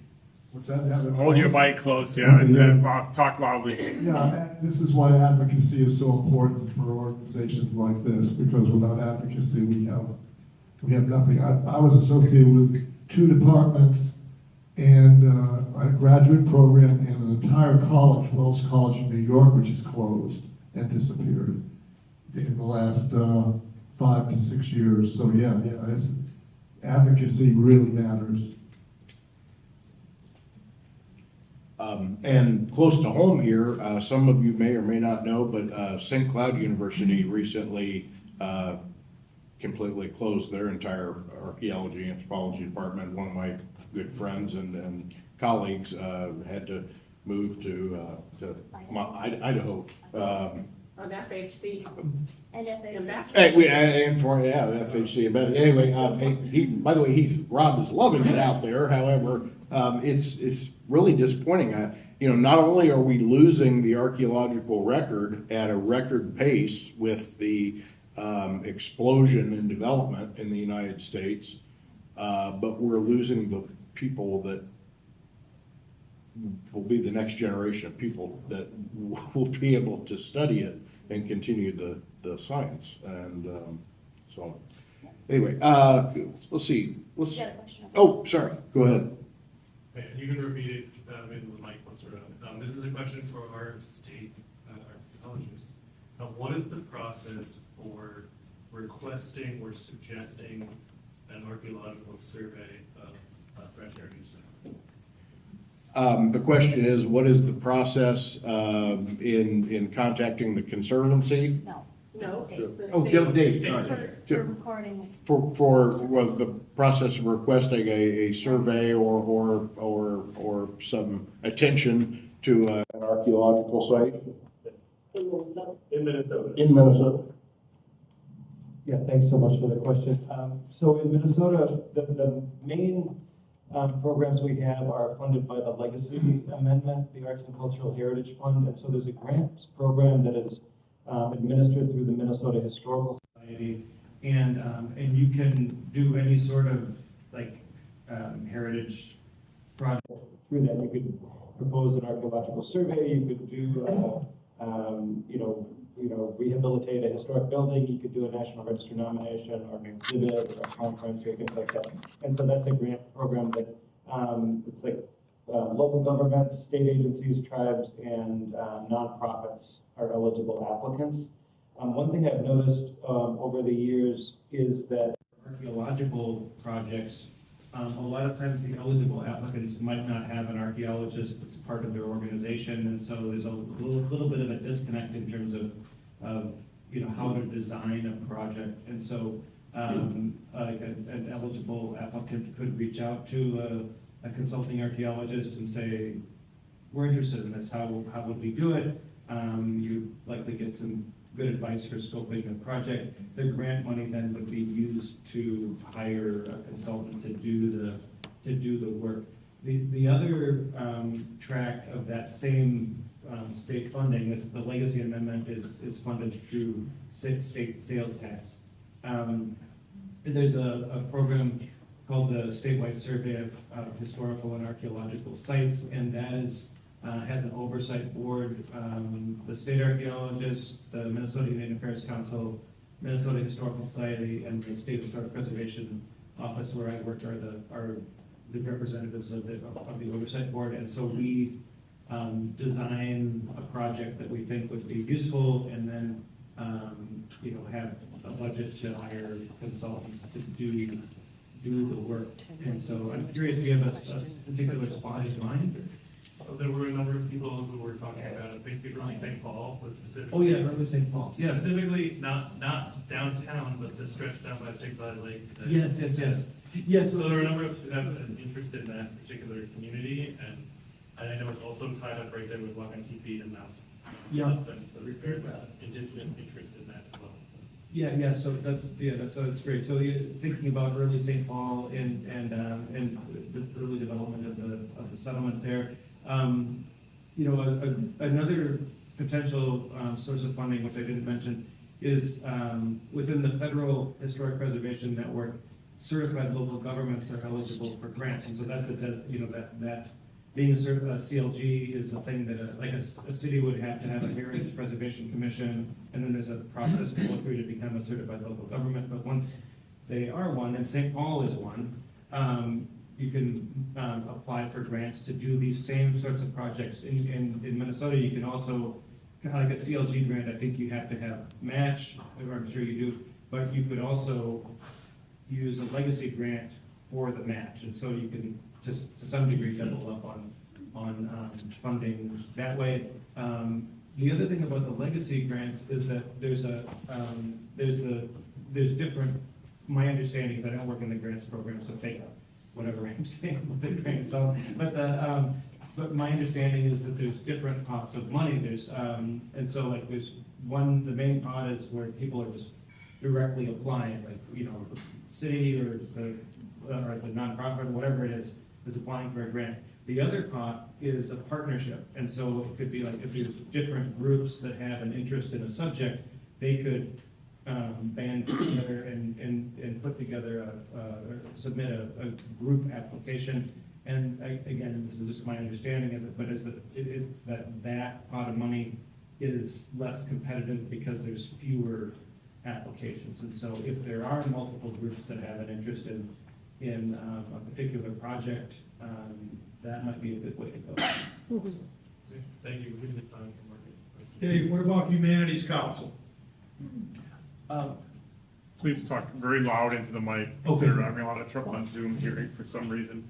Gotcha, thank you. Yeah, the question was, what about the Humanities Council? And this is going to be an anticlimactic answer because I don't know. We have a question online Lisa's going to field for us. So we have a question from Cheryl Levasseur. Says, my question for the group. The corridor has the architectural integrity at Sainte-Geneviève, the manuscript record at Kaskaskia, the trade documentation at Arkansas Post, which is in Arkansas, the indigenous collaborative work, but no serial UNESCO nomination has been attempted for French colonial Mississippi Valley sites. Has the corridor considered serial UNESCO recognition as a strategic priority? It was mentioned earlier today earlier this afternoon when Isabelle de la Roulière from FHS actually mentioned that UNESCO would be a challenge that she gives to us, that would be something to look into.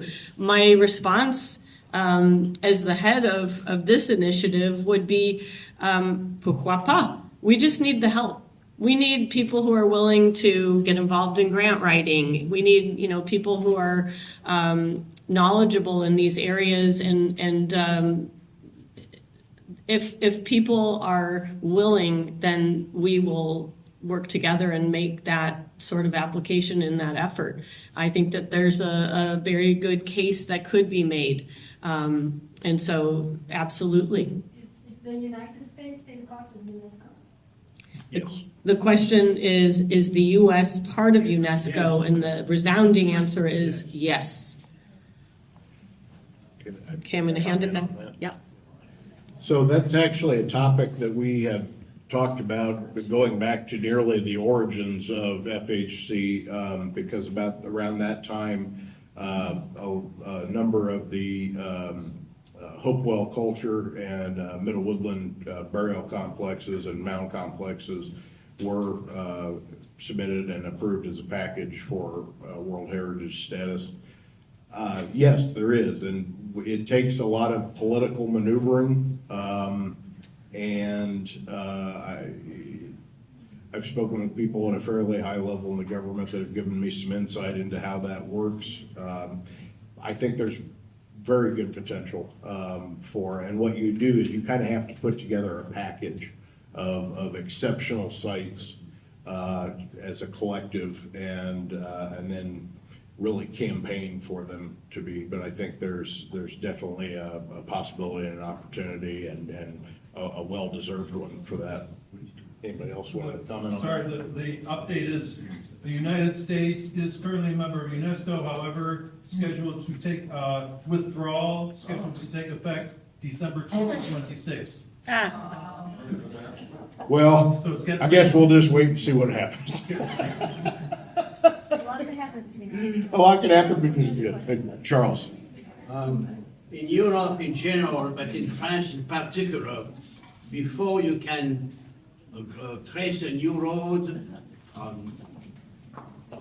in Europe in general, but in France in particular, before you can build a new road, major construction, you must have an archaeological survey. Does such a thing, animal, exist in this country? Yeah, I'm going to comment and then I'm going to hand it down for Minnesota. So archaeological protection laws, there's two phases to that. One of them is federal under CFR 106, the Archaeological Resource Protection Act. If it involves federal land or federal funds, then the federal archaeological protection laws have to be followed.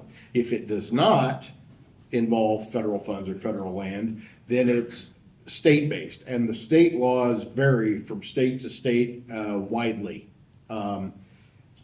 Some states have very robust laws, others have very weak laws, and you really just, it depends on the state.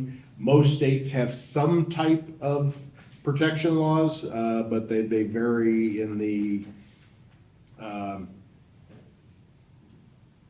Yeah, and the degree of execution and how willing they are. A lot of states are hungry for development, and they don't want to spend another $500,000 or $1 million on doing archaeology on a project that they're already struggling to fund. So it sometimes can be diverted, but it'd be interesting if you have some comment about what the state of Minnesota's archaeological state laws, protection laws are. Yeah, absolutely. Yeah, so both the federal laws and in Minnesota, some of the state laws are really consultation laws where the responsibility is on the government agency that's doing the thing, like building the road. And so in the federal process, they're under that law, the agency is required to do this analysis to figure out effects on historic properties. That might entail doing archaeological surveys, it might entail doing architectural surveys or other types of surveys. It involves consultation with like the state agencies, the public, American Indian tribes. And so those types of consultations can go lots of different directions. So there's a lot of projects that are very simple and there's really no issues.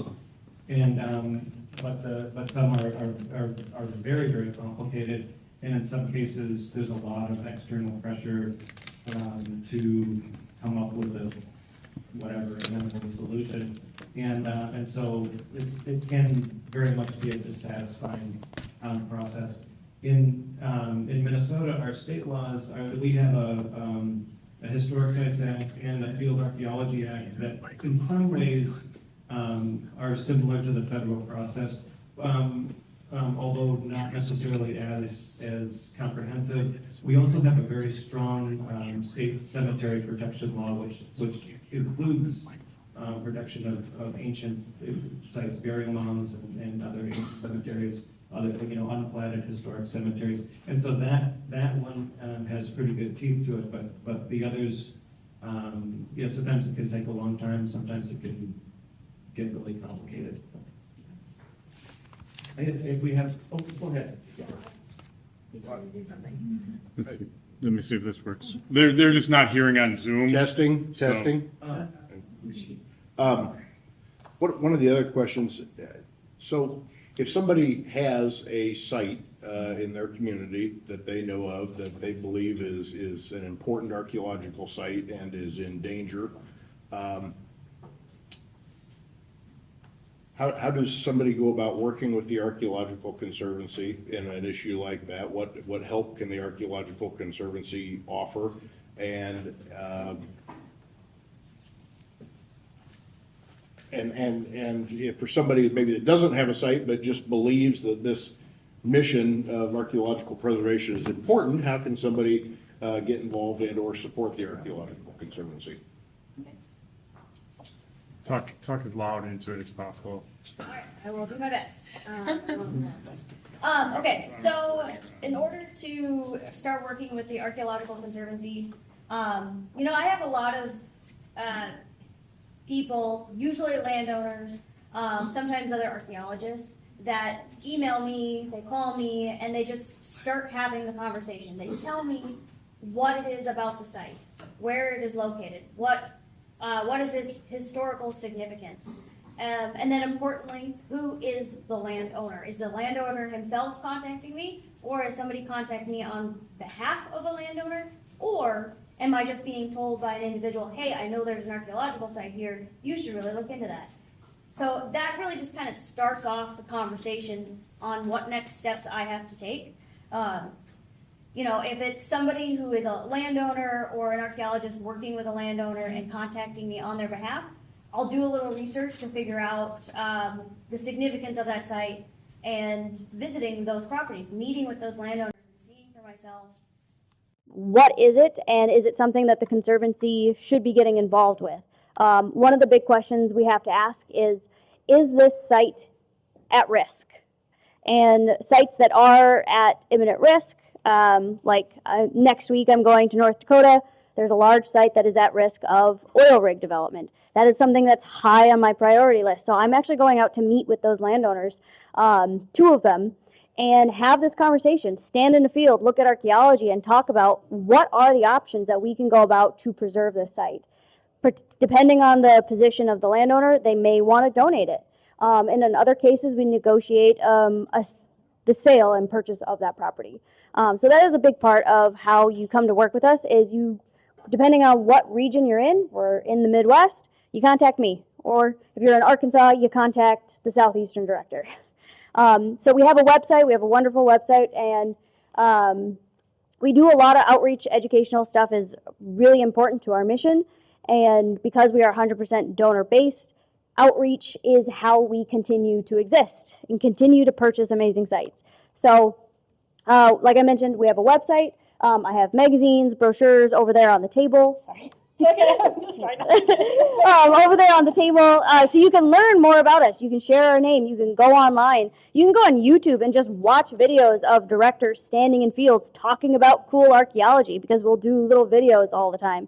And then we have a really amazing tour program. So we'll take, every year we have probably a half a dozen or more tours that we lead all around the country, and then we do international tours. And so this is a really great way for people to just become aware of who we are and what kind of work we're doing and getting involved from there.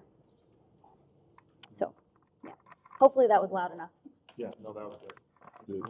This is working. Okay, good, good. Any other questions from the audience? Yes, sir. If we want to hook young people, we need edgy TikTok 3-minute videos. Okay? My question, in this room, do we have enough collective knowledge and information about the mixed marriages, the seduction of the French men of the Native American women? That's a 3-minute TikTok video that you put the keywords French lover, Midwest.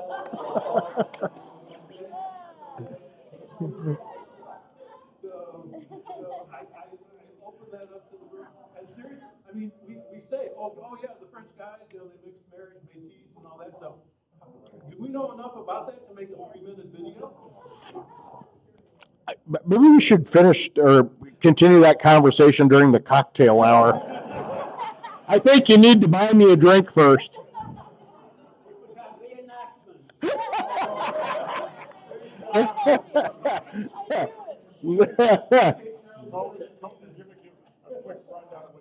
Yeah. Okay. The question was, could we attract a younger, racier audience with tales of the love interest between the French and the native people? Maybe. Well, we'll just kind of we're tailing down here. I just want to kind of thank again the panelists for contributing to this. Archaeology, as you probably have learned, is facing a lot of struggles. It's hard enough to get people to raise funds, and the little bit of public money there is available for historic preservation when you have a beautiful mansion that's decaying. It's really hard to do it when you just show them an empty field and you say, you wouldn't believe how cool this is underneath the ground. It makes fundraising very hard, but it's not impossible. I did it with the help of the Archaeological Conservancy and a number of other state funding opportunities and private donations. And it can be done, but it is, I believe, like I said earlier, it's an overlooked but incredibly important aspect to the French heritage of North America, because 99% of it is only under the ground. And if we really want to finish being able to tell the story of the French in North America and the French and the native people in North America, we're going to have to turn to archaeology to write the rest of the story. So, yes. Is it long? Okay, well, sorry. clip, Misty. Yeah, I'm not on the panel, but I feel compelled to say something, and it has to do with everything we're talking about up here. You know, universities closing anthropology departments. It's been my experience. I'm in private consulting. I hire archaeologists when I can find them. One of the problems is the archaeologists who are the archaeologists are the ones doing sexy archaeology. They're doing work in Israel or Ukraine or somewhere else, not here. And the students come to me and want work, and they can't do what I need. They cannot identify a chirp flake, and I can't hire them if they can't do that, or I have to train them. So somebody else is getting paid, some other professor is getting paid without training them in what they need so that they can go out and do the kind of work that needs to be done. And it's like, well, Misty, you're just a capitalist. Oh, no, I'm not. I'm trying to do the work that Section 106 of the National Historic Preservation Act of 1966 says we do when there's federal nexus, federal money, federal land, federal oversight. And that is all quite on the line right now. I think that was mentioned earlier today. This time next year, if I'm still working or working very much, I'll be surprised. But in the meantime, I'm having trouble finding students because they want to go do sexy archaeology. Everybody here, you're interested in what I'm interested in. What we have here in North America is worthy. The French, the indigenous, all of it. The African American. So if we can make it so that not every professor that gets hired is doing work overseas, and that's important stuff too. But we've got to have people training our students so that they can go out and help preserve these sites. Because I see myself as kind of on the front line of all this. That if I don't do my job right, and if I don't have people who work with me who do it right, those sites are never even recognized and they're destroyed. And I know that does happen because I talk to the people in our state historic preservation office in Michigan, and they talk about how people will come in, sometimes from other regions, and they'll do a huge survey, many, many, many acres, and never find a site. I do a small survey, and I almost always find a site. So we have a training problem right now with students, and a lot of it's because a lot of it's closing. So, you know, we'll see. We'll see what happens, right? What Misty says is very true, but I'm going to close this out by saying that, you know, Michael Nasani with the Fort St. Joseph project has established something, there you are, that helps to fill that need and has done an amazing job with public outreach in trying to show the public, because if the public doesn't see a value in it, it's never going to get funded by the government.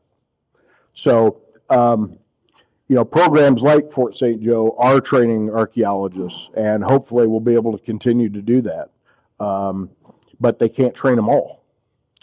The one last thing I'm going to say is that something I should have said when I gave our group report is that one of the other conversations that we had is that the FHC may very well present a much needed platform for a coalition or a union, so to speak, for us to be able to encourage our various local, state, and federal governments, you know, to pay attention to some of these things, to be a small lobbying event with our, as we continue to build connections within the political and government community. You know, we may have an opportunity where we need to reach out to some folks and say, hey, we need somebody in the federal government to pay attention to this, because it's not, you know, we've got however many people that believe that this is important and it's something that's an issue that needs to some help. So there's Seal. One last comment. I was saying, piggybacking on Misty's comment, it's kind of an America first sort of conversation with archaeology in a way, like we've heard it through the table. Well, and you know, when in opportunities, for example, in 1976, when the American Bicentennial occurred, there was a huge uptick in historic reenacting, in attention to history, historic preservation, archaeology, and things like that, that lasted for many decades. And you know, it would be great if we could get a little momentum based on the 250th to help revitalize and re-energize the public's attention and belief that this stuff is important. So, because it's a lot bigger than us. People don't want to spend money to do things like this, but I mean, if we don't do it, it's going to be lost forever, and they're going to be cursing us for generations to come for not having the wisdom and the discipline to care for and preserve these things, and to make sure that we study them. So anyway, thank you all so very much. I think Lisa's going to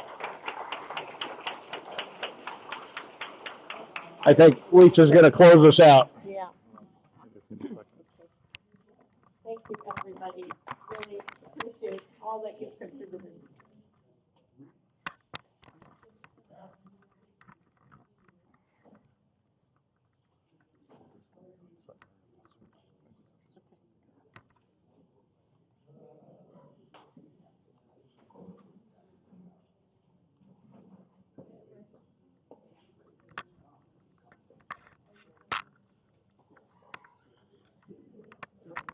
Into this or the mic?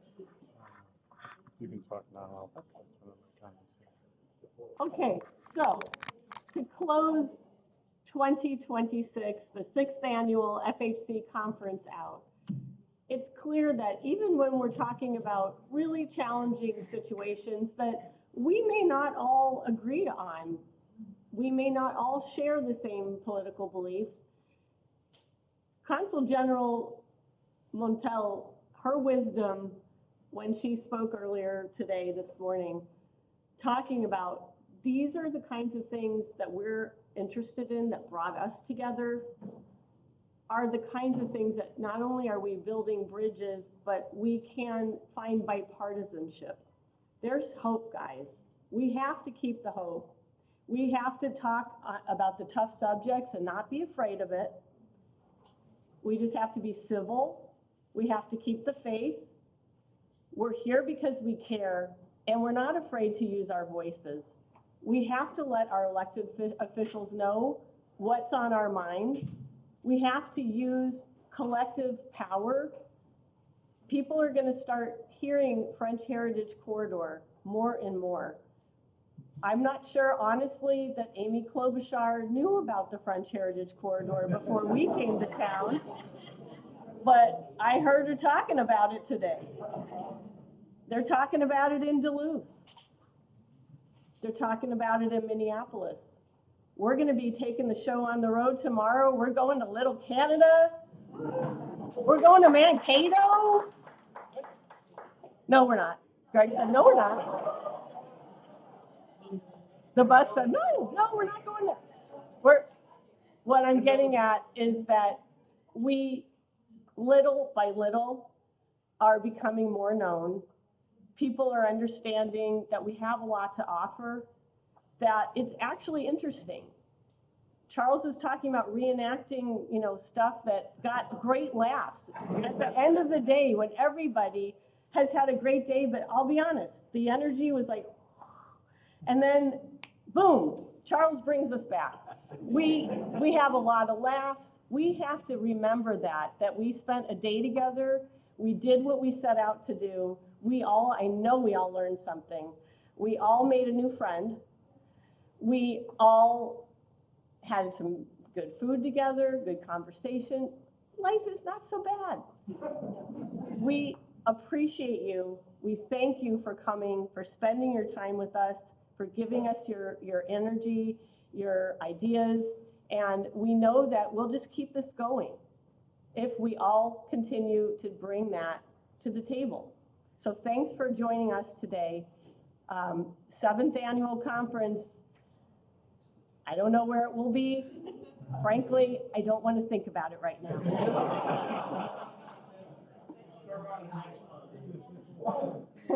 But you'll be hearing from us, and we encourage you to please reach out with ideas with suggestions, want to get involved more, you want to make a request, anything. We are here. Your ambassadors from each of your state, they welcome it.